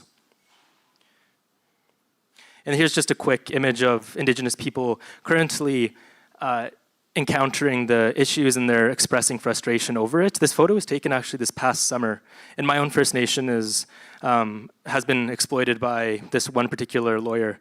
And yeah, it's quite frustrating on a personal level, and then you see like neighbors of mine encountering the same issues. Okay, so the AI policy solution that I've been working on is, can AI reduce the lawyer and consultancy fees? And can they also work to bridge the knowledge gap that's currently causing these issues? Some of this work I've been doing in tandem with the National Chief of Canada, Cindy Woodhouse. And just for kind of clarification, this is a letter from the Minister of AI, Digital Innovation, to Cindy Woodhouse, talking about how we can use AI for the overall privilege and benefit of First Nations. And I use the term First Nations because that's the target group within Indigenous people that I'm focusing on. Okay, so to solve this issue, what I've done is I've created an AI company that's partnered with another AI firm in Calgary, Alberta, that houses the overall infrastructure.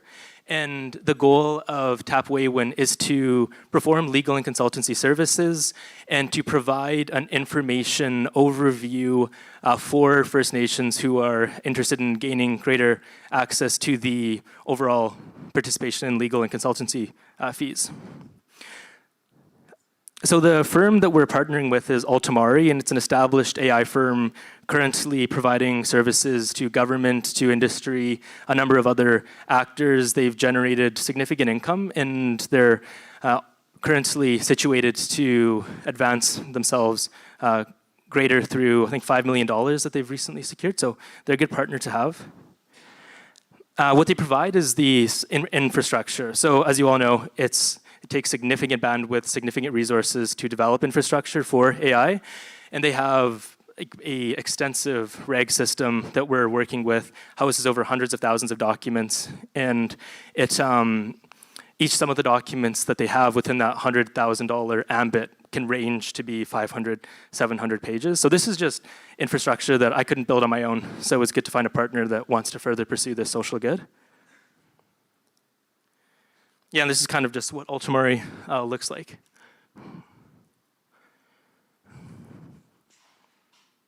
And then this is just some of the marketing that we've been working on for Tapwaywen. And it's purely an academic, like hypothetical company that doesn't exist to create any profit. It's just more so to study in this AI policy fellowship, the feasibility of it. Okay, so how it actually functions is we use a reg system that generates legal and consultancy reports. So there's hundreds of thousands of them. They're all publicly accessible anyhow. It's a constitutional obligation for the government to perform Section 35 duty to consult analyses is the technical legal work, but in plain language, it's just a huge legal document that's required for major projects to be approved, like pipelines, large battery projects. They're quite significant and they're very expensive.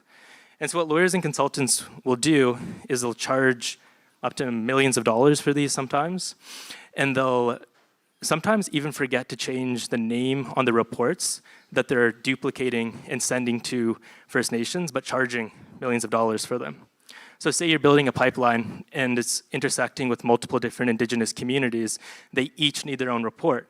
And they're not substantively different from each other, and what the lawyers and consultants will do is, oh, let's make a quick $1 million here by sending the new report, and they are so sloppy and uncaring that they'll forget to change the name of it, so not good. Yeah, and the other part that we're doing is increasing access to knowledge. So it's technically difficult, but I think that it's not outside the realm of capability for Indigenous communities to eventually house their own legal and consultancy offices. And so what the goal would be is to increase access to knowledge in the overall legal and consultancy process so that some First Nations can eventually generate this work themselves. That's on a case-by-case basis. Some First Nations have significantly greater resources and infrastructure to accomplish this, but others don't. Okay, so the current status of it, we're speaking with some First Nations about the Pathways Carbon Capture Project. Maybe some of you are familiar with this. It's a major infrastructure initiative undertaken by the current government, and the goal is to store carbon under that. The project under the territory in Alberta and Saskatchewan that's generated by significant energy development projects. And this is a good case study because it impacts numerous First Nations in Saskatchewan and Alberta. So we're thinking that we're going to demo this with them right now and hopefully work to prevent the further exploitation and empower Indigenous communities to prevent this predatory behavior. Okay, that's it. Thanks, everyone.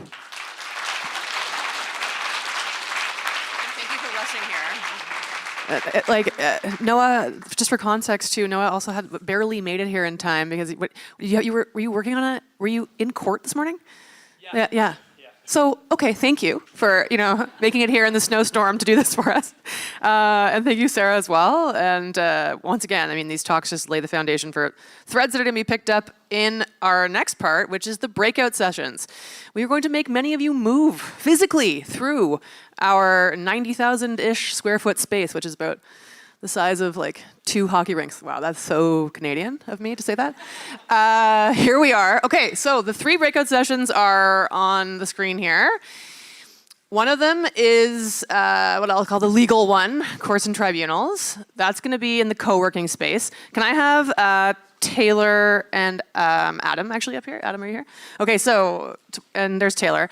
Okay, so, Taylor, are you going to co-working? Auditorium. Adam, you're going to co-working? Okay, so if you want to go to the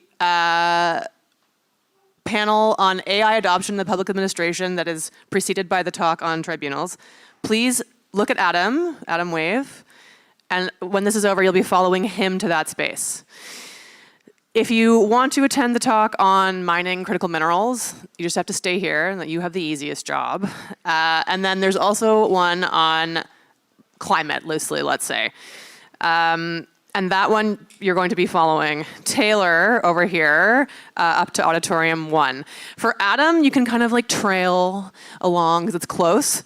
If you're going to that one with Taylor, you guys, I almost want to get you a rope, like because we have a couple like access pass areas that are gonna have to. Oh, you're gonna take the stairs? Okay. So that's what we're doing, and the others are staying here. Yeah, critical minerals staying here.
This is working? Okay.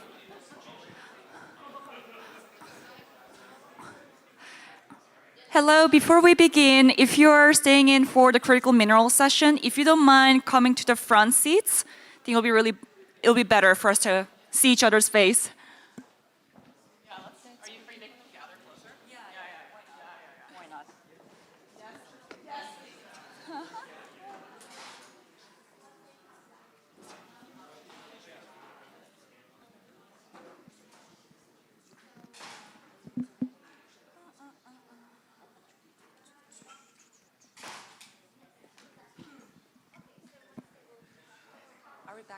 Are we back on schedule? Yep. Yeah? We're like maybe like 3 minutes behind. Well, no, like 3 minutes behind. Behind? Yeah. I want you on my sailing team. Your sailing team? I'm not a good sailor. Doesn't matter. You have the wit for it. The vim. Oh, she has wit for everything. All right. People are still getting water. Maybe like 1 more minute, and then.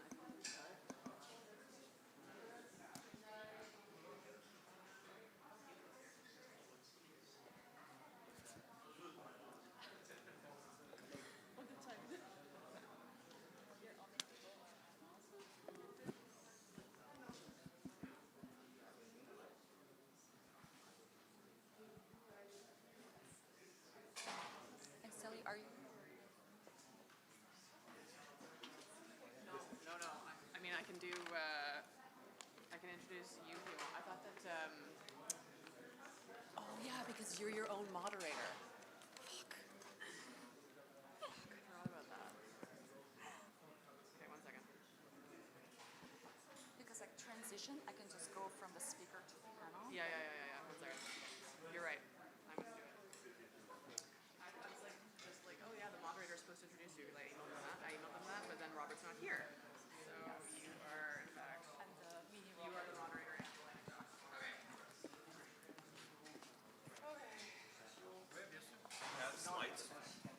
No, okay, so just Can you just like that? Like profile? what background slide did you send it?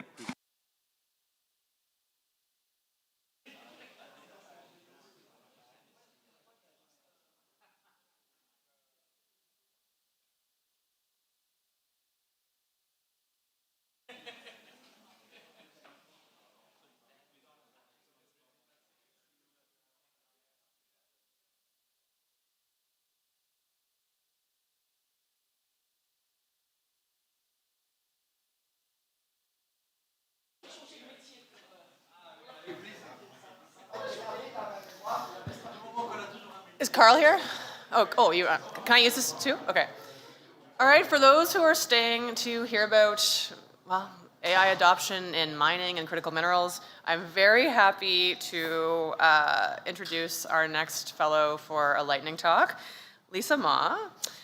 So she's a fellow, but she's also an Action Canada fellow, something that I also did, and we met prior to this. It's a great program. Look it up. She previously was the Director of Ventures at the Creative Destruction Lab, and her talk is going to be called AI Policy for Critical Mineral Recovery and Circular Economy in Mine Tailings. When we were talking earlier this morning about like making things incredibly practical and actionable, this is this kind of talk. I'm very excited to introduce Lisa.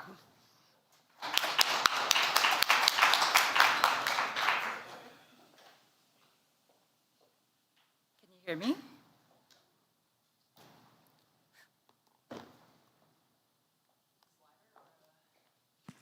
There you go.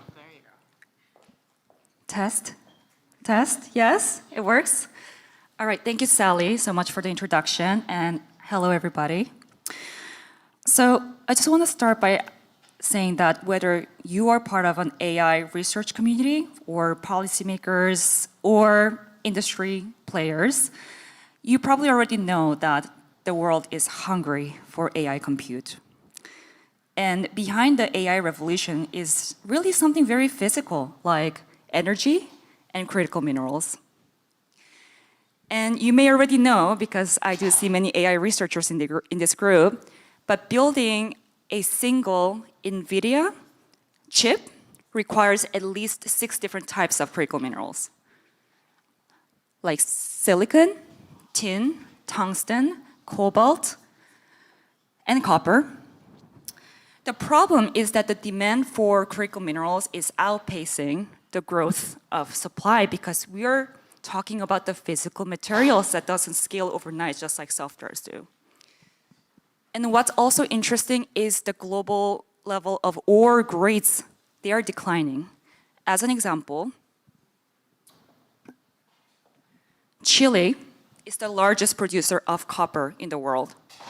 In the last 15 years, they have been seeing the ore grade of copper dropping by 30%. There's also a problem of the mine, taking such a long time, not by their faults, but the permitting, financing, building, that takes like 20 years to build a new mine. So together, these forces are really accelerating geopolitical pressure around critical mineral supply chain. And while applying AI in mineral and mining space is not new, the demand is greater. And I think there's one thing that I would love you to pay more attention to, which is mine waste. And specifically, mine tailings. Tailings are finely ground rock mixed with water and chemicals. And these are left behind in large dams. And they're the most largest and the most dangerous source of waste in the world. In Canada alone, we generate over 250 million tons of mine tailings, and that's roughly enough to fill 100,000 Olympic swimming pools every single year. And because of its chemical property, especially the case for sulfide-rich tailings, it's toxic and has the risk of acid mine drainage. And some of the results of this fluid going out of the dam through the collapse, we've seen disasters like Brumadinho Dam disaster in Brazil, one of the world's worst and deadliest environmental disasters we've seen, and also Mount Poly in British Columbia, Canada. For all these reasons, tailings have been seen as liability, perpetual cost centers for governments and industries. But the narrative is shifting. Now tailings are increasingly viewed as a secondary source of critical minerals. In Northern Ontario's tailings area, Sudbury alone has estimated over $10 billion worth of nickel, cobalt, and other critical minerals waiting there to be recovered. So mining companies like BHP, Rio Tinto, Vale, and others have been exploring this space worldwide. But we're not yet ready to unlock value from tailings at scale. Why? Even before recovery can begin, there is a fundamental challenge of estimating what's actually in tailings, right? And there are three major challenges. One, very technical, which is, again, tailings are these physical materials, and the data are very heterogeneous, high-dimensional, messy, and dynamic. Tailings interact with the real-life environment, and they change properties over time. So unlike digital data, these complexities make AI pattern recognition inference extremely challenging, especially under extreme data scarcity that we face in the space. Second, economic. It's a classic chicken and egg problem where without data, it's hard to make investment decisions, and without investment, we can have new data. And third, but not least, political and regulatory. Jurisdictional complexity and legacy liability frameworks mean tailings are still heavily regulated and very slow to action, just like other mining operations, even where recovery could reduce environmental risks. And this brings me to my research question at Mila. How can we infer the critical mineral content of tailings under extreme uncertainty? If direct sampling from tailings is so dangerous and expensive, can we instead use geochemical, mineralogical, or geospatial proxies like primary commodities mined, regional occurrence of the minerals, mineral affiliations, the kind of techniques that were used historically, to reach enough confidence to drive early stage investments and policy support? In my forthcoming paper, I explore this question and highlight the best case practices from Australia, one of the global leaders in remining and secondary resource assessment. So if you're interested in reading more about the findings, or you are interested in joining a roundtable discussion in February to discuss this further, just find me on LinkedIn and shoot me a short message. And with that, I'm going to switch my hat from a presenter to a moderator and invite an outstanding panel of experts to join us to the conversation ahead. And first of all, I know Lubna, you wanted to have a quick remark to the audience. So why don't we start there, and one after another we'll move to the stage.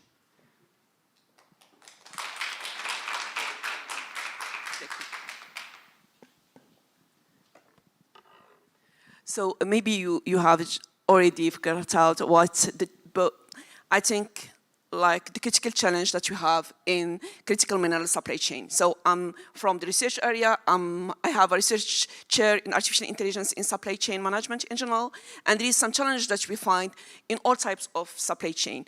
But what is different in critical mineral supply chain is the complexity. Is the complexity in terms of the number of suppliers. For example, Siemens, we have more than 65,000 suppliers in the world.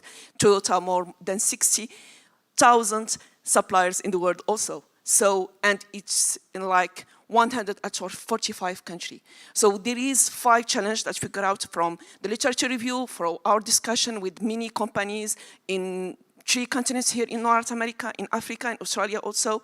So those 5 challenges is the traceability of critical mineral supply chain, the sustainability of this critical mineral supply chain, the resilience, and also the development cycle of mining, and the workforce, the shortage workforce. So this is the 5 challenges that we find in research and also discussing with people, and we'll try to share with you how artificial intelligence will help us to face those challenges. Thank you.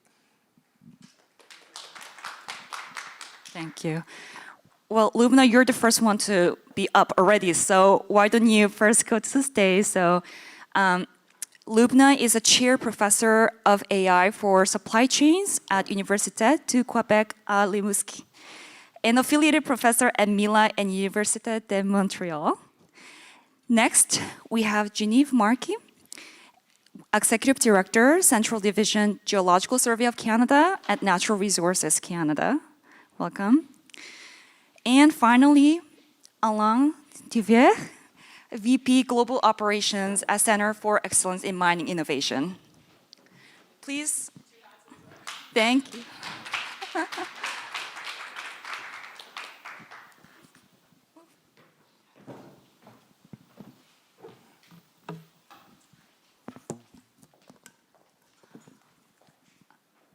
By the way, for the audience in the room and also on Zoom or virtual space, we will take questions as well. So please feel free to raise your hand, or from the back, if you see any questions, please let me know and we'll call on the questions. Okay. Hello, good to see you again. We are fortunate to have an amazing panel lineup here, really representing, from policy to applied science and industry translation. And I would like to start by asking, a question to all of you as a starter, because across governments, industry, supply chain, where do you think AI is meaningfully increasing decision-making capacity today? and where we're expecting too much from it, perhaps. So if any of you has thoughts to share, we'd love to hear that. And if you need a mic, feel free to.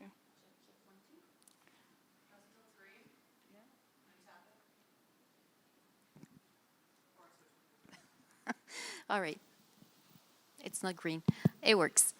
All right. Thank you. Thank you for this kind introduction. Again, my name is Geneviève Marquis, and I'm the Executive Director at the Geological Survey of Canada, and I'm in charge of all the research on critical minerals and on minerals in general.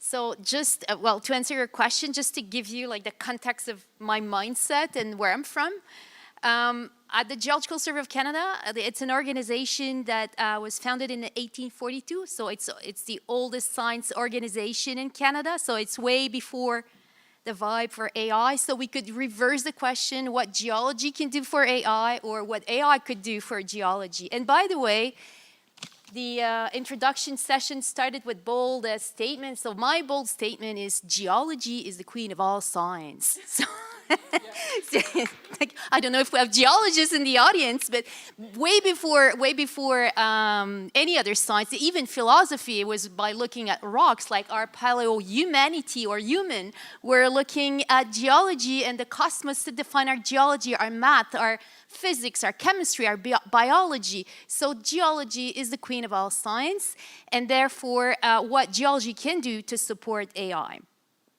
And we can do a lot. We can offer a lot to support AI. Even like the paleo-humanity were living in caves. It was the Stone Age, and at that time there was still already a rush for critical minerals, iron and other commodities. So the enthusiasm for critical minerals is not new. It's always been a thing. And the reason why we founded the Geological Survey of Canada in 1842, it was for the discovery of our critical minerals at the time for the foundation of Canada, which is now the lead mining nation in the world. And at that time, the key critical minerals was coal. Now today, the challenge is different, where coal is no longer a critical minerals in Canada, but it is in other countries. And now the critical minerals list, what we have, it's a target to tackle the battery challenge and the energy challenge. So this is what we're doing with AI is we're trying to develop prospectivity modeling based on artificial intelligence and to expedite fast decision to support the mining industry. So de-risking the mineral industry. Maybe I can take a pause here and look at my colleagues, like what they would like to add for their... Yeah, thank you. Thank you, Geneviève. My name is Alain Thivierge. I'm the Vice President Global Outreach for the Canadian Excellence in Mining Innovation. We manage a national program called MICA, Mining Innovation Commercialization Accelerator. And this is a network of mining innovation across Canada. As you know, in Canada, all resources are provincially managed under the Constitution. That means that we have several mining innovation hubs across the country, and MICA is connecting them into one national ecosystem. And basically, my job is to promote and connect this Canadian network around the world. The other thing that we do is to support innovation. So we've provided through the Canadian money close to 35 million for innovation. We've received 400 propositions of innovation, latest stage of the technical readiness level. And out of the 400, 75% received money. They received close to 35 million, but it was 10%, 30 or 20% of what they needed at this stage. And so that money could leverage another $250 to $300 million. So as of today, we have 75 members that are technology providers, innovations. Half of them are ready to commercialize, and the other half are within a year or 6 months of commercialization. And 60% of them have AI or are considering adding AI to their technology. And so it goes from explorations to production, but the most critical part is tailing management, and also how to reduce the impact of the tailing because of the license to operate that is too long because of the perpetual damage of the tailing. And you mentioned Brazil, but there's also Indonesia. There's around the world, there's a catastrophe, terrible through the tailing. So how do we can use AI to monitor, reduce the impact to the environment, identify minerals, collect the data, the quality of the data, how to structures and archive that data, and then use it in decision-making process. But also, how can we share to a certain level that information so that whoever does something in that field in Brazil, in Canada, or somewhere else, then we can share the information that improve our capacity of reducing to very minimum the impact of this tailing or these residues, and also extract the minerals that is there in a way so that we can increase the circular economy of the mining. So right now the process is engaged, and our capacity, our work together, Brazil, Canada, Europe, et cetera, will accelerate that process.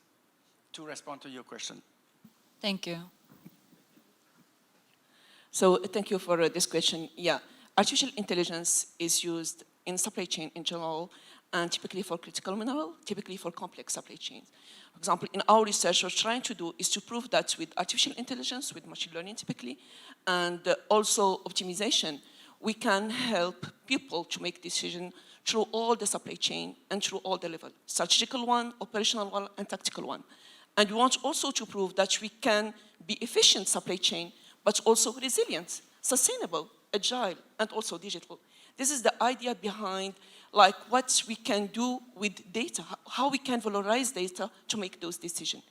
And the particularity of critical mineral supply chain, it's a very big challenge for us as a researcher in supply chain. It's a very interesting area to develop and to prove how we can optimize in a multi-objective way to satisfy like the stakeholder, to satisfy the consumer, but also take into account from like the upstream until downstream, until the final consumer, how we can help them like to achieve those goals in terms of sustainability and also resilience. So the first challenge that I spoke about before was about traceability. So one other problem, like the numbers of suppliers, yes, but also the concentration of like critical minerals. So 70% of all critical minerals, they are concentrated in so many regions, so little parts of the world. And this is something challenging in terms of traceability. And there is some solution with artificial intelligence. For example, BMW, they developed a platform that they can detect with sentiment analysis with analyzing all the news that we can have, and also to prevent some risks. And also Volkswagen and Audi, they developed a platform with this, like how we can prevent some risk in some region that we know there is our supplier here. And sometimes we didn't know, for example, when we have some like natural disaster, when we have the tsunami at Fukushima, some companies, they discovered they have the sixth tier supplier was in Fukushima. And we didn't know all the mapping of our supply chain. And now there is some initiative in terms of traceability with artificial supply chain. There is a digital passport product, and now it's becoming reality. So in each part, for example, of our smartphone, we can know where is the first supplier that we have of critical mineral. There is many efforts in European Union also, how we can have a more transparency in our supply chain. So I will give, after that, we can speak about the resilience and sustainability also. Thank you so much. And I do want to ask some follow-up questions to each of you, and maybe Genevieve. And by the way, if I'm not pronouncing the French names correctly, I pronounced it, excuse me. You did mention the use case of like AI in prospecting, specifically. And as part of Natural Resources Canada, I understand that you build these trade relationships with countries outside of Canada. And also, in building the AI capacity, you work and collaborate with institutions like Mila, Quebec AI Institute. So from your perspective, how has this kind of AI enablement meaningfully and specifically changed the way Canada as a country engages with allies in terms of credibility, speed, or strategic alignment? Sure, thank you.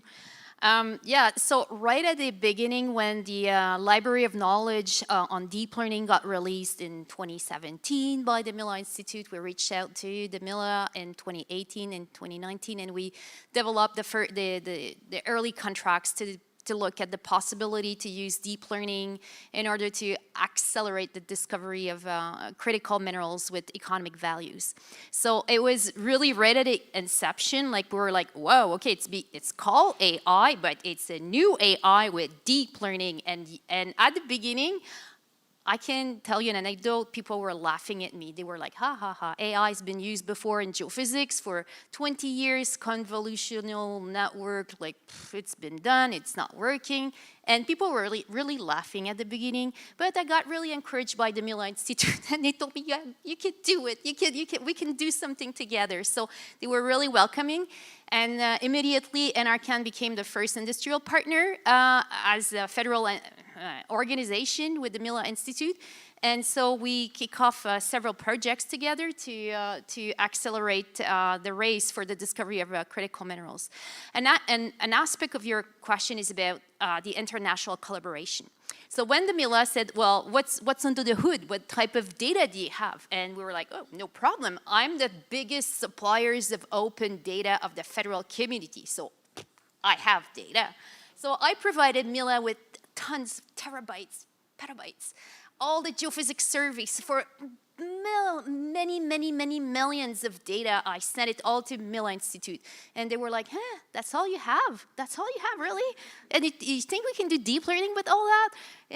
They were like, ish, it's not a lot of data. And we went out in the field, we collected data for Mila and to conduct deep learning. And it was never enough. Hungry it's not the right term. Like, they were like, we want to absorb all the data of the world. So yes, critical minerals, it's international files. There are some geoscience, but critical minerals, it's a geopolitical issues. So what I started in my quest to meet with all the nations that can provide me with some data so I can feed the beast of Mila because they're really data hungry to conduct deep learning. So I'm on my quest to develop so many collaboration in the world so we can support them with their prospectivity modeling. We can offer capacity building, and in exchange, like the goal for us is accessing the data with the capacity, the understanding, the profound understanding of the data that it can share. So far we are developing several collaboration agreements all over the world, as mentioned by my colleagues, and that's really, truly super important to accelerate the race to discover more critical minerals. Yeah, tailing is important, recycling and so on, but we need to discover more new critical mineral deposits. Without new discovery, well, there is no, the rest of the supply chain will die. Geoscience is the lifeblood for the mining industry. It's really multifaceted, and especially when we're talking about the vulnerability of the supply chain in critical minerals, the kind of work that your team does and building these relationships to make our supply chain stronger and more resilient is excellent. And I'm glad that the partnership like with Mila is like really accelerating that efforts. And I want to go next to maybe Alain, So, I also worked in like deep tech startup commercialization industry, so I'm familiar with CIMI's work in trying to bridge the gap between companies, like small, medium-sized companies and large mining companies, for example. And Mika is, of course, more of the commercialization. Yes. Sorry? SMEs, exactly, yes. So the question I had for you is, I've seen that SMEs in the mining industry do face very specific challenges, right? Mining industry is, we can say that more risk averse than general enterprise level industries. It's relatively slow moving. There are only few big buyers, and oftentimes these SMEs have hard time with commercialization and scaling their technologies in these use cases. So in your work, what are you seeing shifting, if any, in this space? And how is Zimi and Mika trying to advance that further? Thank you, Lisa. First of all, Geneviève said it, and you said it in your presentation, there's more demand than capacity, and this will increase. So we have no choice but to do better, not only in finding the minerals, but in treating them, and also in doing less, if not no impact, because it's all impact our capacity of developing those minerals deposit.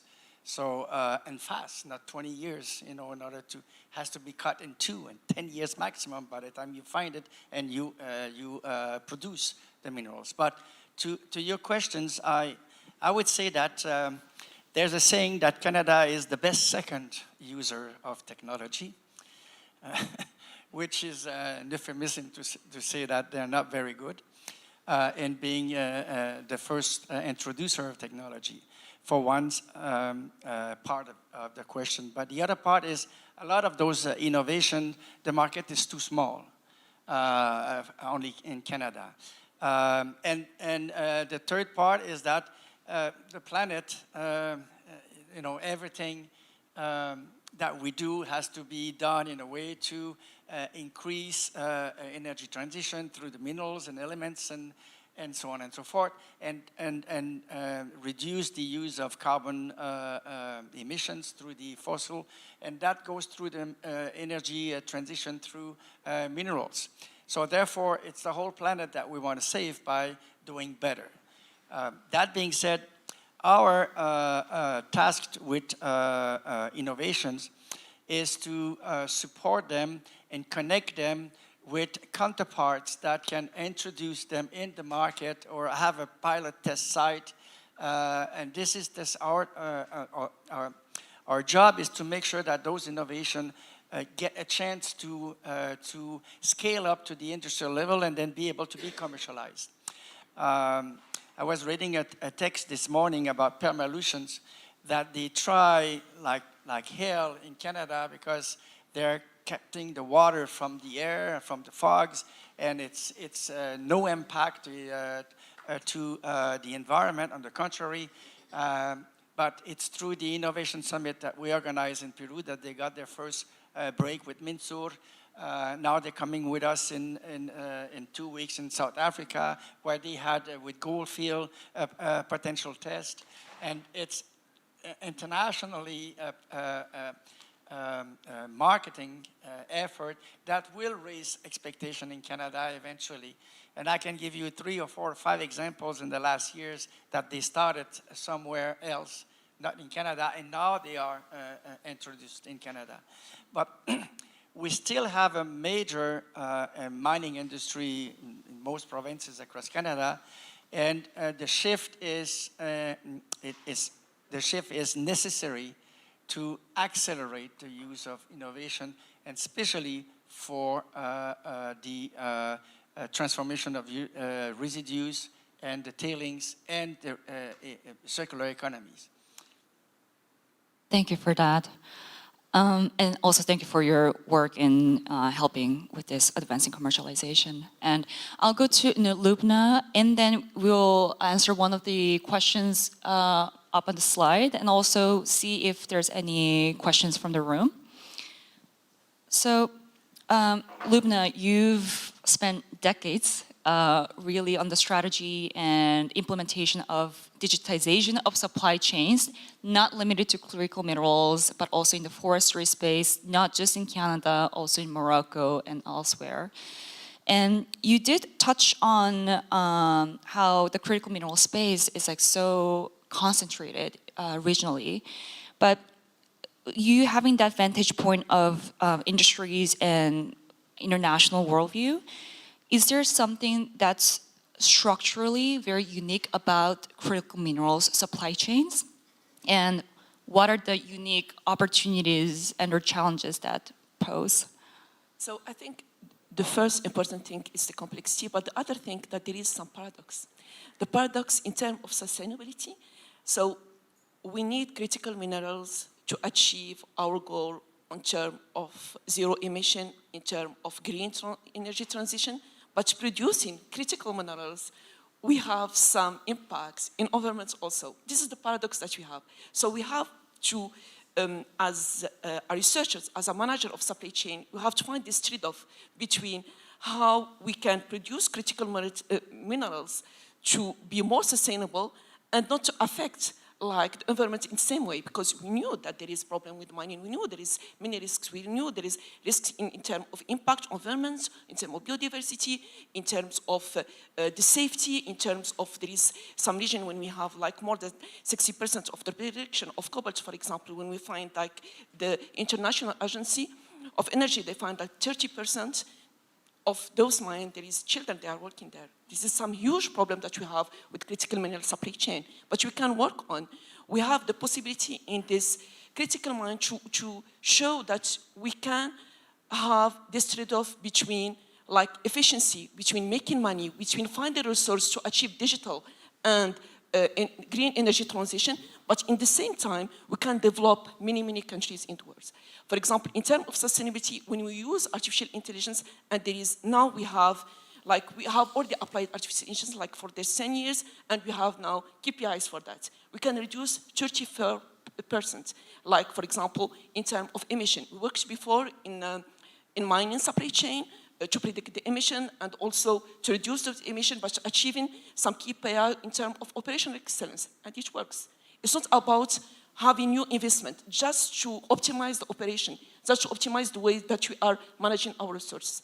In terms of risk, in terms of the resilience of supply chain, we can use machine learning to predict some risks, to have like some predictive tools to identify the risks, to do some stress tests, to do some simulation with digital twin. It's something that we are doing that. For example, some company, typically like BMW, and they have the digital twins when they are making some solution, depending on from the first like supplier, from critical mineral until the consumer. The other thing, it's about why, like the problem that you have with critical mineral supply chain, and it's for all the mining supply chain, is about the workforce.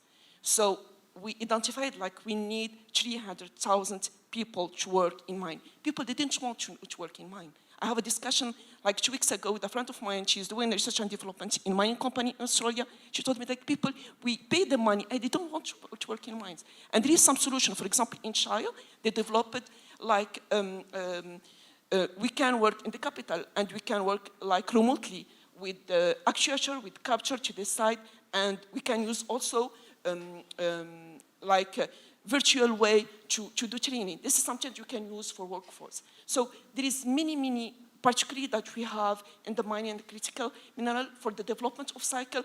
So yes, there is many application of artificial intelligence in the part of exploration. And to find where is the mine. We need like, the agency, they find we need 140 new mine, new exploration, new minerals, like to achieve, like if, for example, for vehicle electric, we need 3 times more critical minerals to achieve the demand that you have of critical minerals. And now, this is not about the demand, how we will achieve this demand, how we can meet this demand by using like innovation, by using artificial intelligence. And I think this is something that we can do alone, researchers, practitioners, governments, and also all the stakeholders. For example, in some region, we have to add like the autochthon people, we have to take into account that there is a concentration of some region in the world where there is many problems in respecting many risks. This is the particularity of what you had on critical miner supply chain. Yes, thank you. And I really appreciate from what you've answered, but also from your research work, you're focused not just on the efficiency gain in the supply chain, but also the sustainability, the resiliency, and also traceability of the process. And it's interesting also that you bring up the supply and demand mismatch in the workforce in mining. We had a conversation earlier today at the conference about how the job prospects and how AI is affecting the space. But this is like one of the spaces where actually there's maybe higher, demand in the supply of talent going into the space. So we're going to answer one of these questions. And Shingai, I know you are here. I'm going to read your question so that the virtual audience can hear it well too. How is the training of geologists changing? Are you introducing machine learning in the curriculum, and do you foresee geology as a future-proof skill set? Thank you for your question. I think it's for the Geological Survey of Canada. So when we launched the critical mineral strategy, a big component was the critical mineral geoscience and data, and it came to the Geological Survey of Canada with the hiring of 55 new geologists. And it's like finding a new unicorn, right? To find a geologist expert in machine learning and so it was not easy. So we conducted a hiring campaign around the world, and we hired the best of the best around the world. And also we hired a lot of candidates from the Mila Institute. So this is how we're doing. And now, because of our strong collaboration with the Mila, now I know that Mila is also attracting students in computer science and in AI with a declared interest in geology. So it's a win-win. We're preparing the next generation of geologists. If I can just compliment Geneviève, there's a lot of technology that's being developed and implemented as we speak. For example, there's echography type of technology that is used to fast-track 10 times faster with 1/10 of the cost, up to 2 to 3 kilometers down, and the information is captures and treated with AI, and it's at a fraction of the cost. So that's core technology. There's also drone technology. DAS is with InnovaBot here that does a lot of captures over the pounds, and it's all automated, and it can be also in a fleet of drones, and whether it's a submarine, also for seabed technology that is being developed in Germany. So there's all kind of technology being implemented and developed that change the futures of how do we treat the information, geological information. Anything from you, Just Lubna? maybe to complete, we had an experience in our university. I'm from the University of Quebec at Rimouski, and we have one of the biggest research centers of oceanography in Canada. And what is interesting, we are working with geologists, many geologists. So, and what we try to do is how we can try to help in the way that you are visualizing the data, the way they're analyzing the data, typically some image recognition in clustering, in species, etc. And we developed a new programs, for example, to detect the noise of the ships and to detect the noise of marine mammals in a Salon Seaway, which we developed a new program about acoustic and machine learning. This is something that we have, this is something very, very important. We are speaking about how we integrate machine learning education. We have to respect area. It's not about machine learning. The first area is geology, the first area is sonography, the first area is mining, and machine learning is a tool. So something very important. We are doing education, we are having new program, we have to respect area, and we have to use machine learning to valorize the data, to help people to have another level of this area, but we are not changing the way that we are doing science in many areas. This is something that I want to put on. Yeah. Thank you. And I think we have maybe time for one more question, and I'm going to look around the room first to see if there's any question here in person. Otherwise, we'll go to the next in line on the slide. In your opinion, what is a blind spot in this sector with regards to AI? What isn't being talked about but should be? Who would like to take first? That panel or that day today about AI in policy, I want to mention a blind spot that maybe has been overlooked. No, I don't think anyone mentioned it, but in the federal government, we have a really strict governance on AI with the deployment of the algorithmic impact assessment. So we're not just cowboys and cowgirls. Pow pow, we're doing AI. We have a strict regulation and protocol for any significant AI projects that we're conducting. We have to check many boxes to make sure that it's going to be a trusted AI that will be grounded with for the public goods. So I think maybe this is a blind spot. Like I think it's maybe not really well known that we're not conducting AI the way we feel like doing it. We have a really strict boundaries, and this algorithmic impact assessment has been praised around the world, stipulating that Canada has the best governance for AI. And it's been praised. I remember it was even in the New York Post. It was everywhere in the news. It's something that the world is aware, but maybe we're not aware that we have a very good governance in the federal government. That's encouraging to hear. And Alain? Yeah, many blind spots, and I don't know them all for sure. But one of that we can see is collecting the data from different sites. If there's not a framework that sort of codify how you collect them, how you store them, how you structure them, so that we can use all those data from different sites, different companies, then we can fast track the better use of the results and how we will analyze and take actions. But if it remains to the proprietaries of each independent site, then we are not using the information as best as we could. So that's kind of a blind spot for me that is that we don't see yet. But I think that even internationally, it would be better to be also implemented not only nationally, but some kind of framework international, so that the data can be used to the volume. You mentioned that it's the orders of information. Well, if we put it together and we have a framework that it means the same thing depending wherever you are, then the capacity of using the data to take proper actions then will be so much implemented, increased. So I think that's something that should make sense.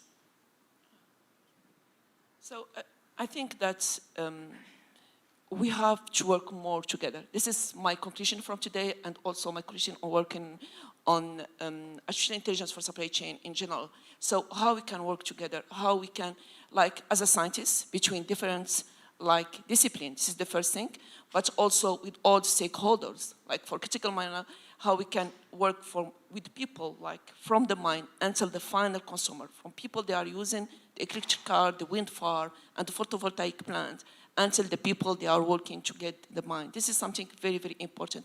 How we can redefine the way that we want to monitor the supply chain, how we will choose the word that we want for tomorrow. Yes, we want to have more impact in sustainability. We have to reduce the effects of climate change, but what is the price for this? We have to work together to have a global impact, not locally, not in our city, not in our country. It's for the earth, because we have this responsibility. I have this responsibility, a researcher. We have this responsibility as people here in Canada, as people having this critical mineral, and also as people using this critical mineral. I think that for me, is to work together, is to collaborate, and to find this global view as people on earth. This is something you have to work on. Oh, I have more. Yes, is it okay if I had one blind spot? I have another one with the spotlight. I have another blind spot. It's the computing capacity. So we're conducting a lot of large AI projects now in my organization. We're really fortunate that we put in place a really strong infrastructure for cloud capacity. Not all organizations are so well organized for cloud capacity and computing. And each experiment is really costly. It's really expensive. If we would not have had that infrastructure organized in 2017, it would have been impossible for us to develop a collaboration with the Mila and with many other AI organizations. So that's the blind spot. I think it's often overlooked. And when I look at the capacity with my peers and other groups in Canada, I came to the conclusion that we don't have enough computing capacity in Canada overall. So it's not just for my organization, but it's for the nation.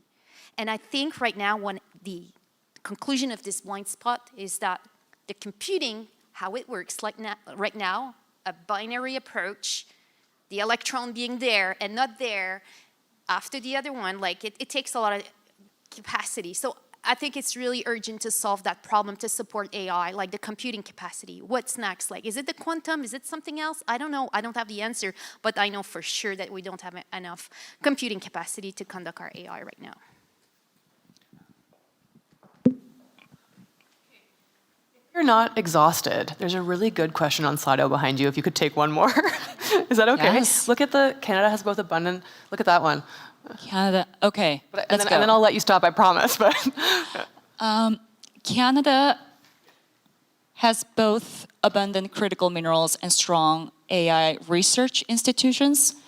What policies are needed to ensure Canada captures value from both, rather than just exporting raw materials while other countries develop the AI tools and battery tech manufacturing? So it's about the upstream, midstream, downstream question. And Sally, thanks for catching this question. I'm glad we have a little more time to answer this. You know, each time we are like presenting our research in supply chain or applying artificial intelligence in all the world, all the people that, yeah, Canada, we are good artificial intelligence. We are good, you have the biggest research center in deep learning in the world. But when we are visiting companies, for example, I'm working like with many companies dans la région Chaudière-Appalaches, dans le Bas-Saint-Laurent, and there is a very, very big difference between what we are doing in research and the reality. With digitalization in supply chain in general, not just in the mining industry, there is a big gap between what we are doing in research and the application, and we have to work on that. This is a big challenge that we have. It is a big challenge when we are trying to deploy artificial intelligence, when we want to digitalize like companies, when we want to help with artificial intelligence to create value. In research, we are very, very good, but when we want to deploy this, we didn't have enough case studies in Canada. This is something that we have to work on. For me, the solution is to be more, to do more applied research, and this is something not typically useful for professors. It's the system that we have in research here in Canada, we have to publish in Class A paper, and Class A paper is just about fundamental research. And it's difficult to do applied research and also to do fundamental research. It's like an intellectual schizophrenia. So this is very, very difficult to have the two of them, but we need more collaboration with the government. The government, they have the capacity, they have the data. We need collaboration with more industry. And industry, typically, when we want to do some artificial intelligence research with them, they want something fast. They want proof of concept. They want solution. They don't want like the biggest algorithms with the most accuracy. They can't accept something like with 70% accuracy, but it works. It's enough for them. But for research, it's not enough for us. This is the challenge that we have to do. How we can do applied research, how we can like have more application what we are doing in laboratory in like in industry and also in service in government. And we are working in that. It's a big challenge, yes. I agree here we have in Canada. That's a real important challenge. We have to realize that we're 20, 30 years behind China that's been developing technology related to renewable energy, batteries, etc., etc. And they control also the processing and let alone the volumes of critical element, strategic element. But through the program of MACA, we are working towards supporting innovation that are scalable and ready to be deployed on the technological readiness level, the latest part, and helping them to commercialize and find a pilot test. Right now, we're bringing 12 clean tech companies to Australia with a program from Industry Canada, ISED, and National Research Council to find, through the process, a pilot test site to establish the demonstration of their clean tech technology. So, but we need the money and the support to develop those SMEs ideas of innovation. We received 400 propositions of innovation. We could finance only 75. So there's 325 other innovations that at least half of them should have been supported. So that's one part of the questions. The other part of the question is, how many of those IP that I've brought around in Sweden or in South America, etc., that's been grabbed by multinational. So they don't have the time to scale up to being greater companies and having other funds of innovation and use, and they're being grabbed by the multinational of the world, where APROC, etc., etc. So we have to protect the IP also, that in a way that we can build up those champions of tomorrow that developed more technology, more use it, the knowledge base in Canada. So it's a difficult challenge. Anything to add from any other speakers? Okay, I think that's a wrap. Thank you so much, and please, oh.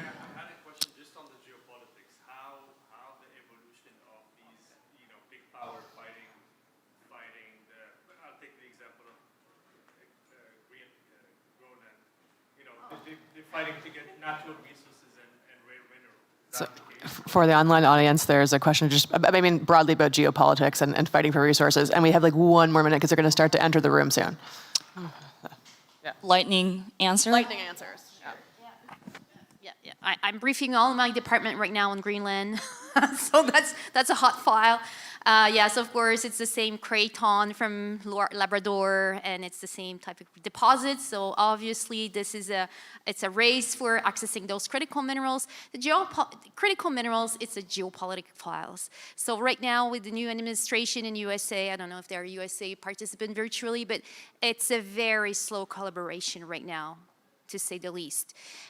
It's evolving. It's like a pendulum. So there is, in so many fronts, so many consideration of geopolitical issues. And even just yesterday, when our prime minister went to China and decided to sign an agreement on uranium, I was like, woohoo, that's a great opportunity for Canada, but that's a great switch in terms of geopolitics. It's something completely new. So we're kind of, China and Canada, we were like, we don't talk to each other for the research, and especially for AI. We don't talk to each other.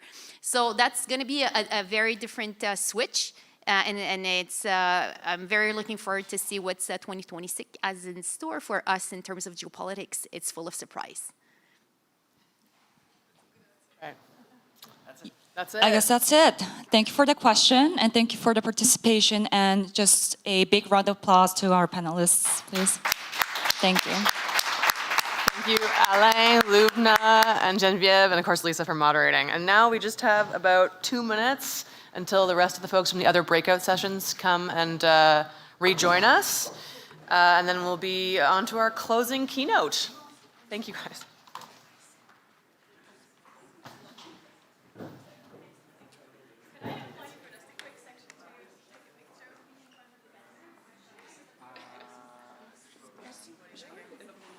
So it's going to be Benjamin up here by himself? Or, yeah. Sally, I don't know who you're replacing, but I'm glad that we're sick, because you rock. You've been like right beside me all day, and I was, who are you? I'm sorry, Steve. Steve what? Blanchette. Blanchette. I just quit Lufa. Basically industrial ecosystem, power management. Okay. Hi, Audrey. Yeah, I mean, like that was a complex answer. It wasn't as easy as I were. Hi, Audrey. You can hear me? Using AI to save Yes, I hear you loud and somewhat clear. That's amazing. Same here. we use that energy to drive data So we're just getting a 2 minutes break, and then Sally will introduce you to the stage, and then you can just turn on your camera and mic, or you can leave it like that, and then I'll put you up on the screen, and it will be your turn. Should be very soon. Okay. Okay, and screen sharing is fine like this, Fine. right? It looks perfect. Yes. It looks Very great. good. So bad, Sam, that we had to cancel Sam Remadori's panel because do you know Sam? No. So yeah, it looks great. Thank you. He's the CEO of Brainbox, which like, I mean, it's not exactly what you're doing, but it's Sam also I like. spoke with John Smith. Okay, so. This is one of my top choice To work out? Yeah. So Sam was supposed to be here to do a panel. I love Sam. Now he works for Law Zero with Joshua Bengio. They're like co-presidents for Law Zero. But prior to that, he was the CEO of Brainbox. Okay. And then prior to that, he was in private equity. And like you guys would just get along, I think. All right. But he is not. The reason we didn't have his panel is because he had a 12:30 hard stop. I just noticed that you will be participating in the closing keynotes with Benjamin, right? I'm sorry? Are you also doing the closure keynote with Benjamin after your talk? Or is just this talk? I'm told that I have a 20 minutes talk and then a Q&A with Benjamin. Okay, great. Thank you.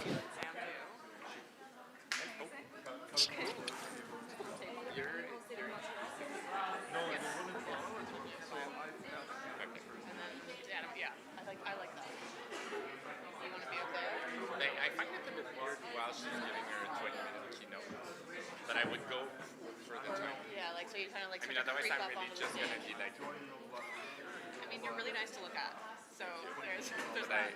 Yeah, so I would, unless you tell me like for some... No, I think someone said like here though, so it's easy. I'll just walk. Okay. I can move. My other question to you was, can I can say at the... can you say at the beginning of your talk that I'll take some, like a few questions at the end? Yeah. On Slido. Exactly. Yep. Just so people actually go to Slido. Don't try to, It's always, I mean, people just like get inspired and put their hand up. It's hard, I know, so I will try to. Which is fine. I just want to make sure that we have good questions. Yeah. And I don't want to do it quickly. Okay. Okay, you're free until this. Oh, has somebody fixed this? No. Yeah, I checked. 3:35 right now. I change times on every week, so I think. You're the worst person. So what I'm surprised fall asleep. Yeah. Like we retain the rights. What we do is we work with companies, we do the engineering. Sometimes they keep the rights, sometimes we take the cash. And so we took this seat technology for BMW and distributing now all their libraries. And people sit like tell or coach to get these options. So we're just waiting for the people from the other breakout rooms to join the room, and we'll be starting very soon. It might take a few minutes.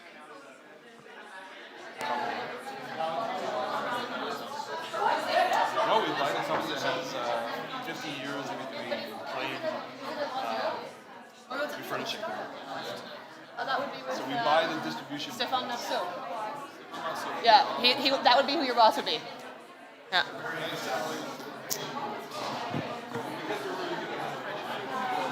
Are they still coming, or? Okay.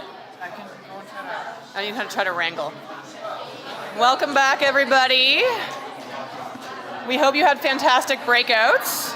Just take a few minutes to get seated.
I'm gonna go live.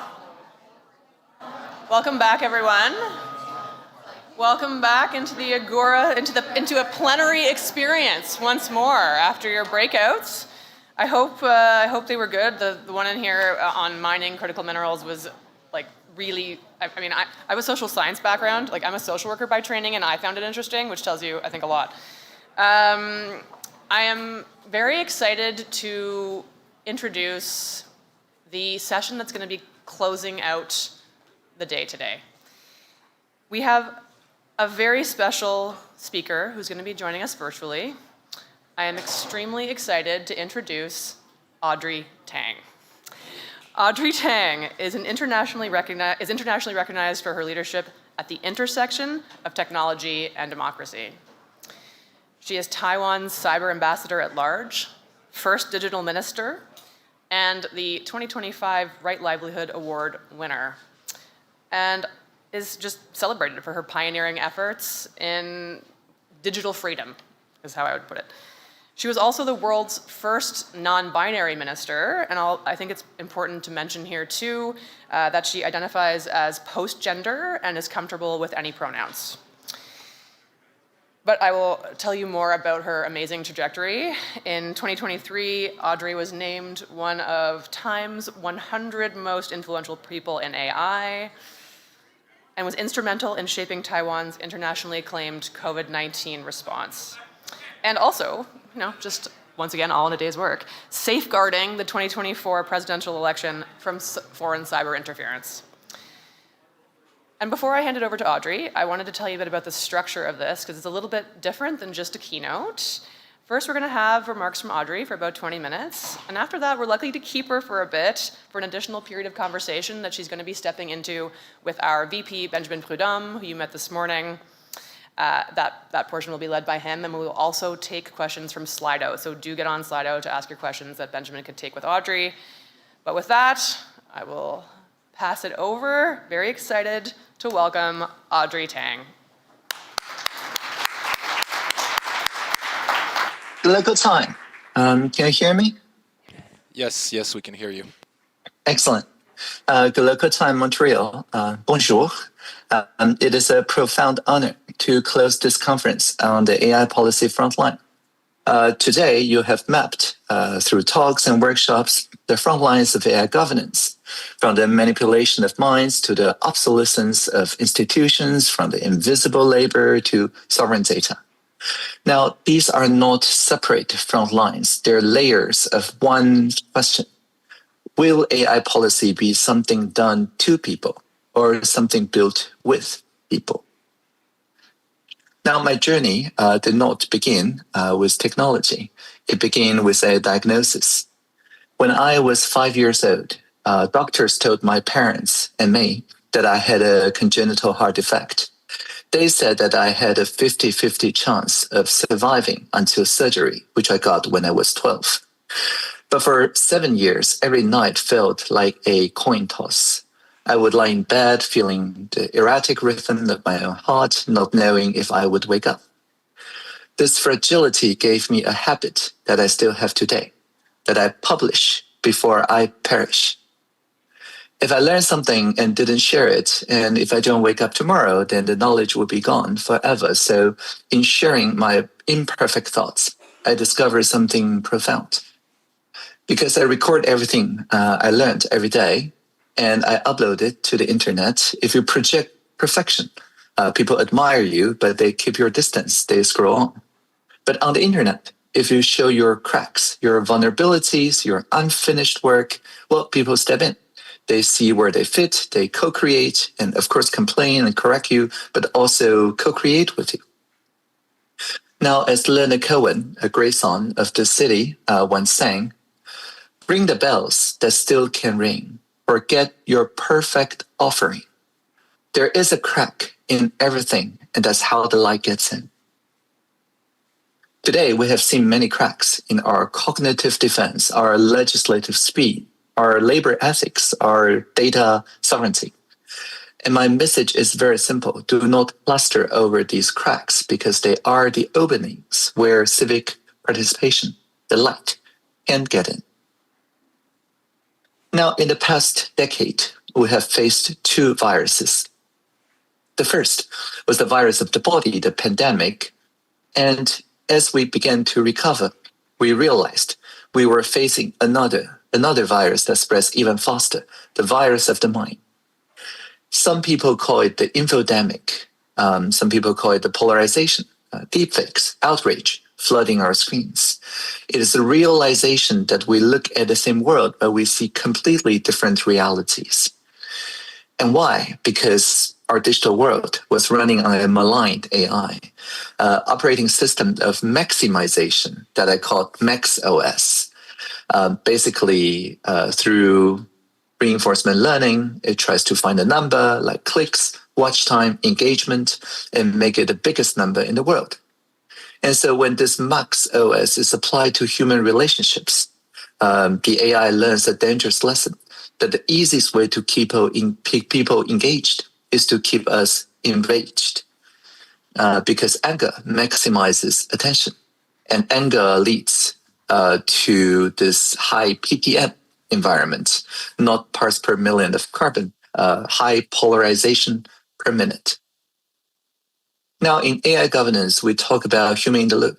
But really, with human in the loop of this recommendation algorithms, we're like hamsters in a wheel. We run faster and faster, exhausted, generating data, but we're not steering. In fact, the hamster wheel is not going anywhere. And so now, as you know, we have entered the era of superhuman persuasion, not because AI is necessarily conscious, but because it is optimized. And the paradox is that the very technique that we use to make AI helpful can make it more persuasive, even when it's wrong. So we're building machines optimized to agree with us or let us feel that they agree with us, flatter us, and drift our beliefs. And so I think today's approach to this dyadic one-to-one alignment is fundamentally flawed because it is vertical and dominated by just a handful of people in a few corporations who select not just the training data and objectives, but also defining what aligned behavior means. So when problems emerge, like the sycophancy problem and so on, well, they apply patches based solely on their own judgment.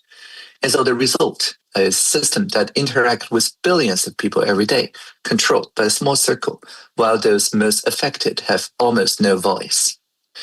And this is not our first rodeo. We have seen this movie before. In the 2010s, social media platforms relied exactly on centralized content moderation. Trust and safety teams wrote the global rules, enforced them with filters with human review. And in many places in the world, it failed catastrophically. Facebook's system, for example, could not stand military-run propaganda that fueled attacks against the Rohingya in Myanmar. A handful of decision makers trying to govern billions of posts across diverse cultures was structurally impossible. And so the breakthrough came when platforms shifted power, but not concentrated, but rather outward. At the time, Twitter was so-called Twitter, had a birdwatch system, now known as community nodes, built participation into the design. Volunteers at clarifying nodes surfaced only when rated helpful by people who usually disagree with each other. And transparency and plural participation became structural, not afterthoughts. Of course, community nodes is not perfect, but it proves something essential, that alignment cannot just be top-down. It must be horizontal, co-created.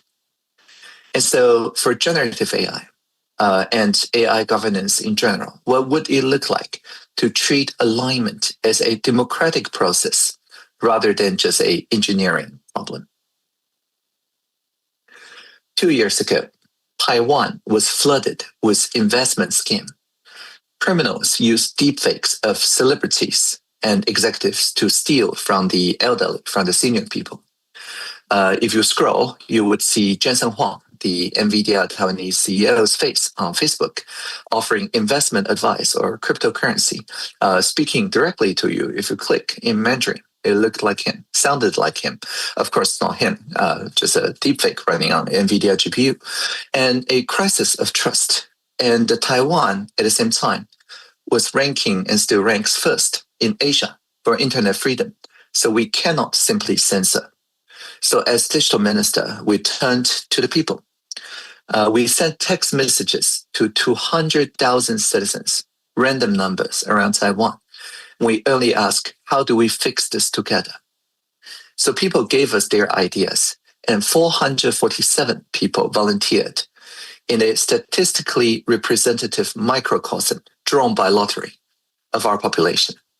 They met online in what we call an alignment assembly, with AI systems serving as facilitator. So in video rooms of 10, each person looking at 9 other people, we told them if the ideas convince people in the same room, it will propagate outside of the room. So the extreme ideas won't make it out of the room. So ideas float. And small language models listen to each conversation, weaving proposals in real time. What would take human facilitators in 45 rooms a week happened in just a long afternoon. So for example, one room said, let's label all social media ads like cigarette warnings, label all of them as probably scam, unless the advertiser digitally signs off using Know Your Customer KYC system. Another room says, if Facebook, say, pushes an unsigned scam ad and somebody lost 5 million, then Facebook should be jointly liable for that $5 million. Another good idea. Another room said, for foreign platform like TikTok, at the time did not have a Taiwan office. And if they ignore our liability rules, well, for every day they ignore us, let's slow down connection to their video by 1%. Fourth not censoring. And these are the actor and behavior level ideas that more than 85% of people who participated agreed, and the other 15% can live with it. So we showed legislator that people by and large agree, and they can live with it even if they don't agree. And after just 3 months, everything passed into law.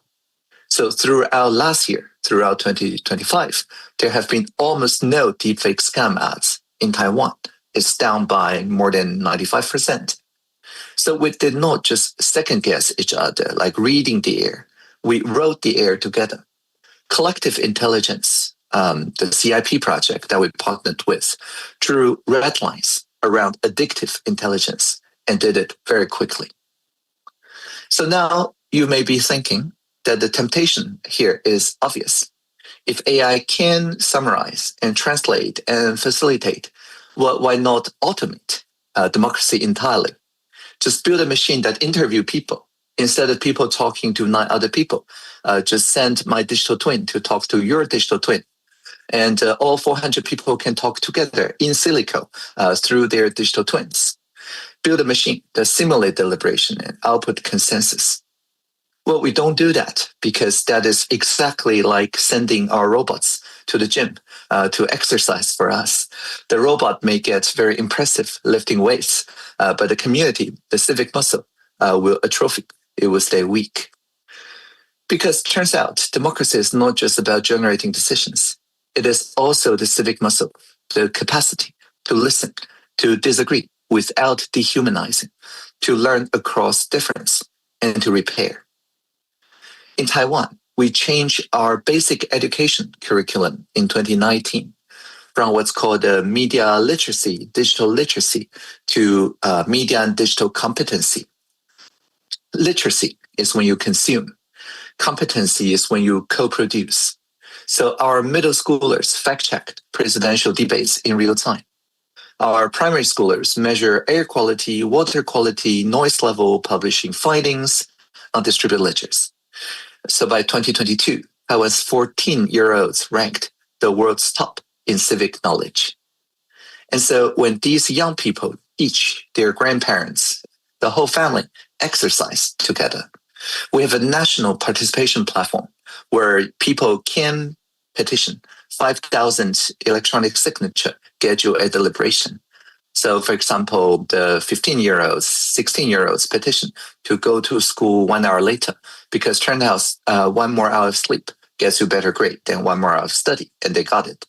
So the most active people are the 17-year-olds and the 70-year-olds. They have more time than others, of course, but they also care most about the future. So this intergenerational unity, this strong civic muscle, is a must. And it also needs a fair playing field, because even the strongest citizens cannot fix a system that is rigged by secret code. So how do we build the civic gym itself, the infrastructure? I will offer here 3 levels. The first is transparency, not just as a buzzword, but verifiable transparency as infrastructure. Right now, in many decisions, like social media recommendation, but in many AI-based decisions, alignment happens behind closed doors. And so what safe means, what helpful, harmless, honest means, what values win when a plural values conflict are not resolved by people. In fact, people have no way to feedback when problems emerge. So AI providers, I think, must publish the model spec. Some of them already do, in plain language rules for how systems behave, versioned like open source code. So every revision is visible to every user. So no more just trust us, show us. And as part of my work with Roost, the robust open online safety tools, we launched last year the GPT OSS safeguard model that already goes further. The model cites the policy clause, which is defined as a markdown file by any community, and it cites each decision to the particular policy clause that guides each output at the moment of inference. So it could be reading AI response and seeing right there which rule shaped which answer, those footnotes for machine judgment. And so when reasoning is visible, alignment becomes verifiable. Journalists can audit, researchers can test, citizens can hold developers accountable, not just to abstract principles in private meetings, but promise made and also the citation made in public. We do not ask doctors to practice in secret. We do not let pilots fly without these black boxes that records. So why should the system shaping a billion minds operate behind the curtain? The second level is freedom of movement or interoperable portability. Today, platforms profit from capture. They do not need to earn your trust because they have already locked away many of your communities, histories, connections, identities, and so on. Leaving feels like immigration. So many people stay, not because they like the service, but because they tolerate. And over time, we forgot we ever had a choice. So portability, the freedom of movement means to make the people's data theirs. So in social media's case, like the followers, conversations, creative work, as shown in Utah, the US state Utah's Digital Choice Act, starting this July, all social media serving Utah citizens will have to start making the interoperability. So if you move away from, say, TikTok or Facebook to, say, Blue Sky or Truth Social, those are open source, the old network is then legally required to follow new posts, reactions, followers, likes, and so on, and forward these to your new network. Similar proposals are now advancing in Europe and also in many states across the US, extending this principle not just to social media, but also for conversational AI systems. And so if we can live easily, then platforms must every month earn our attention. It's just like telecoms. If you switch one telecom to the other and you do get to keep your number, then every month the telecom have to earn your business. So when governments write procurement standards requiring auditable, verifiable AI and requiring this interoperability, it's not just about protecting the government themselves. We can reshape entire supply chains by making sure their responsibility is profitable. So today on social media outreach pays, but hopefully tomorrow with freedom of movement, attentiveness can pay more. And then we can carry this like a human context protocol and similar ideas to the generative AI services. And the third lever is the most human. These are community scale assistant models. Because foundation models speak to everyone, that is their promise and their poverty. They optimize for the generic and flatten the particular. And the particular dialect, the particular way the language is used, the history of our neighborhood, the norms our congregation have built over generations, and so on, are not especially represented. In fact, maybe the stereotypes are more represented in the foundation models. And so in Taiwan, instead of betting on one single superintelligent model, our National Development Fund actually invests in 150 and more community scale models for each sector, for each community, for our 16 indigenous nations and many other national languages, and so on, that they tune to specific histories, conflicts, dreams, and serve as translator between global technology and the texture of each place. So when we were building these things in standard way, we use fine-tuning, of course, but instead of just aligning it to individual human feedback, we align it to the community's idea of what is a good code of conduct entering that particular community. And we use also bridge-based ranking to get points, not for engagement or addiction, but rather finding the social translation between two or more communities. For example, communities that care about climate justice and believers of biblical creation care. We can train the social translation layer that bridge those two communities together. And platforms like Polis already surface those bridges. So across Taiwan, Japan, Finland, and the US, we have used these bridging systems to transform shouting into listening, not by averaging opinion into mush, but by revealing the hidden agreements that partisans did not know that they actually shared. So combined with integrity infrastructure like citizen bodies, personhood credentials, button-up systems such as weval.org, the wiki eval, community models make governance adaptive, pluralistic, and auditable in real time. So not one model to rule them all, but rather 150 or more models rooted in 150 or more communities, accountable to the particular people they serve. And because they're often smaller models, they can run locally on the edge, on our own devices, or by our own energy. So we keep the intelligence, the power into our own hands. So these three levers reinforce each other. Transparency makes behavior legible, so we can fix what we can see. Portability rewards responsibility. Vendors cannot coast when people can walk away. Community models make attentiveness tangible. So care is no longer abstract. It lives in our neighborhood. And so if we want evidence-based AI policy, we must measure these, not just model performance, but rather measure the weval, measure how quickly harms are noticed, measure how quickly communities can steer and correct course, measure the PPM, the polarization per minute. Because that is not just a technical metric, that is the evidence of the democratic capacity to steer. And in the end, this is the only metric that will matter when our children ask years from now, did we steer or did we just run faster on the hamster wheel? So today, many people are somehow waiting for a superintelligence to be born in a server farm somewhere. But to me, the future of intelligence is not a machine waiting to be invented. It is us. It is our augmented collective intelligence, our capacity to coordinate with care. Because we, the people, are the superintelligence. Our job is to find that civic Lagrange point where state gravity and market gravity balance so people can steer and free the future together. Now, I will leave you with a prayer before Q&A that guides my work, my job description. In 2016, when I became Taiwan's digital minister, 数位 in Taiwan means both digital and plural. So I was also the minister of plurality. So my job description goes like this.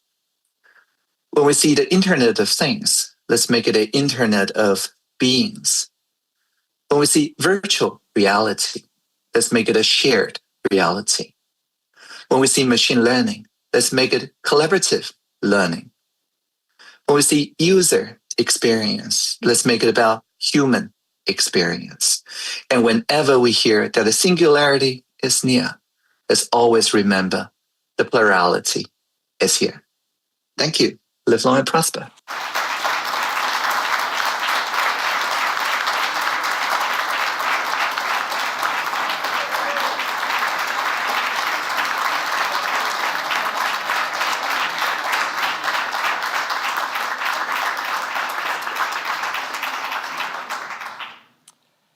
Thank you so much, Ambassador Tang, for your remarks. We have about 15 minutes left with you, and I do want to make a point to not take all of those 15 minutes for myself. Maybe I'll go with one or two questions, and then I'll turn it to my team will tell me if it's the virtual room or the people actually physically in the room to ask you some questions. The first question I have for you, and you started with this. You said, speaking of yourself, I like to show the imperfections and kind of move forward and post, every day, and that requires vulnerability. And it really echoes how we started the day, kind of inviting for collaboration, humility rather than firm answers. I'm curious, particularly given that you've been a minister. How can governments and policymakers embody that comfort with imperfection, but the capacity to still move forward? So one of the things that I'm sure you've been facing in Taiwan, that we've been hearing a lot in Canada, but everywhere else too, is it's really hard for policymakers in the absence of certainty to move forward. How, as a policymaker, have you navigated this? That's a great question. Indeed, in Taiwan, according to VTEM, for the past 12 years, we enjoy the free service of our neighbors when it comes to foreign information manipulation and polarization attacks, and 2 million, now almost 3 million cyber attack attempts every day. So whereas in Canada, you probably have to pay for penetration testing and red teaming, in Taiwan, we get that for free. And in this environment, anything that feels too short is ripe to be the target for polarization attacks. And so in Taiwan, we learned the best way is not to debunk such assertions or such attacks, but rather to pre-bunk. And to pre-bunk means literally that, for example, 3 years ago, I deepfake myself, showing people exactly how it's done. And the actor played me, and we showed that with just 2 hours, it can completely generate a deepfake of me. But then I also said to people, soon it will only take 2 minutes, soon only 2 seconds, or even 20 milliseconds, in which case everybody will be able to wear anybody else a few years down the line, such as we are now. But then it would be just like, going back to a time before photography, so that seeing is no longer believing. And how should we live together then? So we turned the deepfake attacks that we did encounter last year and so into this kind of foreshadowing, forewarning, and we also then turned it into an opportunity for people around Taiwan to collectively set the rules around deepfakes and so on. So to your question, I think it's much easier and a safer bet for politicians to simply say, here is what I know about this. I use a very humorous way to communicate the attacks, the challenges that are coming. And then as for what to do, well, as long as you can generate this 85% of uncommon ground, I pre-commit to implement whatever you can go with. That usually helps, and it always helps with re-election. Great ending. Maybe 1 or 2 quick questions on a topic that I know is dear to your heart, which is civic participation and democratization of including of AI policy and governance. You've mentioned one specific examples where you went via text and then created those breakout rooms, etc. I was wondering, have you seen either in Taiwan or elsewhere another concrete example of a policy or of an initiative, I'm going to say, from a government that's been put in place at that scale? Oh yeah, that was just the start. the Deepfake Defense Alignment Assembly started in 2023 with the CIP.org alignment assemblies. But CIP actually partnered not just with Taiwan. Around the same time, CIP partnered with Anthropic on what's called collective constitutional AI. So that was actually in the US. Around 1,000 Americans randomly selected to be a mini public also used Polis to write the constitution for, I believe, Clause 3. So whereas Clause 2 assume everybody walks on two legs because, well, the researchers at the time, none of them were in a wheelchair, those 1,000 people remind Clause 3 that some people are in wheelchairs. And so the people's priorities differed from the developers, of course, but then the Clause 3 team showed that the capacity remained the same while the discrimination fell a lot using this collective constitutional AI. So that was Clause 3. And in 2024, the CIP also ran a deliberative process in response to the kind of anti-woke AI executive order with around 1,000 people and who self-identify as liberals, moderates, and conservatives in roughly equal portion. And so what constitutes political bias in AI, which is part of the EO language. And again, surprisingly, over 70% consensus across all political groups. The 400 prompts and more than 100 evaluation criteria are now then being used to test whether AI systems meet the public shared standards, not just one particular part of people's assumptions about what's called political biased AI. And the methodology keeps scaling. Recently, Jigsaw and the Napolitan Institute ran an even larger conversation in the US called We the People 250.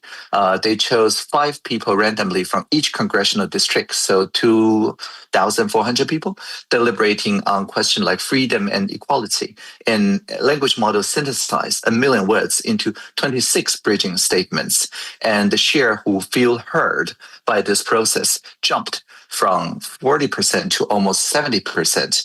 And in fact, some statement reach as high as 97%. So American is not polarized. Polarization was an illusion. It's just a function of the anti-social media. So while Taiwan did a few years ago prove citizens could shape AI together and then move on to the collective constitution, now across the US and the world, we're proving that we can agree on other things like fairness, even across partisan divide.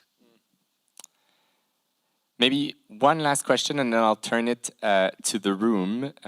Staying on this topic of how to bring more people into this conversation and into decisional capacity, there's at least 2 arguments that I've kind of, in my work internationally, that I've been hearing the most, in really an obstacle to this for some policymakers. One is the argument that collaborative or participatory governance is just too slow for the age of AI.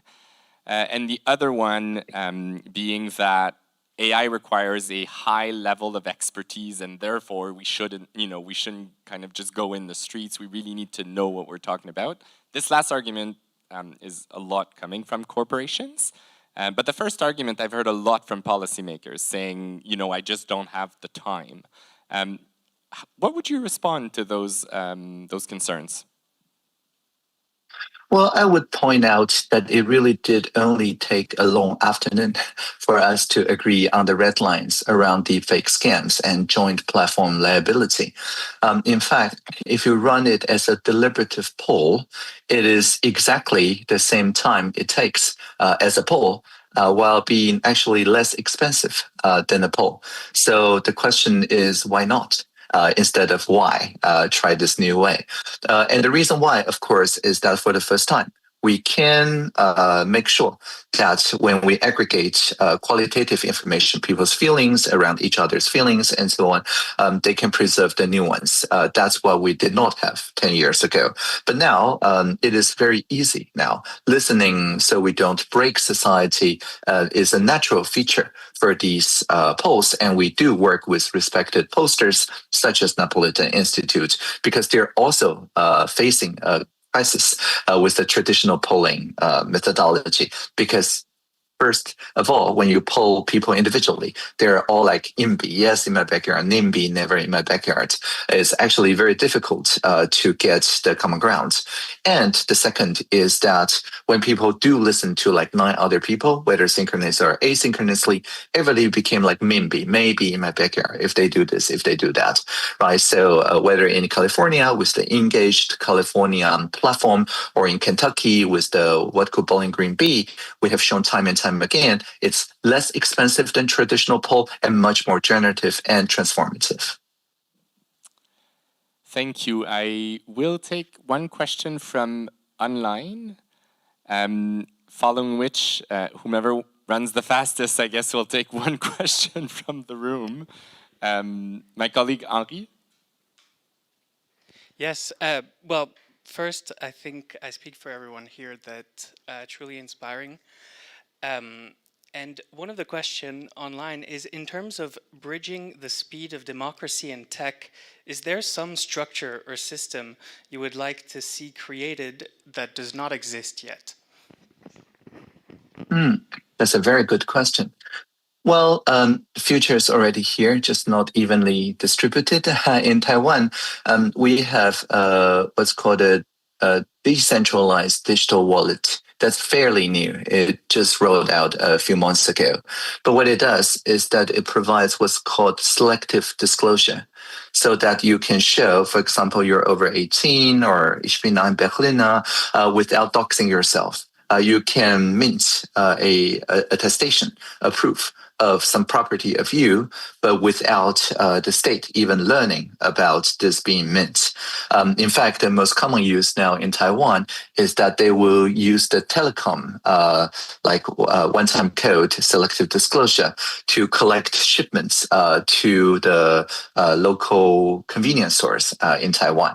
And because the wallet is open source and based on open protocol, so you don't actually need to use the government issue wallet. You can use the one issued by your university or by your temple, your church, your mosque, and so on, and they're all interoperable. So the point here is, I guess, the digital public infrastructure that let people know that they're really interacting with people of the same community or the same nation without doxing themselves, meronymity, partial anonymity. And if we can have this kind of infrastructure across the world, then we can have privacy preserving, not just conversations, qualitative aggregation, but actually decentralized training as well. So I think this is a very exciting basic infrastructure to build together. Maybe one last question from the room if someone wants to go to the mic. Hi there, thank you. I'm curious, the Center for Humane Technology has that diagnosis that the issue is the intention, the incentives, and the accountability only being to commercial interests leading this race. What would it look like if we got that right? We have this opportunity in July of the UN Global Policy Dialogue.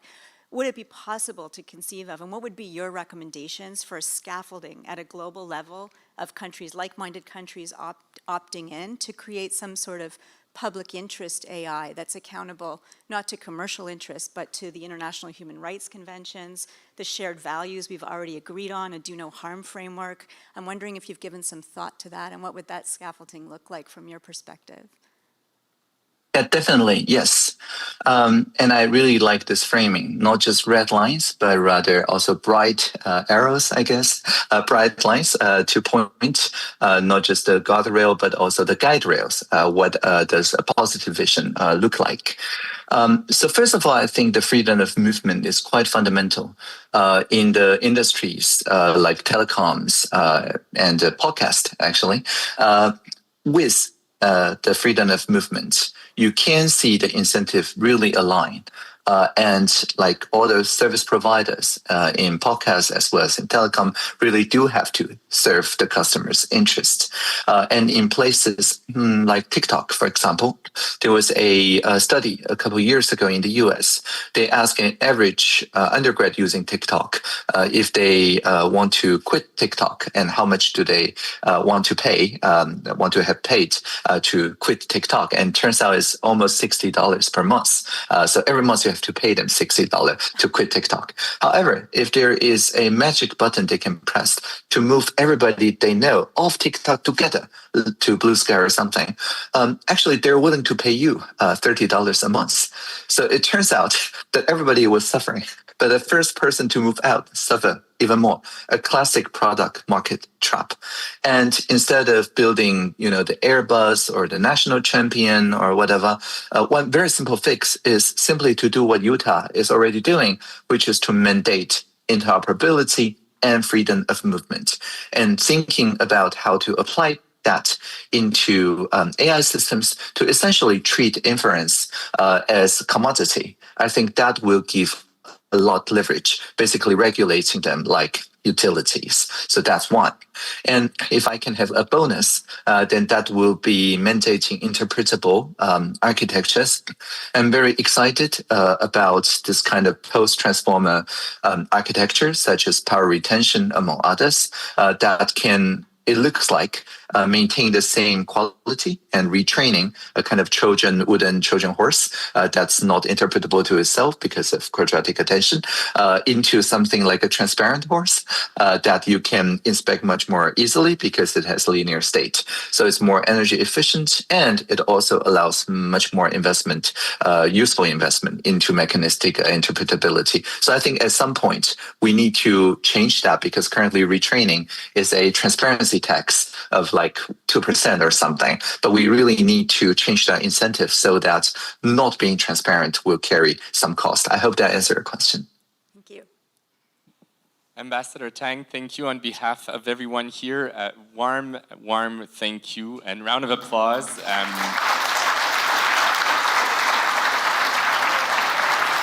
Thank you. Everyone prosper. Thank you. Thank you.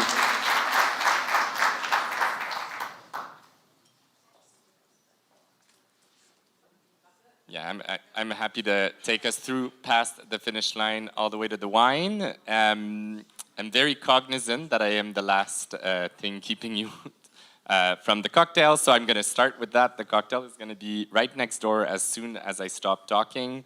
I hope that all of you can stay. It's been a very dense day. Hopefully not too dense, but certainly we didn't want to shy away from any of the conversations that we've entertained today. And we don't have that many moments where we're all gathered physically here, and I am one of those. I don't know if that makes me a boomer, but I'm one of those people who think that just certain synergies, opportunities of collaboration, and even just depth of conversation won't ever be the same if we're not face to face.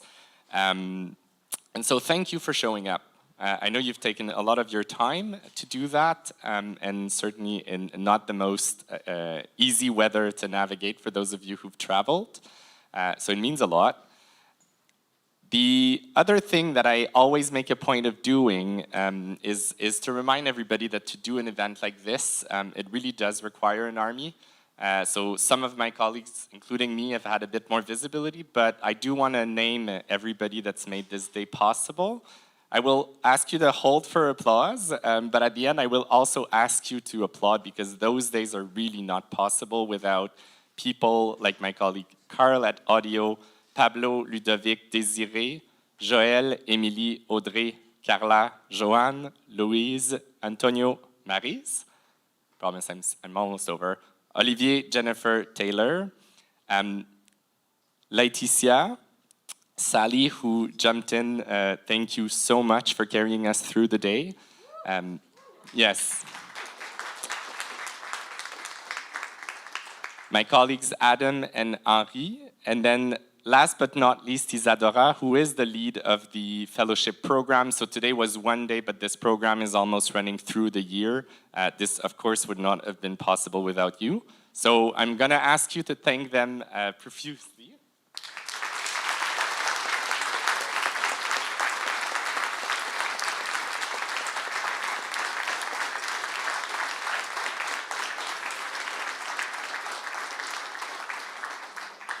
I hope you enjoyed the day. We're going to continue this work at Mila, and I, for one, believe that we can't do this alone, nor should we. And so I invite all of you to reach out to us to collaborate, and I hope that we can stir conversations moving forward.